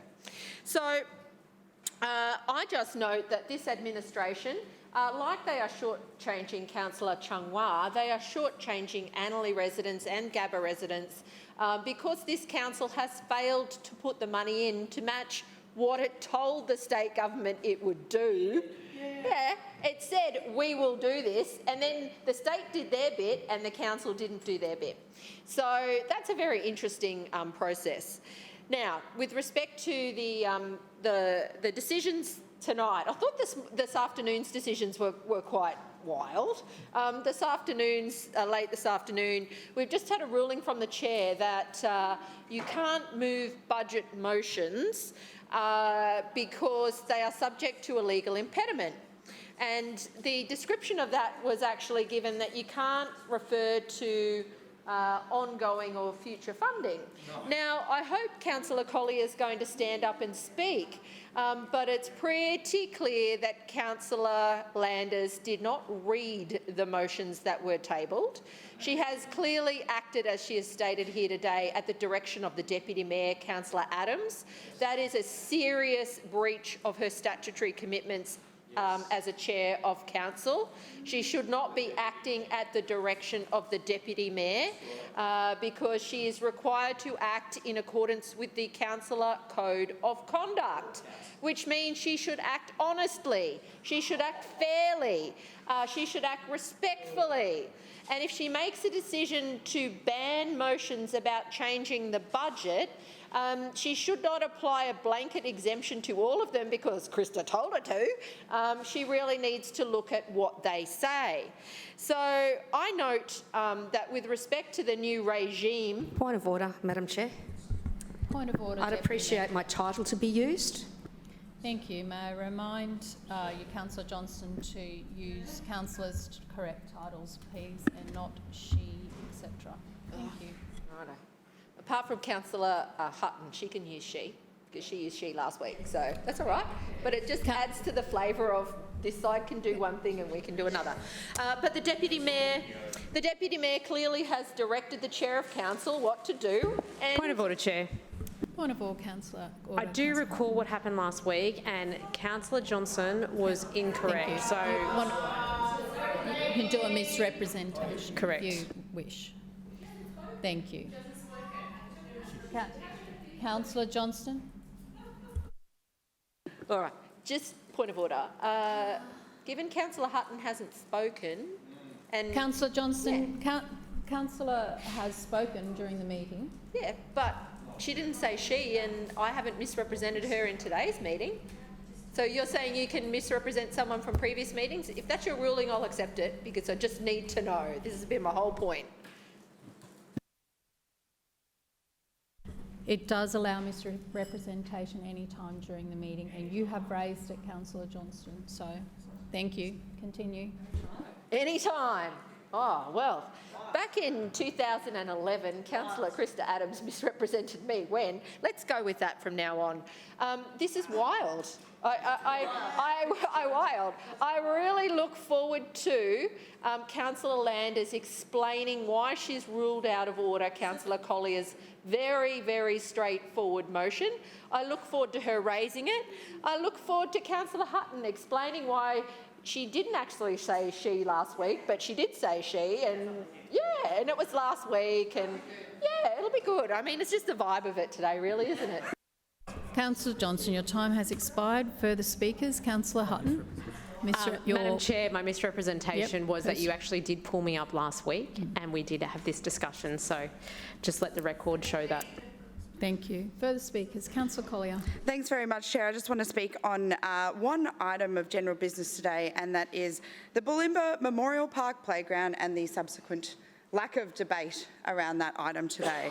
So, just to be clear, Chair, you made a ruling today that budget motions were incompetent, and you said, Chair, that you were directed to this incompetence by the Deputy Mayor, who, by the way... Point of order, Madam Chair. Point of order, Deputy Mayor. Claim to be misrepresented. Thank you. I note your claim. It was very hard to hear your ruling, Chair, over the shouting of the Deputy Mayor before, but I'll continue either way. So you stated today, Chair, that motions related to the upcoming council budget were incompetent. So I'd just like to read the wording of my proposed motion, that this council calls on the Lord Mayor to commit funding to an upgrade of the playground in Bulimba Memorial Park in the 2024-25 council budget. It doesn't, yes, you'll note that it doesn't say upcoming. And I am fairly new in this place. I have been here for just over a year. It is very challenging at times, the inconsistencies, the rule changes at the whim of the LNP regime. But I thought that there had been, since then, at least 4 budget reviews handed down where budget decisions can be made, like, I don't know, cutting $400 million from projects in the council budget. So it is just very interesting to me that, I guess, that excuse was given to shut down debate on what is ultimately an incredibly important issue for my local community. After we got lectured by this LNP Lord Mayor about apparently never bringing local issues. So when we do try, we get shut down because they're incompetent, although according to your own ruling, Chair, this one is actually competent. So I don't know what's going on. Seems to me like you maybe need to refresh your memory, or maybe not take direction from the Deputy Mayor. You ought to take a lesson out of, I don't know, Speaker Milton Dick's office. He is actually across the brief. He actually is fair in his rulings in the federal parliament. And I know he commands absolute respect from many councillors in this place too. So maybe you could reach out and catch up with him for a coffee. Either way, this is a terrible result for my local community, because I was calling very sensibly, and when I introduced this competent motion at the time in the lead up to budget, and it still is competent, when I introduced this motion, I was calling on the Lord Mayor to work with me for the betterment of my community. This is a playground that has over 1,000 users every single week, and there have been complicated issues with heritage trees I accept that I have a budget from my local councillor Suburban Enhancement Fund. That is not going to cut it. All I was asking for is that the Lord Mayor consider pitching in so that we could get a better playground delivered for the local communities sooner. But instead, I'm hamstrung with the absolute meagre budget to deliver local projects like playground upgrades, like new footpaths, like improvements to community facilities, dog off leash areas, you name it. And so my community is going to have this playground upgrade delivered in 2 stages. And I won't even mention the one in Norman Park that's now been shut for over a year. Can't even get the Lord Mayor to look at it. No one will mention it. It has literally been taped up and roped off for a year. Yep. This is the council according to the LNP, and we can do so much better. So. And it is all about priorities, Chair. That is the point of this motion, is saying we should be making priorities in local communities that support our amazing spaces. We are the custodians of incredible parks, playgrounds, green spaces, and we should be doing more than just the bare minimum, or in the case of Norman Park, actually just shutting it. I'd say worse than nothing, Councillor Cassidy. This is not a good outcome, and I'll be making sure that my community knows where the LNP stands when it comes to upgrading Bulimba Memorial Park. I am the only councillor, I am the only council candidate who is going to actually work with my community to get this done for the betterment of my community. Further speakers? Misrepresented. Yes, you did. Just wanted to make it very clear, particularly to those who were screaming at me across the chamber, all 5 of them. I have not spoken to the Chair of Council at any time in the last week about any of those motions, and their misspeaking is absolutely wrong and offensive. Further speakers? Point of order. Point of order, Councillor Johnston. Madam Chairman, as you have ruled out of order inappropriately a valid budget motion moved by Councillor Collier, due to your incompetence, I move that you leave the chair. Seconded. It has been moved by Councillor Johnston and seconded by Councillor Collier that I vacate the chair. All those in favour say aye. Those against say no. The motion is lost. Division. Division has been called by Councillor Johnston and seconded by Councillor Collier. Ayes to my right and noes to my left.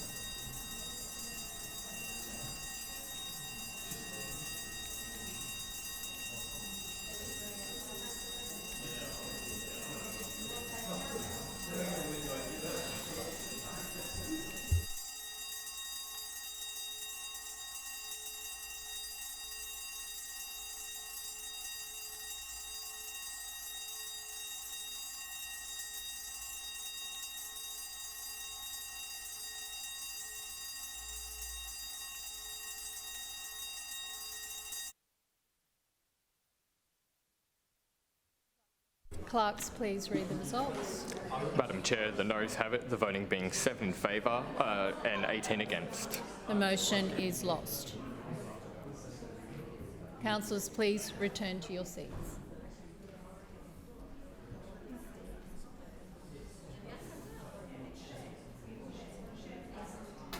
Are there any further items of general business? Deputy Mayor. Thank you, Madam Chair. And as promised last week, I didn't want Councillor Cassidy to miss out. Part 2 of Learnings from Paris. Definitely, and I'm sure there will be more, there is so much that was learnt over there. Actually being on the ground, as I mentioned, Paris, the city themselves put on a program that was separate to the actual OCOG Observer program that our officers attended, and it was fantastic. Their officers, myself and representatives from BETA attended the Paris City program and had some invaluable learnings. Last week I spoke about the transport and the connection and the interconnection that is very, very vital to make sure trains, metro.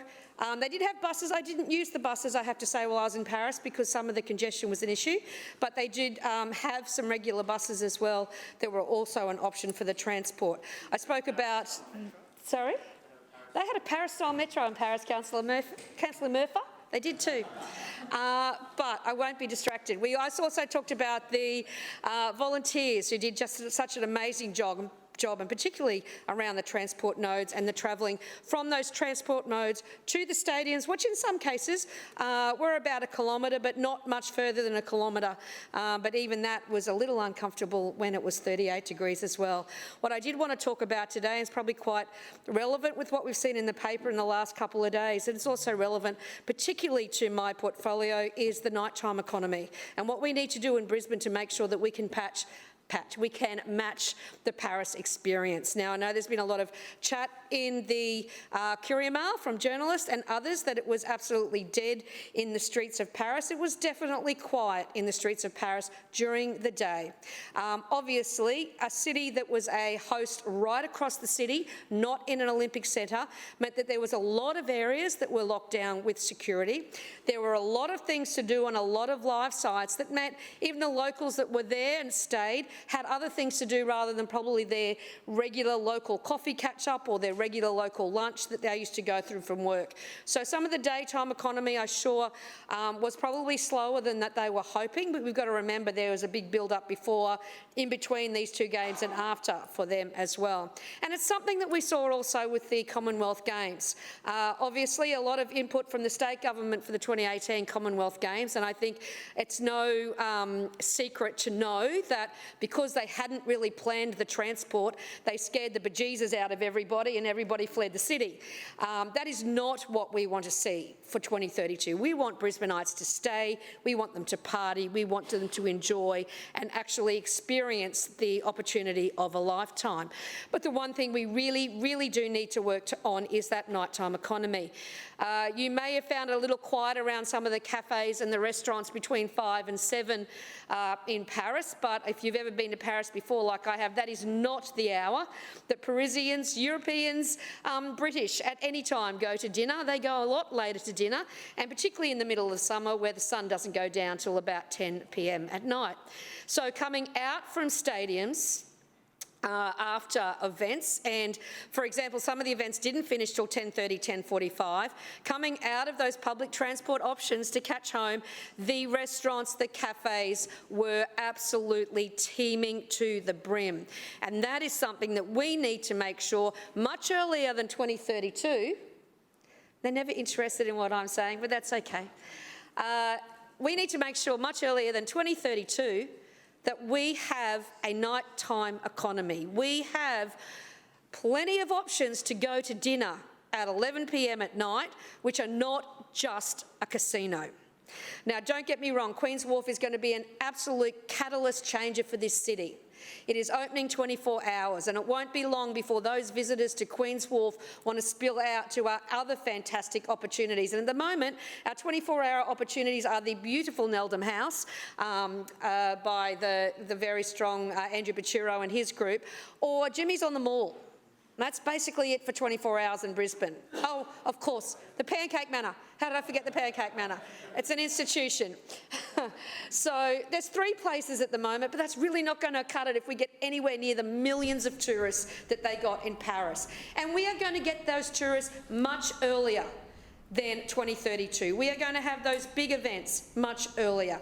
We need to get on now. I'm looking forward to working with the Nighttime Economy Advisory Board, bringing back some of those findings when I spoke about the city and how they manage that. And the nighttime economy is going to be a great learning and some experience there in Paris on how they manage that, transport, etc., right through the night. Thank you, Madam Chair. Thank you. Are there any further items of general business? Councillor Massey. Thank you, Chair. I rise to speak on just one matter today, which is the role of the chair and the function within here in chambers. Look, the role of the chair is incredibly important because through you, Chair, you are the arbiter of decision-making here within these walls. And that's an important role because that decision is final. And in the short time that I've been here, there have been various moments, not just while you were chairing, but also through the previous chair, where there have been behaviours that have been ignored, there have been apologies that have had to be made, there have been critical moments where there has been a distinct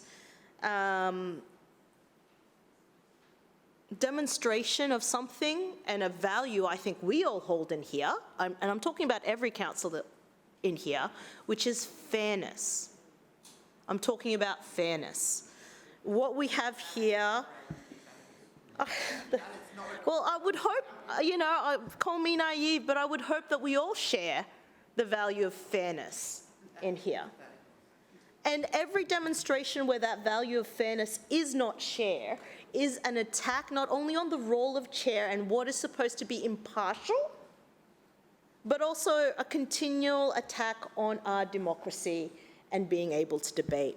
I think it would be remiss of me to not stand up and talk about what we have seen today, the various decisions that have been made, the impunity that has been given on some councillors, and the heavy weightedness of words that have used that don't actually sit within our local law.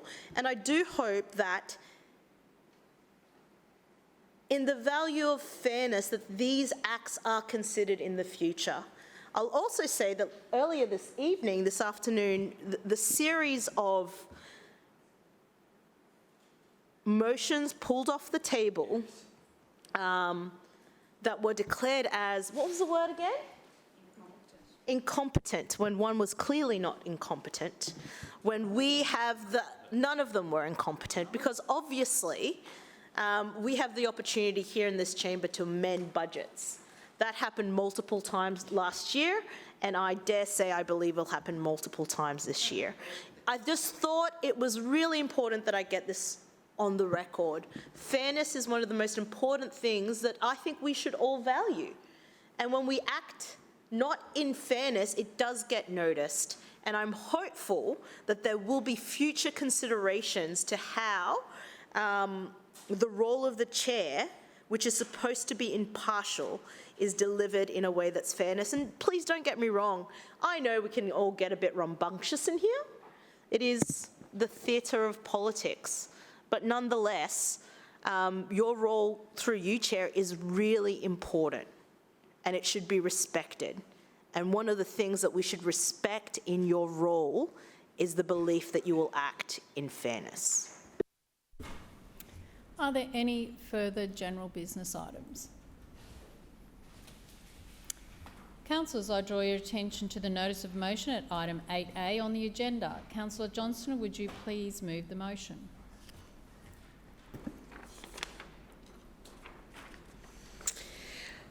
I move that Brisbane City Council reschedules closure of the Walter Taylor Bridge in September 2024 to 9 p.m. Friday 3 January to 4 a.m. Monday 20 January 2025. Seconded. It has been moved by Councillor Johnston and seconded by Councillor Massey that Brisbane City Council reschedules closure of the Walter Taylor Bridge in September 2024 to 9 p.m. Friday 3rd of January to 4 a.m. Monday 20 January 2025. Is there any debate? Councillor Johnston. Yes. For the second week in a row, I'm rising to request that Brisbane City Council takes action to mitigate the impacts of the closure of the Walter Taylor Bridge on my community and the western suburbs of Brisbane. It's fascinating. Today, City Projects sent me a new flyer electronically, which says that the closure is exactly the same closure as happened in 1993, the last time there was a full closure of the Walter Taylor Bridge. Interestingly enough, the last time there was a full closure of the Walter Taylor Bridge in 1993, does anybody want to guess what month it actually happened? January 1993. So this council is being dishonest with residents when it says that what it's doing is exactly the same as they did in 1993. No, it is not. So not only has council failed to notify residents about the Walter Taylor Bridge closure, I live 2 and a bit kilometres from the bridge and I've not been notified about the road closure. Residents were supposed to have been notified last week. We have not been notified about the bridge road closure. There's barely a sign up in the district about the road closure. I wrote to the CEO 10 days ago with a whole series of questions that I outlined in this chamber last week. There's been crickets from council in response to those issues. So it is incumbent, I think, upon me as one of the 2 local councillors, and I'm even getting people from the north side, from Indooroopilly, saying, help us, we need to get across the bridge. So it is absolutely critical that council delays this decision and moves it to January when it is a quieter time of year. If council goes ahead with the September bridge closure, university is still sitting for one of the 2 weeks of the closure period. So you will be impacting on students who go to the University of Queensland. And interestingly, I'm sure you will say, well, they can hop on the train. Sure, they can hop on the train. They can't actually hop on a bus, though, that might get them up to the bus interchange at Indooroopilly because the buses aren't running, because council shut down all bus access with this decision. So we need to look at when the best time of year is to undertake this important maintenance work. The fact that this council has failed to address any of the concerns about signage for detours, notification to residents, providing universal access for bus users rather than dumping them at a train station that has dozens of stairs, meaning the elderly, the disabled and people with prams will not be able to access public transport services at all. There's no confirmation back that ambulances, which are over 2 metres wide, will be able to come over the Jack Pesh Bridge. It says that's a limit, that only vehicles under 2 metres wide will be able to do that. Will our district have access to ambulance services and timely access to hospitals? I don't think so. There is no advice back from council about the impact of the detour on Councillor Hutton's ward, and I think her residents are going to be screaming the house down when they realise they're about to get another 10 or 20,000 vehicles a day using Cook Street and 17 Mile Rocks Road, single-lane road closures. In addition, of course, you've got the Centenary motorway works, which are causing chaos and actually diverting people to Oxley Road. And you've got the Moggle Road roundabout upgrade, which is chaotic, but is due to be finished by Christmas. So if the closure was moved to January, one of the 2 serious impediments would actually be removed, unless council's saying the Moggle Road roundabout project will still be going in January. Because it makes sense to do it in January. That's what they did in 1993, and this council says it's doing just what it did in 1993. Well, no, they're not. We need more time to plan this out properly because council's planning has been woeful. We need more time for better notification, well, any notification to residents. And I say again, I live at Sherwood and I have not received any notice from council as a resident about the road closure, and I've been asking everybody.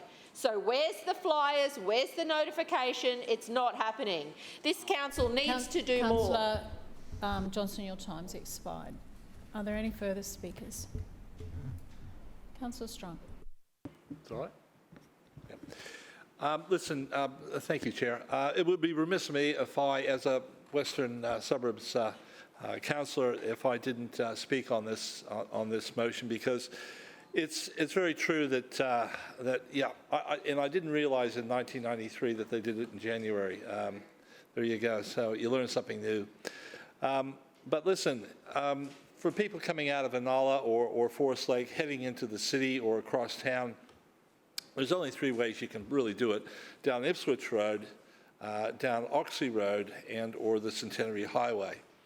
And listen, if one of those is going to be closed for like 17 days, it's going to be it's probably going to be chaos anyways, right? Especially the fact that the Centenary motorway is still being duplicated as far as the bridge. But if there's an accident that happens on any one of those roads, it will be gridlock. And I don't want to be trapped in that, and I'm sure my residents don't want to be trapped in that as well. So it makes sense to actually do it in January, right? It makes sense. Or if but it doesn't actually have to be done this year or early next year. Can it be not done after the duplication of the Centenary Highway bridge is completed? Because, I mean, you're just making you're making an incredible rod for your back here, and you just better hope that everyone's driving to the best abilities and there's no accidents along Ipswich Road, because I know what happens when there is an accident in Ipswich Road. Centenary is just totally gridlocked, and if you're even able to get to turn off at Oxley, or you come up, through Blunder to Oxley Road, if you're even able to get there, right? Then of course that's usually my backup. If Centenary is closed, my backup is actually Walter Taylor, right? Rather than even Ipswich Road when accidents occur. So, for those 17 days, if I was the Lord Mayor, or if I was the... Well, he's flying. Yeah, anyways, if I was the chair having responsibility for this, or the Lord Mayor, I think I'd be losing some sleep, just hoping and praying that nothing happens in those 17 days that causes total gridlock, because everyone will be after you, including 4BC and all those radio stations and all the TV. You can just imagine the media coverage of something like that happening. And I tell you what, yes, the bridge needs maintenance, but that'll all be ignored. It'll be gridlock in Brisbane, in the western suburbs, and the helicopters will be up, shooting down on it. The drones will be up. Everyone will be having a shot at Brisbane City Council and this administration, because of the incompetence in regards to the maintenance of this bridge that should have probably been done certainly at a more feasible and better timing, like in January. Anyways, I just had to say a few words, so that my residents know that I'm not happy with what they're doing, and so if something does happen, well, at least they know that I advocated for a change to the timing. Thank you, Chair. Further speakers. Councillor Toomey. Thank you, Madam Chairman, and I too rise to speak on this motion, and we're second week in, and I acknowledge Councillor Johnson's passion and care for her community. But unfortunately, we are definitely looking at another technical, impractical motion here, Madam Chairman. And that's quite evident when you actually look at what Council is intending to do, as I outlined last week in the chamber to the previous motion, but also in relation to the material use, the actual materials that we are going to use to maintain the bridge. Now, looking at some of the more technical data, and I feel like I'm suddenly becoming the Chamber's engineer. I think you are. Somehow. Chief engineer too. But I'm not going to compare the Walter Taylor Bridge to a ham and cheese toastie. I'm definitely not going to do that. But what we basically have here is the use of a hybrid polymer. And the hybrid polymer that is going to be used to repair the deck, or seal the deck, I should say, actually comes in 3 parts. And it's not like araldite where there's a 2-part mix. This is a 3-part mix. Now, with the 3-part mix comes a very specific curing temperature range. Yes, correct, Councillor Murphy. I'll take that interjection. There's a window of temperature for curing. So if you go below that temperature, it doesn't work. If you go above that temperature, it doesn't work that well either. It is sensitive. It is sensitive. And the material data that's been supplied does actually specify that it has to be done in a certain way. Otherwise, this can't be guaranteed. So for the sake of the chamber, the material curing range, temperature range, is 15.5 degrees C as a minimum. And as a maximum, it's 26.6 degrees C. Now, looking at the curing window, temperature window is what we'll call it. For January, does anybody know what the minimum average temperature for January is? Or 22, Deputy Mayor, very close. 21.7 is the minimum average temperature for January. Does anybody have any idea what the maximum temperature for January would be? Somebody actually got it spot on, 30.4. 30.4. Now, looking at that, you might say, well, you know, maximum temperature might peak 1 or 2 days. That'll be fine, you know, we might be able to manage that. But in January, on average, we have 18 days over 30 degrees, which puts the curing temperature well outside the 26.6. We've got no warranty, correct? Councillor Murphy gets void of warranty. So let's have a look at September. Keeping in mind that we have a curing window, does anybody know what the average temperature for September could be? 13.9 is the minimum temperature. The maximum is 25.7. Good window. Perfect window. On top of that, how many days in September traditionally do we go over 30 degrees out of the whole month? Two. So just to add a little bit further, more information to that, for those in the chamber who understand the curing or don't understand how a curing polymer works, it actually cures from the outside in. So it's not like fiberglass resin where the material actually heats up and it's a chemical process and cures from the inside out. This is an outside-in curing process. Nothing like a toasty, Councillor Adderman. Nothing like a toasty. So given that, what is very, very critical for the curing of the hybrid polymer is to keep it dry. So let's look at the rainfall. January rainfall. How many millimetres of rain do you think we would have in January? On average? No, 138 millimetres, Councillor Adderman. 138 millimetres, which is quite a number of rain days for January. So that will... Councillor Toomey, your time has expired. Are there any further speakers? Councillor Wines.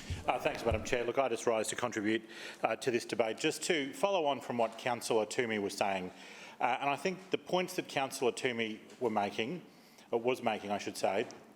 was the types of concerns that, excuse me, that we are worrying ourselves with to ensure that this project gets the best possible outcome. The resin waterproofing is necessary to ensure the longevity of this bridge. Let's stop and think for a moment what we're talking about. The Walters-Haller Bridge is a two-lane, one-lane each-way bridge built, if memory serves, 1936. It's 88 years old. It's built privately as a toll bridge. As many would know, the toll master lived in the bridge for many years. To ensure that this bridge gets as many years of life out of it, we have to treat it very well.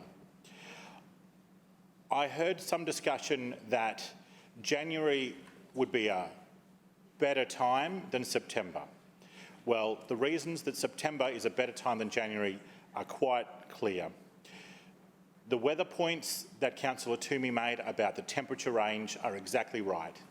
If the curing resin exceeds certain heat for too long, it will not cure properly. It has to be held within that cooler range. The weather The project will benefit from drier weather. It is more likely to be dry in September than in January. The trading periods around Christmas are key. Most businesses in the retail world depend on the 8 weeks leading to Christmas and the 2 to 4 weeks after. That is that period in January within question in this resolution. The access to key retail outlets, I think, is important to people on the south side. Now, people, it's a funny sort of criticism that we're getting about the project because Councillor Johnson recognises that it's essential work that must occur, yet then goes and effectively attacks and undermines the project. Now, the project is essential work. It is necessary work to ensure that we can use this bridge for many, many years to come. Look, just go back to describing the bridge again. The bridge carries 35,000 vehicles a day. However, we know in the September school holidays it reduces to 31,000, a significant reduction in the number of vehicles that use the bridge. Our research shows that September is quieter than January. And once again, the murmurings from people who claim to support maintaining the longevity of the bridge but attack every effort to maintain it continues. The truth of the matter is the waterproofing works, so to compare the 93 works to now, the 93 works were the conversion of a wooden bridge to the current concrete bridge. This concrete bridge now requires waterproofing. The waterproofing requires a resin seal the full width of the roadway. For it to set, it has to have the correct temperature that Councillor Toomey described. It has to have no vibrations that are comparable to what a vehicle would do, so it must be still for 10 to 12 hours,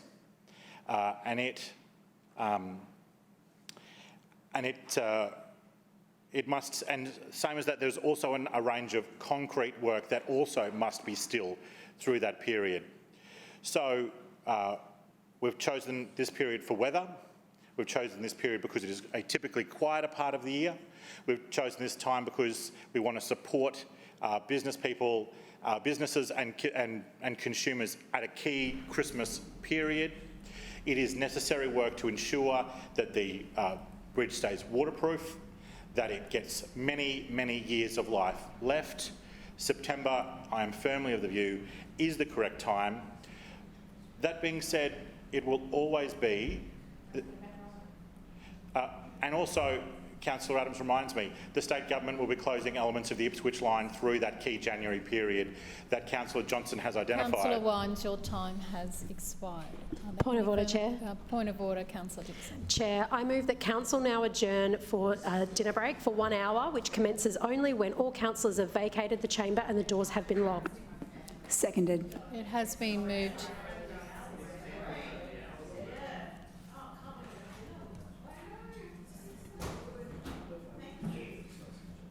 Councillor Massey? It has been moved by Councillor Dixon and seconded by Councillor Givney that Council adjourn for dinner for a period of 1 hour which commences only when all councillors have vacated the chamber and the doors have been locked. All those in favour say aye. Aye. Those against no. No. The ayes have it. The meeting will be adjourned when all councillors have left the chamber.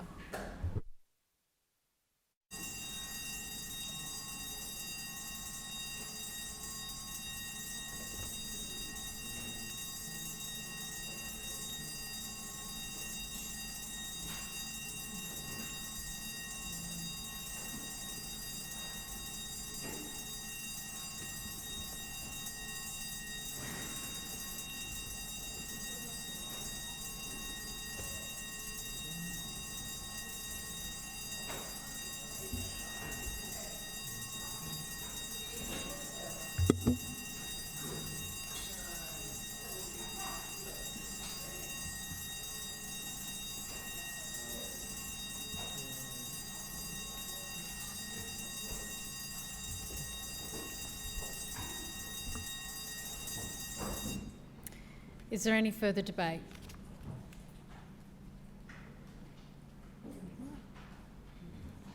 No further debate. Councillor Johnston.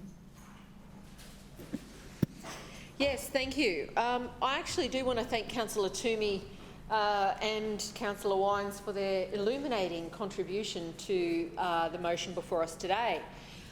Firstly, I'll just point out that Council is publicly telling people that this bridge maintenance work mirrors what happened in 1993. So, number one, we know that's not true because of the nature of the actual work being undertaken. And two, we know it's not true because of the timing in which the work is going to be undertaken. But the really disturbing thing that we've been told tonight, which now not only was I concerned before, now I am extremely concerned. Councillor Toomey and Councillor Wines have both told us that the work has to be done under temperature conditions that range between 13 and 26 degrees. 13 and 26 degrees. No, sorry, 15 and 26 degrees. Now, it's August. Does anybody want to have a guess how many days in the week, this week, are going to be above 26 or above? Does anybody want to guess? 6. 6. It's not 7, it's 6.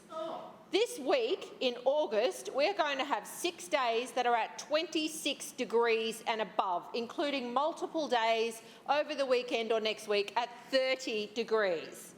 So, if, and this is the part that just makes it look pretty embarrassing for the infrastructure chairperson, and I don't know if Councillor Toomey's a deputy, but if he's a deputy, it makes it look pretty embarrassing for him.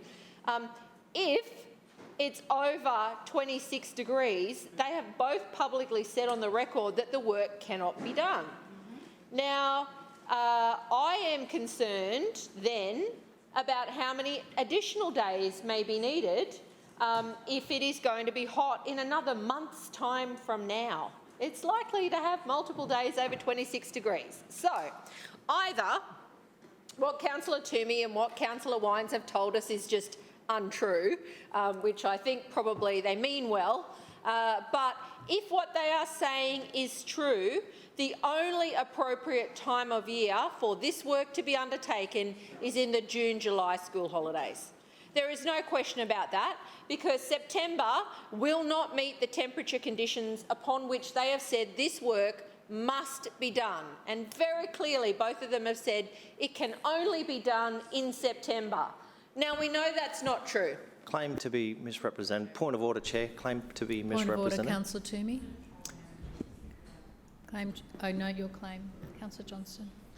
I know. I mean, he gave us a very lovely detailed speech, and I definitely wrote down all those temperatures and, you know, rain's a problem too and all those kind of things.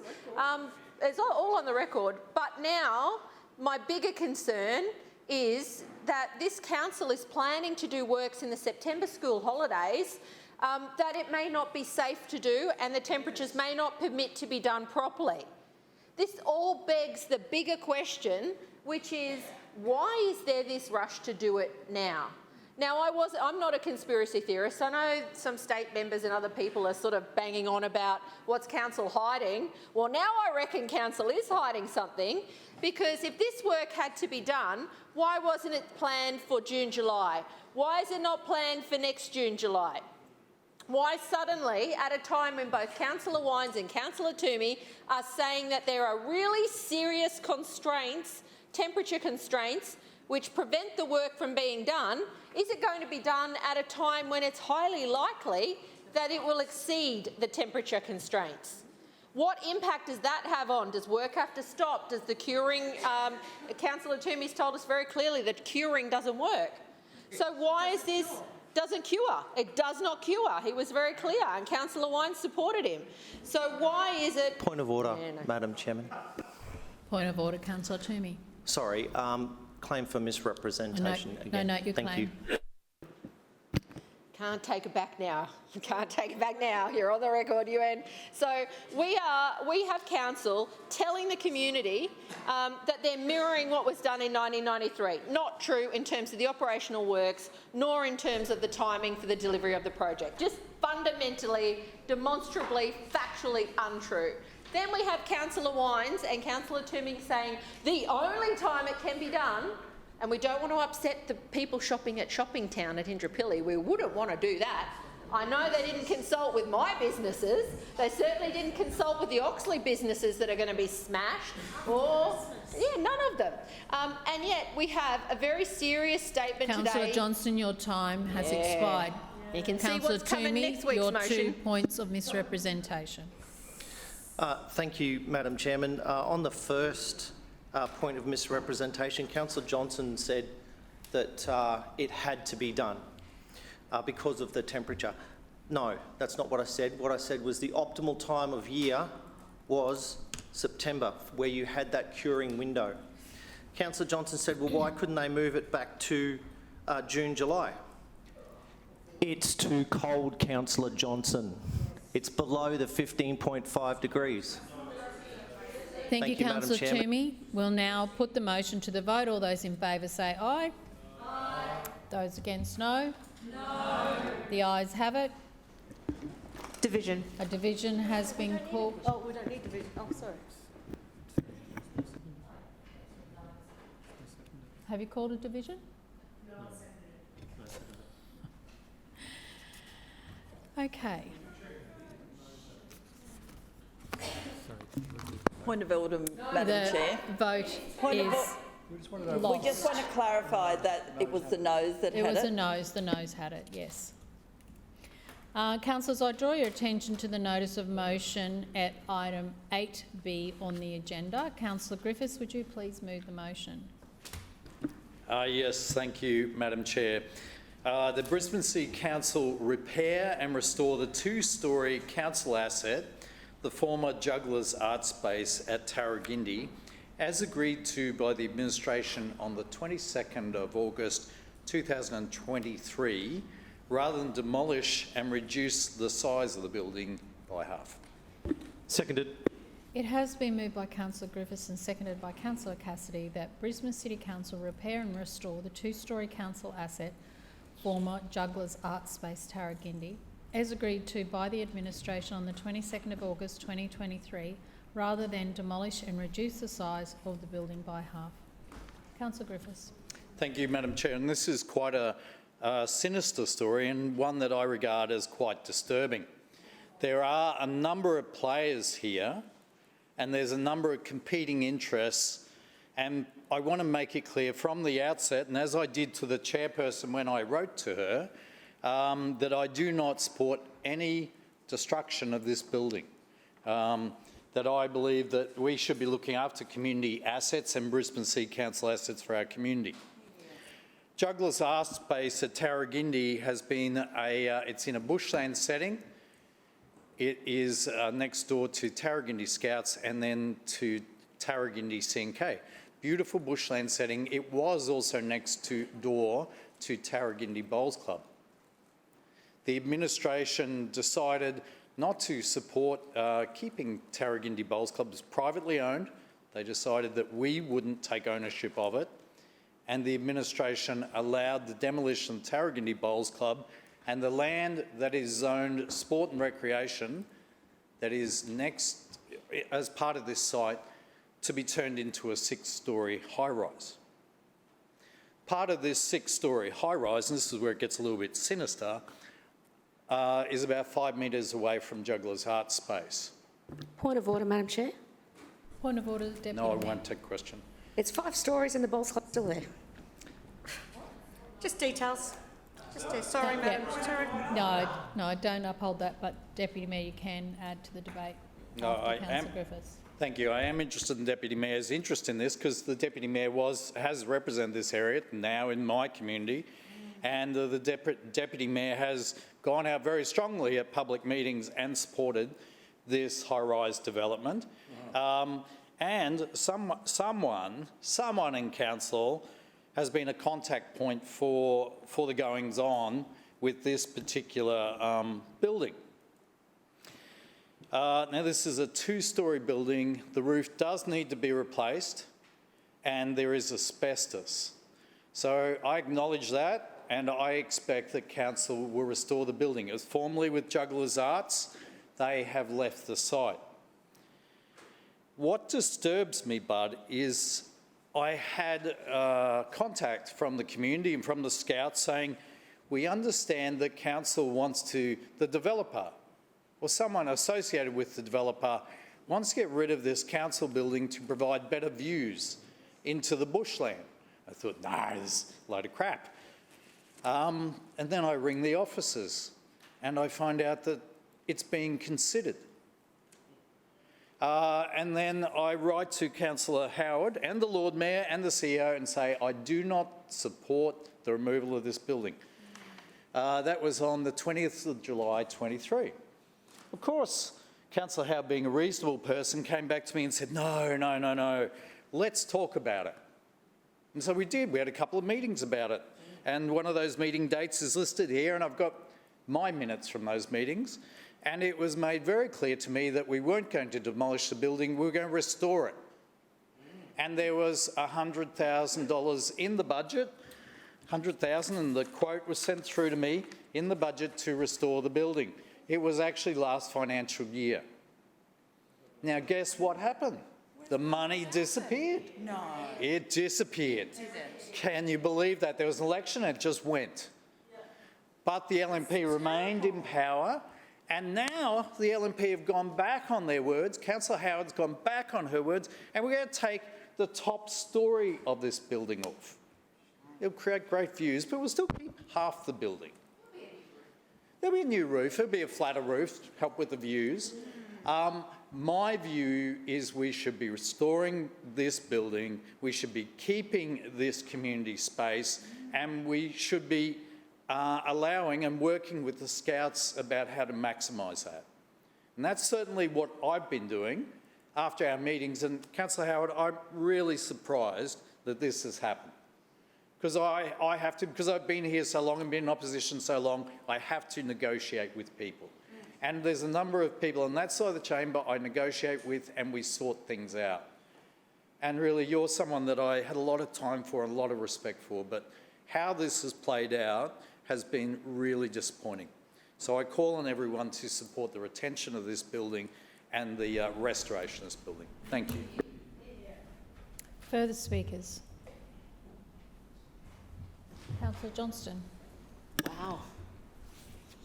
Okay, thank you. I rise to speak on the motion that Councillor Griffiths has put forward, and I share in his concerns about what's happened here. I am very familiar, unfortunately, with the cross-border issues with Councillor Adams and her failure to represent her community, because I used to represent Annerley, where the boundary adjoined Councillor Adams' ward. And to my knowledge, this has been a huge issue, the retirement village that was built on the side of a bowls club. And unfortunately, Retire Australia are trying to knock down every tree in a block now in Graceville. So I understand how important it is to see council's assets and its natural habitat protected from commercial developers. The bigger problem that Councillor Griffiths has outlined today, and I don't know why Councillor Howard is not speaking on this, but I know and I've experienced the fact that the LNP will tell you one thing and then do something else all the time. But when they do it at such a personal level, by sitting down in a meeting with you, telling you that there will be funding, telling you they will restore the building, and then not even bother to officially tell you that they're reneging on it. You've got to find out, you know, through other channels and through the community. Then that is disgraceful. That is disgraceful. That's not courteous. That's not respectful. Councillor Howard is happy to spend $5.3 million on maintenance of a park in her area, Victoria Park, but there's not $100,000 to fix a scout hall for Councillor Griffith's area in Maruka. So my question to Councillor Howard is, why are you telling Councillor Griffiths one thing and embarrassing yourself by then reneging and not even having the courage to tell him? That's the sad part about all of this. Not only that, the issue here is we have hundreds of groups, to my knowledge, that are waiting for community facilities. They're on the council waiting list that Councillor Howard manages. She is responsible for it. Councillor Howard, more than anyone else, knows exactly how many groups are waiting for premises. Councillor Howard knows how many of them are in short supply. Yes. Now, this council should be doing everything it can, not just in LNP wards like Councillor Landers' ward or Councillor Adams' ward, where there are major upgrades of community facilities, brand new community facilities. I think Councillor Allen's was $20 million for his sports facility, and Councillor Landers got that much for hers out there as well. You know, new libraries, new this. Yet a promised $100,000 to fix an existing scout hut has been cancelled by Councillor Howard, and we find out because a wealthy developer doesn't like how it looks. Now, this council needs to invest properly in community facilities. It needs to make them available to groups. It needs to work with the Scouts to find them suitable co-tenants who can enliven the space and contribute to its ongoing maintenance. That's what Councillor Howard should be doing. Not having meetings with Councillor Griffiths, privately telling him, yes, we'll sort this out, yes, I've got money available for you, and then the minute she's re-elected, just like Councillor Hutton, out the door go the things that they said they would do. They cannot be trusted. They cannot be trusted. If you cannot stick to your word when it comes to something as simple as fixing a rundown community facility, then there is a problem. It is a reflection upon this LNP administration that they cannot be trusted to honour their word, and that is what we are talking about here. I feel sorry for the people in Councillor Griffiths' ward who are expecting their council, because they pay rates, they're expecting their council to invest in community facilities, and that's obviously not going to happen. And I think Councillor Howard, instead of putting her head down, pretending like this isn't happening, needs to stand up and explain to the community why she told Councillor Griffith one thing, and then the minute the election is over, she cannot be trusted. Her word is not her bond. She's now cancelled this project, and the people of Maruka Ward and the surrounding suburbs I represent who would use this hall, Annalee and other suburbs, they're going to miss out. We don't have a lot of facilities. We don't get a lot of money to do things out my way. Johnston, we your get flood repair time and that's has it. expired. Are there any further speakers? Councillor Atwood. Well, thank you, Madam Chair. I rise to speak on the motion moved by Councillor Griffiths. I note that Councillor Howard provided the chamber with an update on this matter during her committee report following Councillor Griffiths' question, and I would like to take this opportunity to correct the record and correct some of the mistruths shared again today. In her update, Councillor Howard mentioned that Councillor Griffiths was informed about the decision to remove the top level of the old Jugulars building on Friday the 9th of August, and it has since been confirmed that this was actually a few days later on Monday the 13th of August. This was an honest mistake, Madam Chair. But it's important that we keep to the facts of this matter, because I fear that Councillor Griffiths has engaged in some creative storytelling on how this issue has been handled and misled the chamber on what the new lessee, Scouts Queensland, actually wants. Now, Councillor Howard believed that they were working constructively together on this issue and is disappointed that Councillor Griffiths is trying to make this into a political football. So since we're rehashing the issue, let's take a look at the facts and what's happened over the past 12 months. Firstly, the Bowls Club is still there.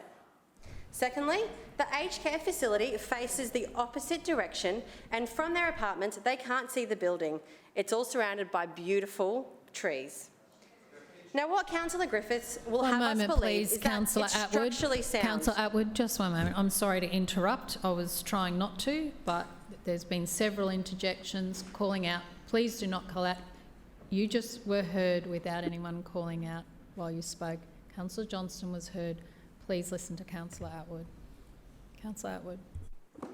Now, what Councillor Griffiths will have us believe is that it is structurally sound and described the issue as has some asbestos and a leaking roof, but has ignored the biggest issue of all, black mould that can lead to serious health issues which will require the building to be gutted to ensure all of the mould is removed. Now, this council-owned building has grown black mould behind the asbestos wall sheeting on the wooden framing, which is of serious concern to both our council officers and Scouts Queensland, who do not want to see this facility used until it is fully fixed. As such, council has been investigating what options are available for the future of this property. Councillor Howard, as the Chair of the Community and the Arts, met with Councillor Griffiths multiple times and has made sure he was kept informed. Because, like we all know, she's a terrific Chair who will help any of us. But sadly, Councillor Griffiths has tried to rewrite history today. Now, today we heard Councillor Griffiths state in his motion that some sort of agreement was made on the 22nd of August 2023 in relation to restoring and repairing the building when they met with officers to discuss his concerns. Now, anyone who has been in a meeting with Councillor Howard would know she is a meticulous note-taker, and thank goodness she is. Upon hearing about this motion, Councillor Howard checked her notes and did not make any such agreement on the future arrangements for this building during that meeting, and only agreed that it was to organise a site visit for Councillor Griffiths. Madam Chair, a site visit. I can assure the Chamber that Councillor Griffiths did receive his site visit, and she was true to her word. As promised in the follow-up from the site visit, he received detailed options regarding the restoration of this building. The two options became very evident. Number one, removing the top floor of this building for an estimated cost of $68,000, and this is the preferred option from Scouts Queensland, the lessee. Or option two, we could gut and repair the two-storey building, and options Scout Queensland did not support. Councillor Griffiths has been provided the detailed costs of these two options and the works involved since September 2023, almost a year ago. What an elaborate change in memory Councillor Griffiths has had in the year since. As Councillor Griffiths knows, Scout Queensland, who Council have been working with for the future of this site, would like to see the top floor removed. Just in case once again we missed that, Scouts Queensland would like the top storey removed. One moment, please, Councillor Atwood. Sorry. Councillor Griffiths. I won't throw you out yet, but I do consider that you are displaying unsuitable meeting conduct, and I have warned you several times. Excuse me. I expect the chairperson to answer this. She's paid so much, I expect her to answer this. What dribble? Just dribble. I consider that you are displaying unsuitable meeting conduct, and in accordance with section 21(4) of the Meetings Local Law 2001, I hereby request you to refrain from calling out across the chamber and cease interjecting. Councillor Atwood. Thank you, Madam Chair. Now, if you'd let me explain why Scouts Queensland didn't want the two storeys, it was because of the staircase or a potential lift being installed. They felt that that would be unsafe for the children using the building, and like many of their sites, they wanted it to be a single storey. So someone tell me here why we shouldn't listen to the lessee on what they would like at this site. Councillor Griffiths is attempting to make a political song and dance over something that isn't an issue to the community group. We are helping them achieve what they want. The Schrinner Council wants to get on and restore this building so Scouts Queensland can start using it. If Councillor Griffiths wants to be helpful, perhaps he should stop with the political conspiracies Atwood, your time has and get expired. On. Further speakers, please. Councillor Massey. I rise to speak on this briefly. Firstly, weird. Was that weird? That was weird, right? To coin a phrase, that was weird, that we haven't heard from the chair of this committee yet that was having the actual meetings with Councillor Griffith about this. Obviously, here we are in a he said, she said that. We have two very different narratives here, but the narrative that I think we should be paying attention to is ensuring that our community facilities are up to scratch and are upgraded so that community groups can use them. That's at the heart of this, what it's about. We know across the city that there are numerous facilities that are degrading. And this facility has degraded to the point, for better or for worse, that the top level is, the second level is now unusable, right? Potentially. But I think the point that we have to highlight here is this is a council facility that's degraded to that level because we have not been able to do the work for it. I think the number of community groups that are looking for facilities across our wards, the kind of investment that we should be doing, if it was $100,000 here or there, we're not sure. I think through you, Chair, Councillor Outwood only mentioned one amount, which was the cheaper amount, I assume, the $68,000. I am assuming that the gutting and repair of the facility, which was in the budget for 100, would probably be a bit more. So there is a choice about choosing the cheaper option here. But I think what we're forgetting is the whole point. We have a community facility here that we want communities to use. We have a responsibility to ensure that our community facilities are upgrades, they're repaired and usable. And I think this whole, the fact that we are still, I don't know how long this debate has been going for, I'm going to say at least 15 minutes, haven't heard from the chair of this committee to correct the record if that is to be corrected. I think that is weird. And potentially very, very telling. So I'll keep my notes brief on this. Again, can we not focus on the community facilities? Can we not focus on doing our jobs, making sure our facilities are usable and not choosing the cheaper option? Further speakers? Councillor Griffiths. On the money, and I'm going to be communicating this. Wow, am I going to be communicating this? Councillor Adams, really disappointed that you didn't get up to speak, but I'll be communicating this.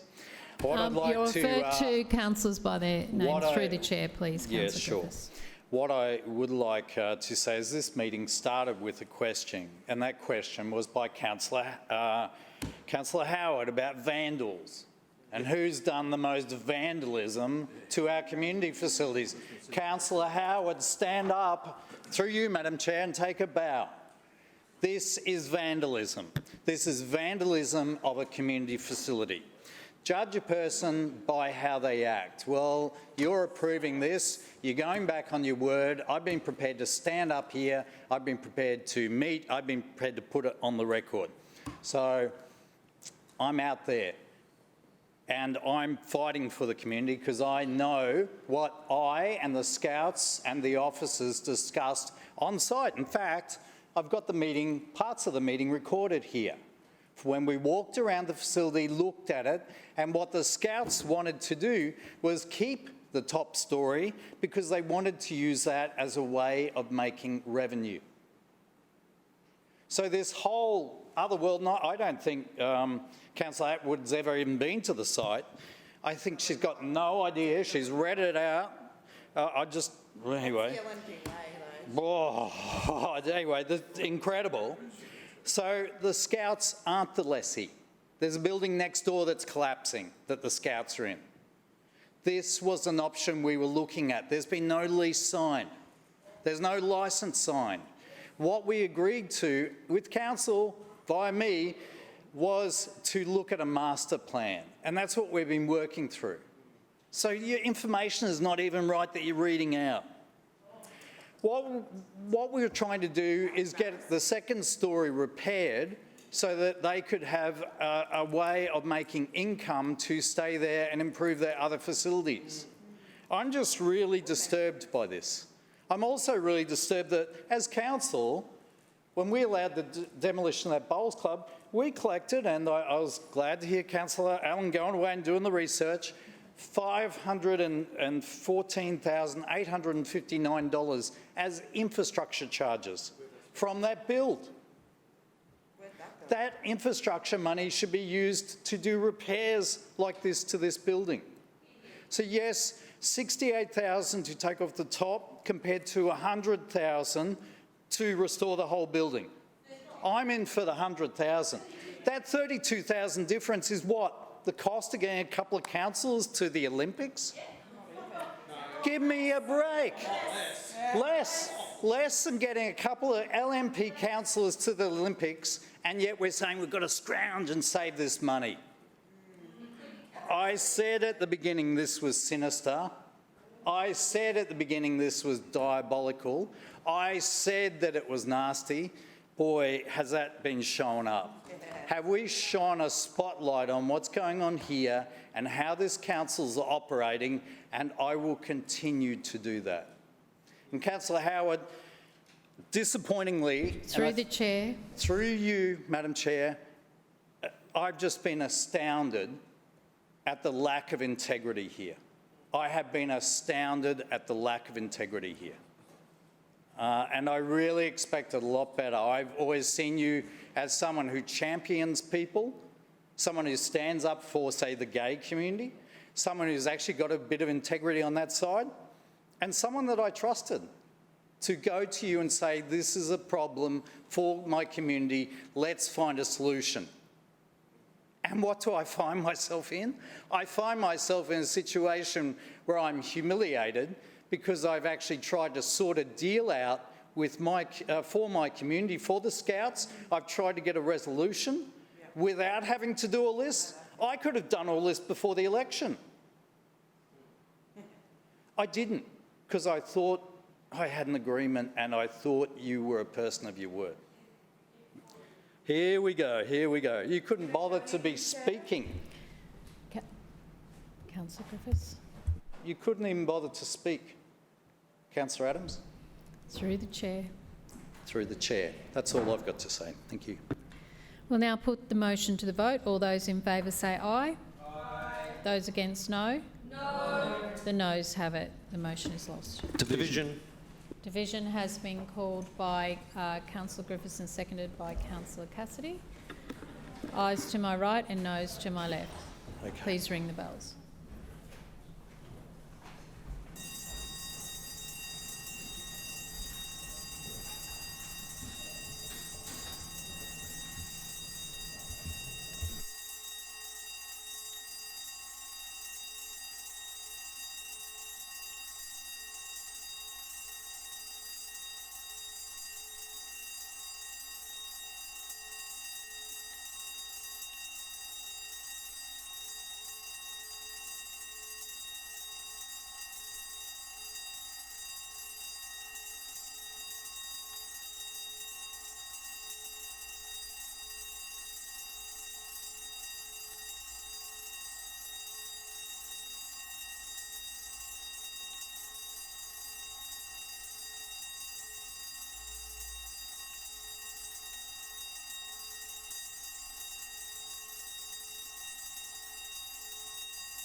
Clerks, please read the results.